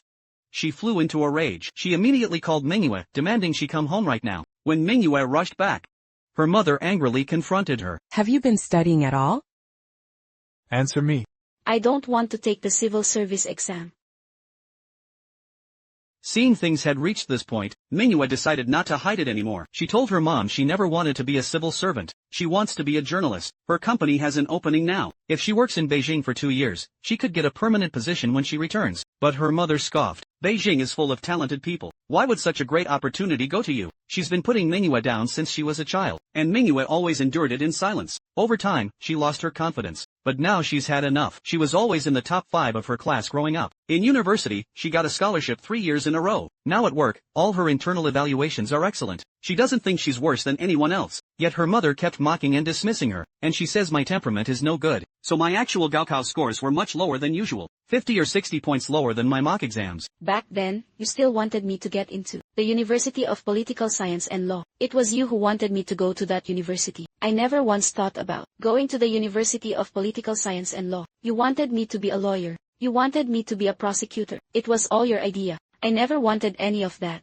Her mom shot back, what difference does it make? You didn't get in anyway. Mingyue was on the verge of breaking down. All these years, from what I eat and wear, to my job and who I date, everything gets criticized. Her mom believed she was doing it all for Mingyue's own good, that it was out of care. But Mingyue didn't need that kind of care. Their argument grew fiercer. Her mom even blamed Jianjian and Tang Can for corrupting her, turning her into a liar who dares to talk back. You can criticize me all you want, but why drag my friends into this? Why can't I?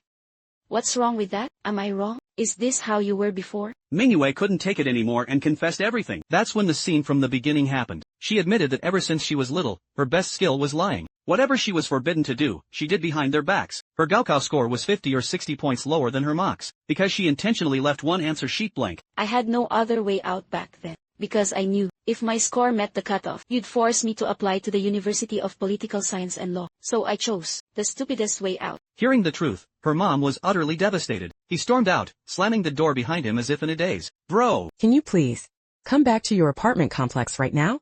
You guys are back. You need to deal with Mom. She won't listen to me.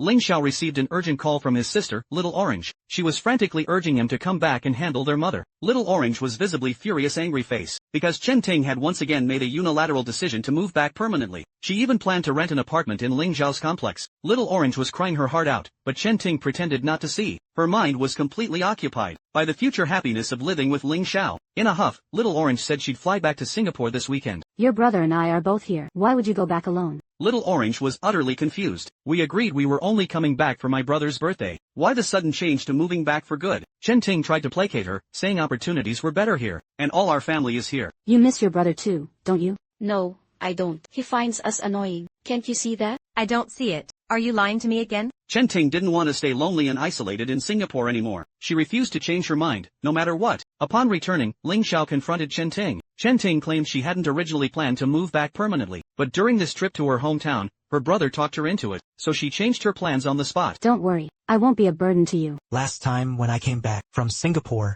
you'd already made up your mind. That's why Orange mentioned before. You were shopping for things. And meeting with friends. You were saying goodbye to them. Didn't you tell me to hang out with friends more?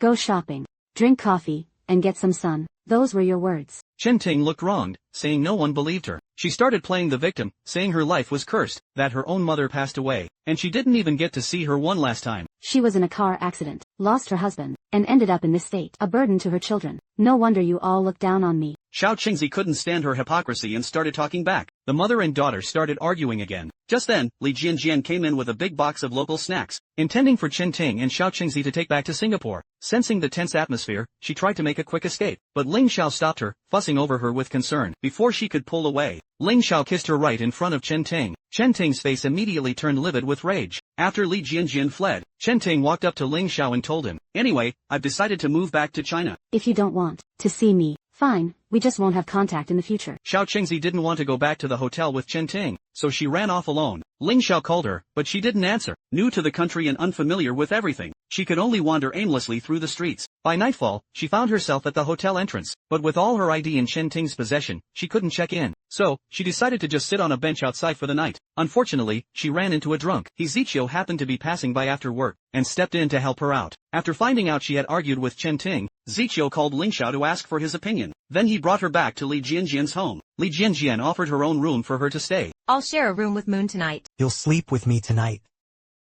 Zichio was the first to object. He threatened that if they dared to sleep in the same room, he'd call Dad Li and tell on them. Learning that Chen Ting was returning to settle down, Ling Haping asked her out to get the specifics. We're divorced. It's been so long now. I don't have to report every single thing, do I? Ling Haping said there's no connection between them anymore. But isn't there still a son involved? Chen Ting stated plainly she came back to support her son. Wherever her son is, she'll be there. Seeing this, Ling Heping got straight to the point. He told her Ling Xiao's mental health is very serious now. He can't sleep night after night and takes handfuls of medication. He needs meds for anxiety and for depression. Fortunately, Li Jianjian is in his life. That's when things started to get better for Ling Xiao. Just as Ling Heping was explaining Ling Xiao's condition, Chen Ting seemed stunned. Ling Heping asked if perhaps she didn't know about Ling Xiao's illness. Snapping back, she quickly claimed she knew about his condition, but her expression gave her away. I'm gonna marry Jianjian.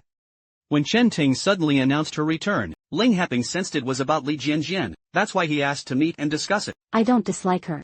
I just haven't seen her in so long. We're not that close anymore. I didn't know what to say. I think you've misunderstood. Yes, that's exactly what I hope. Seeing Chen Ting's stubborn denial, Ling Heping could only hope she truly felt that way. He then brought up how Li Haichao had cared for Ling Xiao all these years. Chen Ting's face instantly darkened. There was even a hint of resentment. That evening, Li Jianjian asked Ling Xiao and learned. He hadn't contacted his mother in several days, so she urged him not to give his mother the silent treatment. Ling Xiao was filled with helplessness when talking about it. In his words, every conversation with her felt like facing a black hole. No matter what you try to fill it with, it's never enough. And no matter what you say, there's never a real response. The next day, Chen Ting once again, without notifying Ling Xiao, showed up at his workplace. She remembered what Ling Heping had said, that Ling Xiao suffered from severe mental health issues. Don't tell me, you didn't know your own son was ill. Back when she had the accident and Ling Xiao went to Singapore to care for her, he had already started taking medication. To prevent her from finding out and having another emotional breakdown, he switched the pill bottles to ones labeled as vitamins. But she never genuinely cared about Ling Xiao. She only knew that she needed care and attention herself, so she remained oblivious to his struggles. Now, back in China, upon learning Ling Xiao is dating Li Jianjian, she vehemently opposes it in her heart, though she won't admit it. So she called over Ling Xiao's colleague, Feng Cici. Do you have a boyfriend?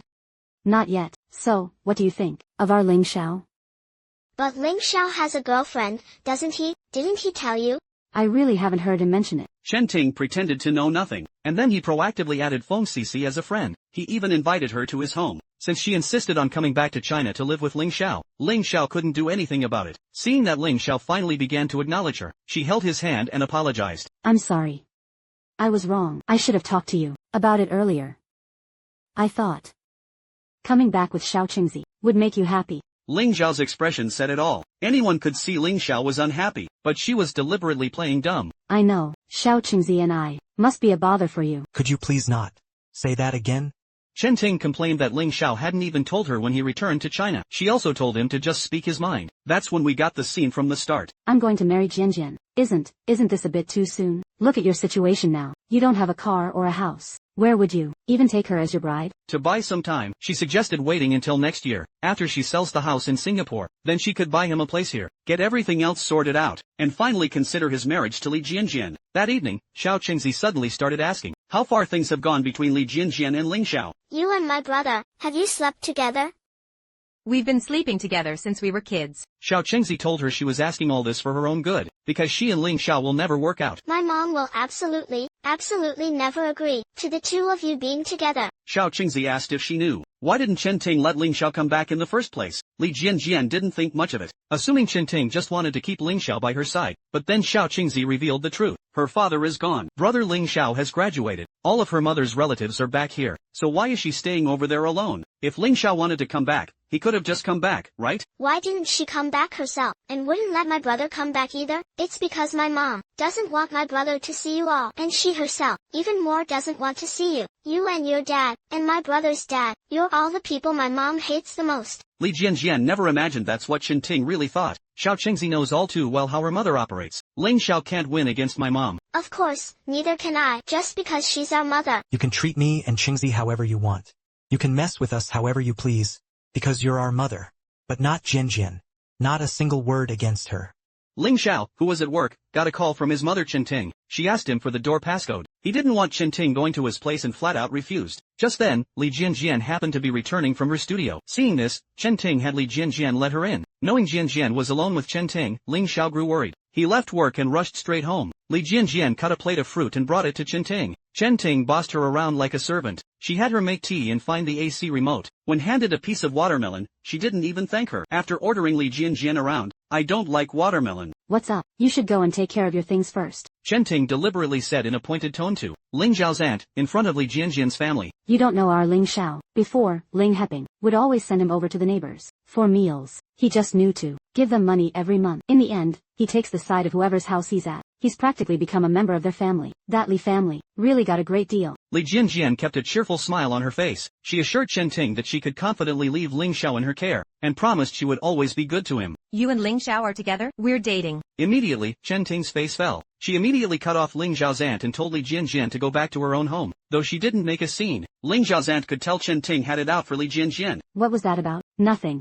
I just don't want to impose on others. Soon after, Ling Xiao came back and saw Li Jianjian lying face down on the sofa. He assumed Chen Ting had mistreated her, so he told Li Jianjian to stay put at home, and went across the hall to confront Chen Ting about what she had done. Chen Ting was baffled. She mistakenly thought Li Jianjian had been bad-mouthing her to Ling Xiao. Then came the scene from the beginning. Ling Xiao, furious, lashed out, saying Chen Ting could do whatever she wanted to him, but she absolutely could not be unkind to Li Jianjian. Meanwhile, Li Jianjian snapped out of it. She hurried over to explain things to Ling Xiao, wanting him to stop, but the argument was already in full swing. Chen Ting also burst out with the emotions that had been suppressed in her heart, accused Ling Xiao of caring too much about Li Jianjian. You focus all your attention on your father, or even on the neighbors. They love me. Ling Xiao asked Chen Ting with tears in his eyes why she didn't love him. Chen Ting was speechless. Then, Ling Xiao took Li Jianjian and left. When they reached the opposite door, Ling Xiao hugged Li Jianjian and apologized, telling her to stay as far away as possible from Chen Ting in the future. Even the usually optimistic Li Jianjian started to feel that Chen Ting would grow to hate her more and more. She had originally wanted to behave well, but given Chen Ting's attitude toward her, that seemed unlikely. Meanwhile, Chen Ting lamented that she had made many mistakes in the past. When Ling Xiao needed her most when he was young, she wasn't by his side. That's why I want to spend more time with him, help him more,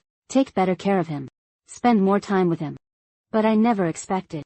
Why is it so difficult? Ling Xiao's aunt reminded her that even if she didn't like Li Jianjian, she still had to keep up appearances. Chen Ting acknowledged that she knew but she just couldn't bring herself to like Li Jianjian. Seeing this, Ling Xiao's aunt also started to nitpick. She thought that if Li Jianjian didn't bother to please her, so be it. She even complained to Ling Xiao. If those two ever get married, your son would have been raised for nothing. Chen Ting took this remark to heart, and immediately decided to try to keep Li Jianjian and Ling Xiao apart. Although their childhood bond might be similar to our trio's concept, but my junior sister's work was too heavily influenced by me. There's some similarity, but it's definitely not intentional plagiarism. This school newspaper in Li Jianjian's hand has an interview with her senior, Yu Fei, as the headline. The interview subtly implies that Li Jianjian plagiarized. Yu Fei's piece, The Three of Us, was published 4 months earlier than Childhood Sweethearts. What do you mean by that? Why are you yelling at me? Figuring out who copied whom depends on the publication date. Are you saying the one published earlier copied the one published later? Li Jianjian called Yu Fei to get a clear answer, but he didn't pick up. She wasn't in the mood to work anymore, so she left the studio early. Back home, she told Ling Xiao about it. Yu Fei visited once when she first opened the studio. My sketchbook was just sitting on my desk. He just picked it up and glanced through it. Who would have thought it had come to this? The design for Childhood Sweethearts was inspired by a photo. Back when they were in high school, Chi Mingyue took it of the three of them on the playground. What about the photo? Back then, I was playing time capsule with classmates. I put it in the capsule. Li Jianjian buried it in an empty lot. That lot has now been developed into a commercial district. With several buildings standing there, how can we possibly find it? It's like when it rains, it pours. The computer with the digital copy got stolen during college. Li Jianjian then remembered that Ling Xiao and her brother Zichou each kept a copy. What about yours? I don't know where I put mine. Let's go find Zichou. He's meticulous about keeping things. Our only hope now is Zichou. The two of them came to a cafe together. Zichou said when he first went abroad, he stayed at Zhao Huaguang's place for a few months. After falling out with Zhao Huaguang, he left in a hurry and didn't take a lot of things with him. He doesn't know if Zhao Huaguang threw them away or not. Zichou asked Ling Xiao to look carefully for the one he kept. Xiao Qingzi, who works part-time here, overheard their conversation. She turned around and told them, I'm not sure about my brother's other stuff, but I know about his photo album, Qin Meiyang. It was all cut up by my mom 3 years ago. She went crazy and cut them all up. If I hadn't felt something was off, and hidden all his important documents, those would have been cut up too. Ling Xiao told Xiao Qingzi to stop bringing up the past, but Xiao Qingzi said they needed to be mentally prepared. They should know how crazy Chen Ting can get, so they won't be completely unprepared if they see her again. Since the topic had come up, Xiao Qingzi decided to say everything for Ling Xiao. Back then, Ling Xiao was about to graduate from university. Chen Ting's physical recovery was going well too. Ling Xiao was thinking about returning to China. When he told Chen Ting he wanted to come back to find a job, she became really down. She used her poor health as an excuse, trying to keep him tied to her forever. Even though I can walk and go out now, I still need a wheelchair. If I really fell, with Xiao Qingzi being like this, she couldn't help me up. Actually, Ling Xiao had already asked the doctor. Given her current recovery, she was fully capable of taking care of herself, but she insisted the doctor was talking nonsense. As she spoke, she lost control again, shouting and screaming at Ling Xiao. Chen Ting refused to let Ling Xiao return to China, no matter what. That night, as Ling Xiao was looking through his high school photo album in his room, Chen Ting suddenly barged in and caught him. Chen Ting grew increasingly anxious. She was constantly afraid that Ling Happing and Li Jianjian's family would take him away from her. The next day, when Ling Xiao returned from school, he discovered the sneakers Li Jianjian had bought for him were missing. Upon asking, he learned Chen Ting had thrown them away. Chen Ting's behavior became even more extreme. She even found his photo album and proceeded to cut every picture into pieces. What are you doing? Aren't you leaving? You'll see them every day soon enough. What's the point of keeping these photos? Can you just stop? Chen Ting, suspicious as ever, was convinced that Ling Happing and Li Jianjian's family must have been saying awful things about her behind her back. Should I keep their pictures and worship them like some kind of shrine? Even after shredding all the photos, she wasn't satisfied. Putting on a pitiful act, she lamented that nobody cared about her, saying it would have been better if she had died in that car accident. Ling Xiao knew that if he really left, Chen Ting would certainly do something drastic. So, he was forced to stay in Singapore. After agreeing to stay, he went downstairs to search the trash for the shoes. Xiao Chengzi ran after him, saying she had secretly retrieved them. At that moment, Ling Xiao finally couldn't hold back the emotions he had bottled up for far too long. He locked himself in the stairwell and cried his heart out. That's outrageous. And to think she plagiarized from her own senior colleague. It's so shameless. Li Jianjian is suspected of plagiarizing the works of her senior Yu Fei. In no time, she became the target of everyone's criticism. Plagiarists are the worst. Such people are a disgrace to our school. The school's shame.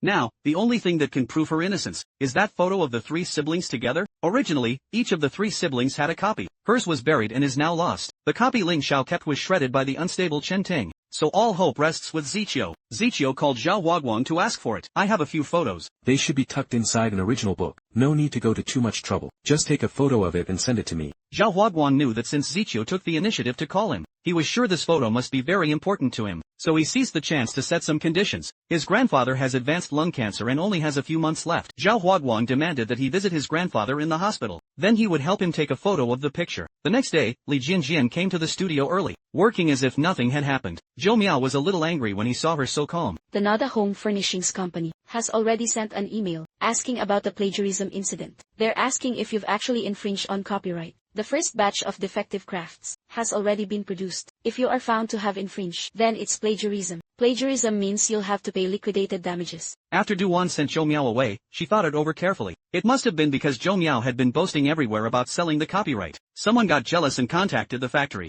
Otherwise, how could it be known so quickly? And to think I used to like Yu Fei so much. You even like Joseon. No wonder you like Yu Fei. That evening, Ziqiu came to the studio to pick Jianjian up for dinner. Zhou Miao, who was upset with Jianjian, gave Ziqiu the cold shoulder too. Ziqiu didn't pay him any mind either. He called for Jianjian and left. Zhou Miao thought Jianjian wasn't taking the plagiarism accusation seriously. It seemed she wasn't worried at all. Besides, after all this time, she still can't find that photo. Maybe it never even existed. Duan, however, believed in Jianjian unconditionally. Zhou Miao said she was just naive and simple. Who would ever admit to plagiarizing their own work? Yu Fei is renowned, talented, and has a solid portfolio in the industry. He has no reason to copy Jianjian. In his opinion, Jianjian's work is just average. She's a craftsperson at best, far from being a true artist. But Yu Fei is different. He often mingles with artists. For a long time, he was in Paris, the capital of art. Zhou Miao is convinced Jianjian has no proof. On top of that, we've already signed a contract with the furniture manufacturer. We'll definitely have to pay the penalty next. That's a lot of money. Are you going to pay it with her? Zhou Miao urged her to dissolve the partnership with Jianjian and cut ties quickly. Dissolve the partnership? Yeah, we'll partner up. I graduate next year. Duan was annoyed and conflicted after hearing Zhou Miao out. For a moment, she didn't know what to do. So she said she'd think it over and give him an answer tomorrow. After thinking it over all night, Duan called Jianjian to come to the studio. After all, some things need to be said face to face. Zhou Miao thought Duan had taken his advice. Before Duan and Jianjian could even speak, he tried to wash his hands of it, saying the breach of contract was solely Li Jianjian's responsibility. Don't drag other innocent people into this. Duan sat down beside Li Jianjian. After thinking it over all night, I'm now officially notifying you. Zhou Miao, you're fired. Are you kidding me? And I also officially notify you. We're breaking up. Keep the stuff I gave you. You don't have to return it. Please, right this instant. Pack your things and get out of here. I never want to see you again. And also, shut your filthy mouth. Don't you dare say. Zhou Miao instantly flew into a rage. He claimed he only did it for her own good, even cursing at her for being ungrateful to break up with him. Duan didn't indulge him anymore and fired right back. He's lazy, cuts corners, and loves to waste money. He often uses club activities as an excuse to stay up all night playing games. I could put up with all these bad habits, but now that Li Jianjian is in trouble, he actually suggests we split up to save ourselves? What else could I possibly expect from him? Why would I keep someone around? Who's the first to bolt when trouble hits? Zhou Miao realized he'd gone too far. He apologized profusely to Duan and Li Jianjian, begging for forgiveness. You have 1 minute. Disappear. Don't be so heartless. 30 seconds left. Seeing Duan's mind was made up, Zhou Miao could only slink away in defeat. Auntie. We actually didn't think that you were on a date or anything. We are on a date. That day, Auntie Chen brought Li Haichao's blind date, teacher Zhang, to the noodle shop for a meal. Coincidentally, He Mei had also come to the noodle shop looking for Li Haichao. Teacher Zhang had a hunch that He Mei and Li Haichao had an unusual relationship, so the look she gave He Mei held a hint of confrontation. Before long, Li Haichao returned from grocery shopping. He didn't even glance at teacher Zhang. He went straight over to He Mei to greet her. Seeing this, teacher Zhang grew even angrier. What's going on with you two? He Mei here wants to learn how to cook a dish. I plan to teach her. Only then did teacher Zhang understand why Li Haichao had been turning her down all this time. Men, they really do only care about looks. It has nothing to do with looks.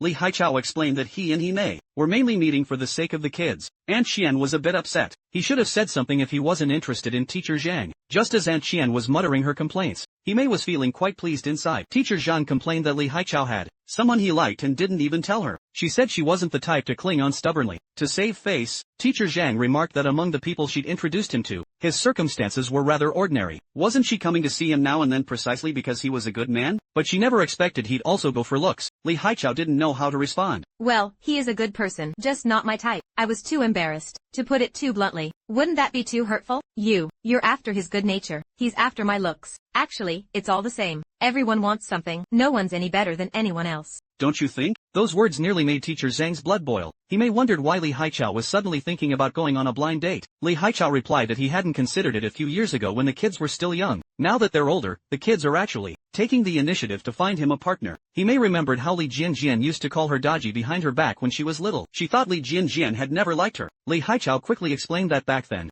Jianjian just didn't want a stepmother. So if I were to become her stepmother now, it'd probably be fine, right? Absolutely no problem.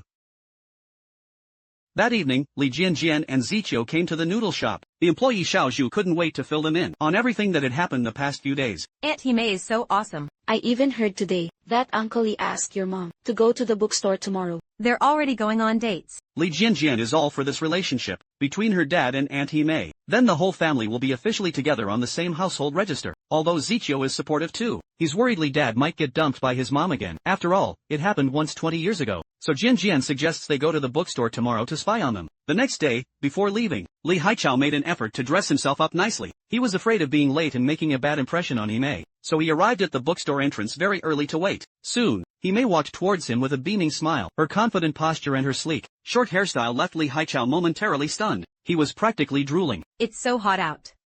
Why didn't you wait inside? Not hot. Just got here. Let's go in. It's really hot.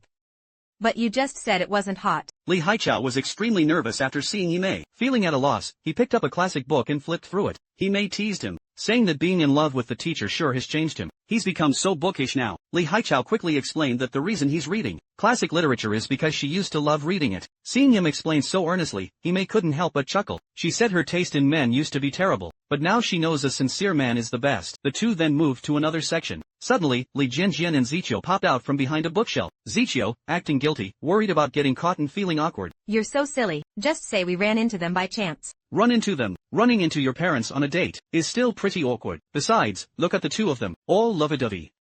How gross. Gross? That's called sweet. I don't think it's sweet. Let's just go. No, I want to go have a closer look. Just as they were tugging at each other, they literally bumped into Li Haichao and He Mei. The situation instantly became extremely awkward. Later, the four of them had lunch together. Seeing how awkward the atmosphere was, Li Jianjian even said she didn't think they were on a date. Unexpectedly, He Mei openly admitted it. Li Jianjian was overjoyed. She felt her dad's future happiness was finally secured. After the meal, she couldn't wait to tell the good news to her eldest brother, Ling Xiao. The things you told me not to do, I went behind your back and secretly did them all. Do you know why? My college entrance exam score was 50 or 60 points, lower than my mock exams, because I did it on purpose. She left one answer sheet blank. What's it like to have a mother with such strong control? To rebel, Qi Mingyue actually deliberately left one answer sheet blank on the college entrance exam. I had no other choice back then, because I knew that as long as my score was good enough, you'd force me to apply to the University of Political Science and Law. So I chose the stupidest method. Chi Mingyue's lifelong dream has been to become a journalist. She no longer wants to walk the path her mother has set for her, like NIPay. Even if she suffers many hardships and setbacks, she wants to see how far she can run on her own. I won't listen to you anymore. Mother Chi completely broke down. She never expected that her pride and joy, her well-behaved daughter, was not only a liar, but would even dare to talk back to her. So she left, utterly furious. Li Jianjian ran after her to comfort Mother Chi, while Tang Kan stayed behind to look after Chi Mingyue. Downstairs, Mother Chi questioned Li Jianjian, asking if she knew about Chi Mingyue leaving an answer sheet blank. You all knew about it long ago, didn't you? Helping her lie to me together. I really didn't. This is honestly the first time I've heard her say it. Mother Chi was deeply disappointed in Chi Mingyue. She felt she had given her all to manage this family, only to be met with this outcome. She told Li Jianjian to relay a message to Chi Mingyue. She won't buy the apartment anymore, and she won't have anything to do with Chi Mingyue's move to Beijing. Li Jianjian came back and delivered Mother Chi's message. After hearing it, Chi Mingyue took out her laptop from her bag, and sent the transfer request to Beijing she had already prepared, to her supervisor. It's confirmed I can go. My boss said that as soon as I submit the request, they'll take me with them first thing. That evening, Li Jianjian was at Ling Xiaoan, Zichou's place, eating barbecue and watching a game. They casually brought up how Chi Mingyue left some answer sheets blank on her college entrance exam. Ling Xiao didn't agree with what Chi Mingyue did. She could have gotten into a better school than one for journalism, but if she'd scored well, she would have had to study law. Zhuang Bei, who was there, could understand Chi Mingyue's perspective. He thought this kind of situation was like a lawsuit. If you don't stand up for your rights, others will take advantage of you. In the end, you're left with only two choices: either give up voluntarily, or have a messy fight in court. Actually, if from the start, you fought a little harder for yourself, you wouldn't have ended up in such a situation. After that day, Chi Mingyue's mom blocked her number. Then her dad suddenly asked to meet. Divorce. You want to divorce, Mom? We can't go on like this. Dad, didn't you decide not to buy the house? Why are you still fighting? Her mom going behind his back and spending their life savings to buy Mingyue a house was the last straw. All these years, her mom had to have a say in every little thing at home. If things didn't go her way, she'd get angry, give him the cold shoulder, and nag endlessly. He just couldn't take it anymore. He hadn't been home lately, staying in a hotel instead. You're finally breaking free. You can even go to Beijing. For me to have a decent life from now on, divorce is the only way. Seeing her dad's mind was made up, Chi Mingyue rushed to find her mom. But her mom didn't want to talk to her. She said maybe it was for the best if she and her dad got divorced. Then both he and Mingyue would be free of her. Chi Mingyue apologized to her, said he truly regretted his actions, regretted rebelling in such a childish way. I could have easily gone to a better school. Mom, I've let you down. I was wrong. Chi's mom was furious, saying she's only let herself down. So many people fight tooth and nail to get into good schools. Are they all fools? If she could really get into Tsinghua or Peking University, would I stop her? Frustrated by her daughter's choices, Chi's mom wanted to slap her, but she hesitated and held back. Instead, she slapped her own face. Chi Mingyue hugged her, sobbing her heart out. The next day, Chi Mingyue brought her parents together, hoping to save their marriage. Her dad, filled with pent-up frustration, poured out all the grievances he'd endured over the years. He said he could no longer stand Chi's mom's overbearing ways, and was determined to divorce. Seeing his resolve, Chi's mom said nothing more. They agreed to finalize the divorce at the Civil Affairs Bureau at 2 p.m. the next day. Oh my God. That Yufei is a serial plagiarist. Online, people have long accused him of copying, for plagiarizing, obscure foreign artists. He's even made private settlements. Li Jianjian's work, Childhood Companions, is accused by senior Yufei of plagiarism. If she can't provide evidence to clear her name, the order contract she previously signed with the furniture factory will be breached. She'll face sky-high penalty fees. The inspiration for Childhood Companions came from a high school photo with her two brothers. So now, her only chance to prove her innocence is to find that photo. That photo was held by Zichou's biological father, Zhao Huaguang. As a condition of the exchange, he would visit his grandfather at the hospital, someone he had never met. Then Zhao Huaguang would return the photo to him. The ward was packed, inside and out, with Zhao Huaguang's relatives and friends. Everyone stared and whispered upon his arrival. Zhao Huaguang then called him to the cafe next to the hospital. The first thing Zichou did was return the 1 million yuan Zhao Huaguang had previously transferred to him. He wanted no further ties with Zhao Huaguang. Zhao Huaguang was furious at his indifferent attitude. He demanded to know if Zichou even saw him as a father. You are my biological father, but you never raised me. Before I turned 18, you hadn't even seen me. To expect any real feeling isn't realistic. Maybe I'm just a tool to carry on the family line. Relying on his wealth, Zhao Huaguang demanded Zichou change his surname to recognize their ancestors. This only deepened Zichou's dislike for him. Zhao Huaguang couldn't understand why they were so at odds. Because you always treat everything as a transaction. You give me money, demand I change my name. I ask you to find a photo, and you make me visit the old man. We have too many grudges and conflicting values. We can't even build the most basic trust. We're always on guard, that's why we don't get along. But just now at the hospital, Zichio saw Zhao Huaguang, keeping vigil by the old man's bedside, and it moved him. For the first time, he felt Zhao Huaguang wasn't entirely detestable. Zichio said he would keep his word, and visit the old man at the hospital more often. Please ask him to take care of the photo as soon as possible. Just after walking out of the cafe, Zhao Huaguang sent Zichio the photo he wanted, along with a message. No need to meet again. We are even now. Zichio felt a mix of emotions. Then he forwarded the photo to Zhang Shiran. I've sent you the photo, now it's up to you. To help Li Jianjian, Zhang Shiran spent 2 days gathering dirt on Yufei. He discovered Yufei is actually a habitual plagiarist. He's long been accused of plagiarism online. He even settled some cases privately. Li Jianjian and Duan were impressed by his incredible sleuthing skills. He really can dig up all the dirt on Yufei. Zhang Shiran was sure plagiarism was no accident for him. If he copied you, he can copy others too. But, him being shady doesn't prove I'm innocent. Li Jianjian is right. Yufei being guilty doesn't prove she's innocent. But what Zhang Shiran is doing aims to prove just that. The childhood photo of the three of us. My brother got it. My brother got it, and sent it to me right away. Li Jianjian was deeply grateful to Zhang Shiran for his help. Duan was so emotional she almost cried. You can imagine the pressure they've been under lately. You're getting off work on time today. How late should I wait for you? Why are you waiting for me? Your mom invited me over for a housewarming dinner. After Chen Ting decided to return and settle in China, she rented an apartment in Lingxiao's complex. Mom's having a housewarming. You didn't invite Li Jianjian and the others, but invited my brother's female colleague over instead. What are you trying to do? I'm inviting your brother. Can't a female colleague come? After spending time together, Little Orange realized that Li Jianjian wasn't as unpleasant as Chen Ting had described. She tried to persuade Chen Ting not to be prejudiced against Li Jianjian. Chen Ting changed the subject and told her to go buy a watermelon. Mom, if you do this, brother will be upset. You two will just end up arguing again. You want him to be happy, right? Get some drinks too. You like cola, don't you? Buy yourself some cola. Let brother live his own life. Mom, just stop pressuring him, okay? No matter what Little Orange said, Chen Ting remained unmoved and pretended not to hear. Soon after, Ling Xiao and Feng Sisi returned together by taxi. Downstairs, they ran into Li Jianjian's best friend, Qi Mingyue. After a brief greeting, they went upstairs. After arriving at Chen Ting's place, Chen Ting was very warm towards Feng Sisi. She practically treated her as her ideal daughter-in-law. She was even worried her cooking might not be to Feng Sisi's taste. Ling Xiao wore a sullen expression the entire time. Didn't you invite anyone else? Just invited me? This is his colleague. I'm just more familiar with you, and we get along better. This dinner made Feng Sisi uncomfortable too. She hadn't known Chen Ting had invited only her. While Feng Sisi was in the restroom, Chen Ting confronted Ling Xiao. You come back and immediately give me attitude? I just get along well with her. And I like her, so I invited her over, for a simple meal at home. How could Ling Xiao not know what she was really thinking? He had had enough of her repeatedly crossing his boundaries. I don't expect her to reflect or change at all. Chen Ting even blamed him for caring more about other people's family than his own. Think whatever you want. Just stop entertaining these pointless, misguided ideas. I have a girlfriend, but I don't have feelings for her. I'm not forcing you to like her.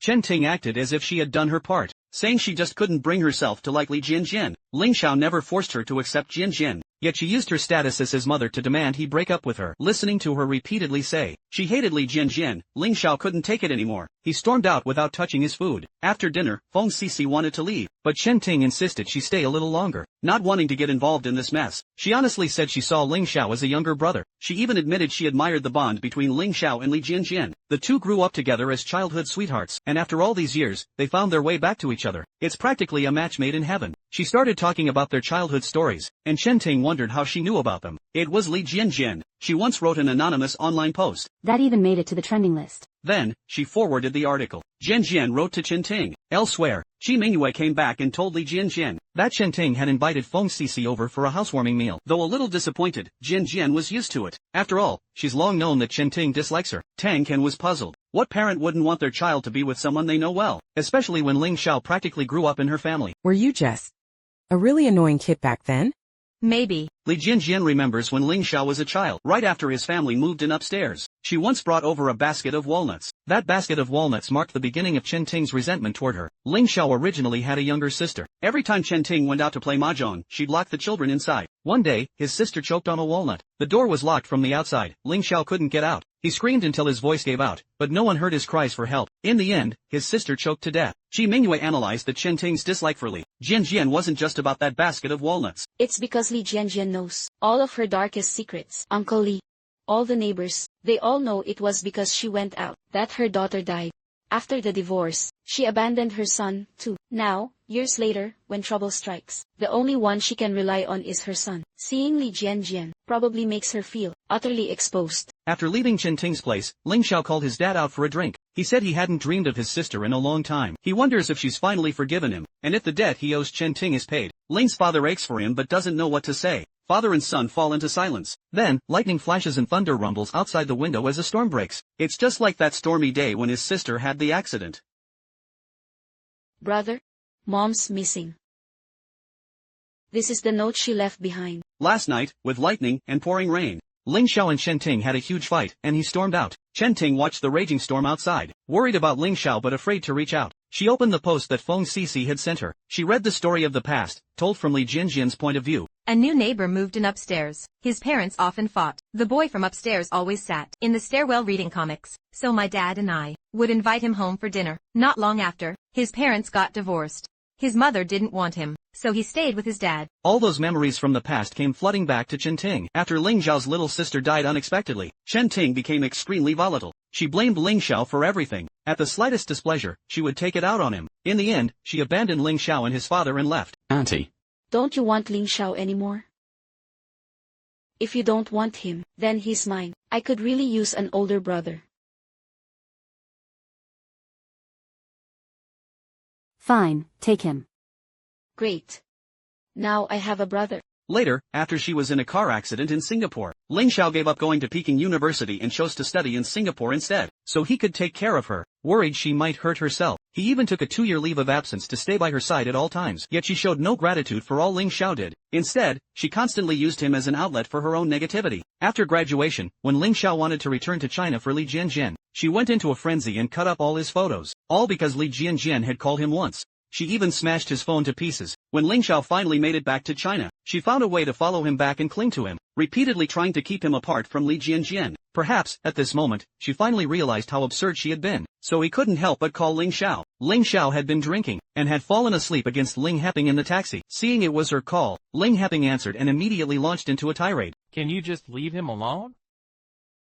Just look at what you've done to our son. He's taken care of you for all these years. How can you be so heartless, tormenting him like this? Meanwhile, after finishing his part-time job, Zichio was worrying about how to get home in the pouring rain. Himei was waiting for him at the door with a big umbrella. She claimed she just happened to be passing by, but Zichio knew perfectly well she'd come especially for him. His heart instantly felt warm. He could barely contain the smile on his face. The next morning, Zichio eagerly boasted to Li Jianjian and Ling Xiao that his mother had picked him up last night. He hadn't gotten a drop of rain on him. Just as he was teasing Jianjian, Xiao Qingzi came running to Ling Xiao in tears. What happened next was the scene from the beginning. Xiao Qingzi said her mom had left a suicide note and disappeared. Ling Xiao quickly scanned the note and rushed out to find Chen Ting. In the note, Chen Ting apologized to him, saying she hadn't been a good mother. Perhaps her very existence was the greatest harm to him. She regretted not taking him when she left. Later, trying to make it up only made things worse. I opposed you being with Li Jianjian, because I was afraid of going back to the past.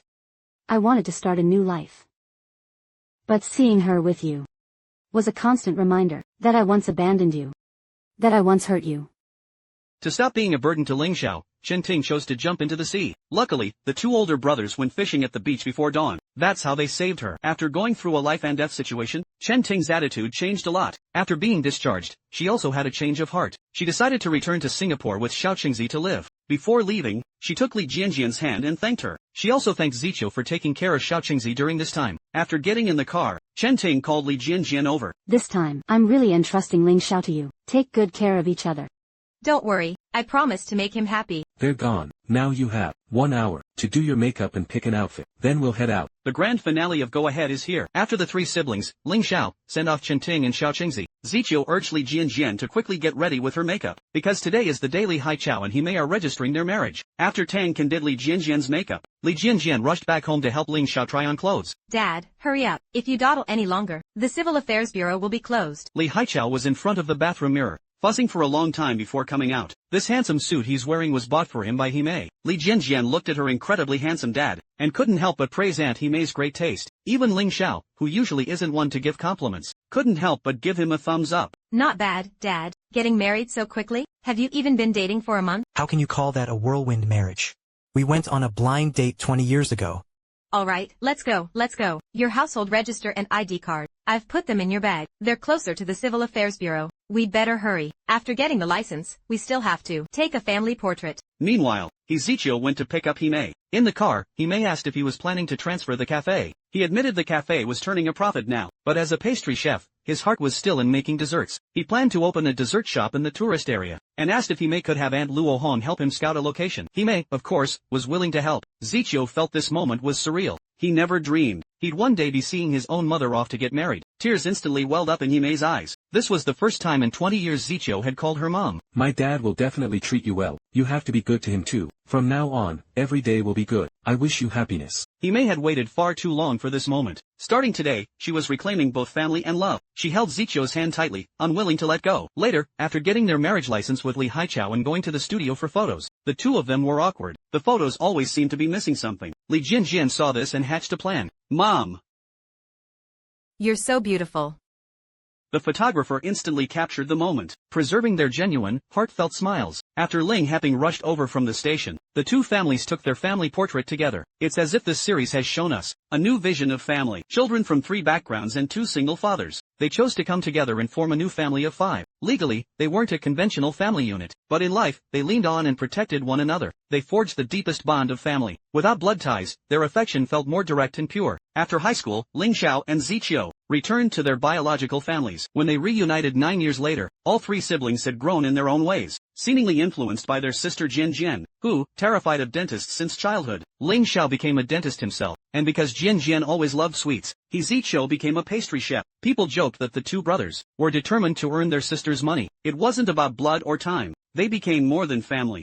Their original families were broken, incomplete, but instead of breaking them, it united them to face life with hope. They embraced life's endless possibilities. Blood relations don't guarantee family, but mutual support and genuine care do. Time flows on, clothes grow thin, but a bowl of hot soup at home wards off all cold. Fate is as elusive as the wind, life's ups and downs unpredictable. Yet, none of them let their hardships steal their hope for a good life, or their courage to live optimistically. Those who cherish life press on, bearing its weight. They never forget life's simple joys. With a heart turned to the sun, the spring breeze will surely come.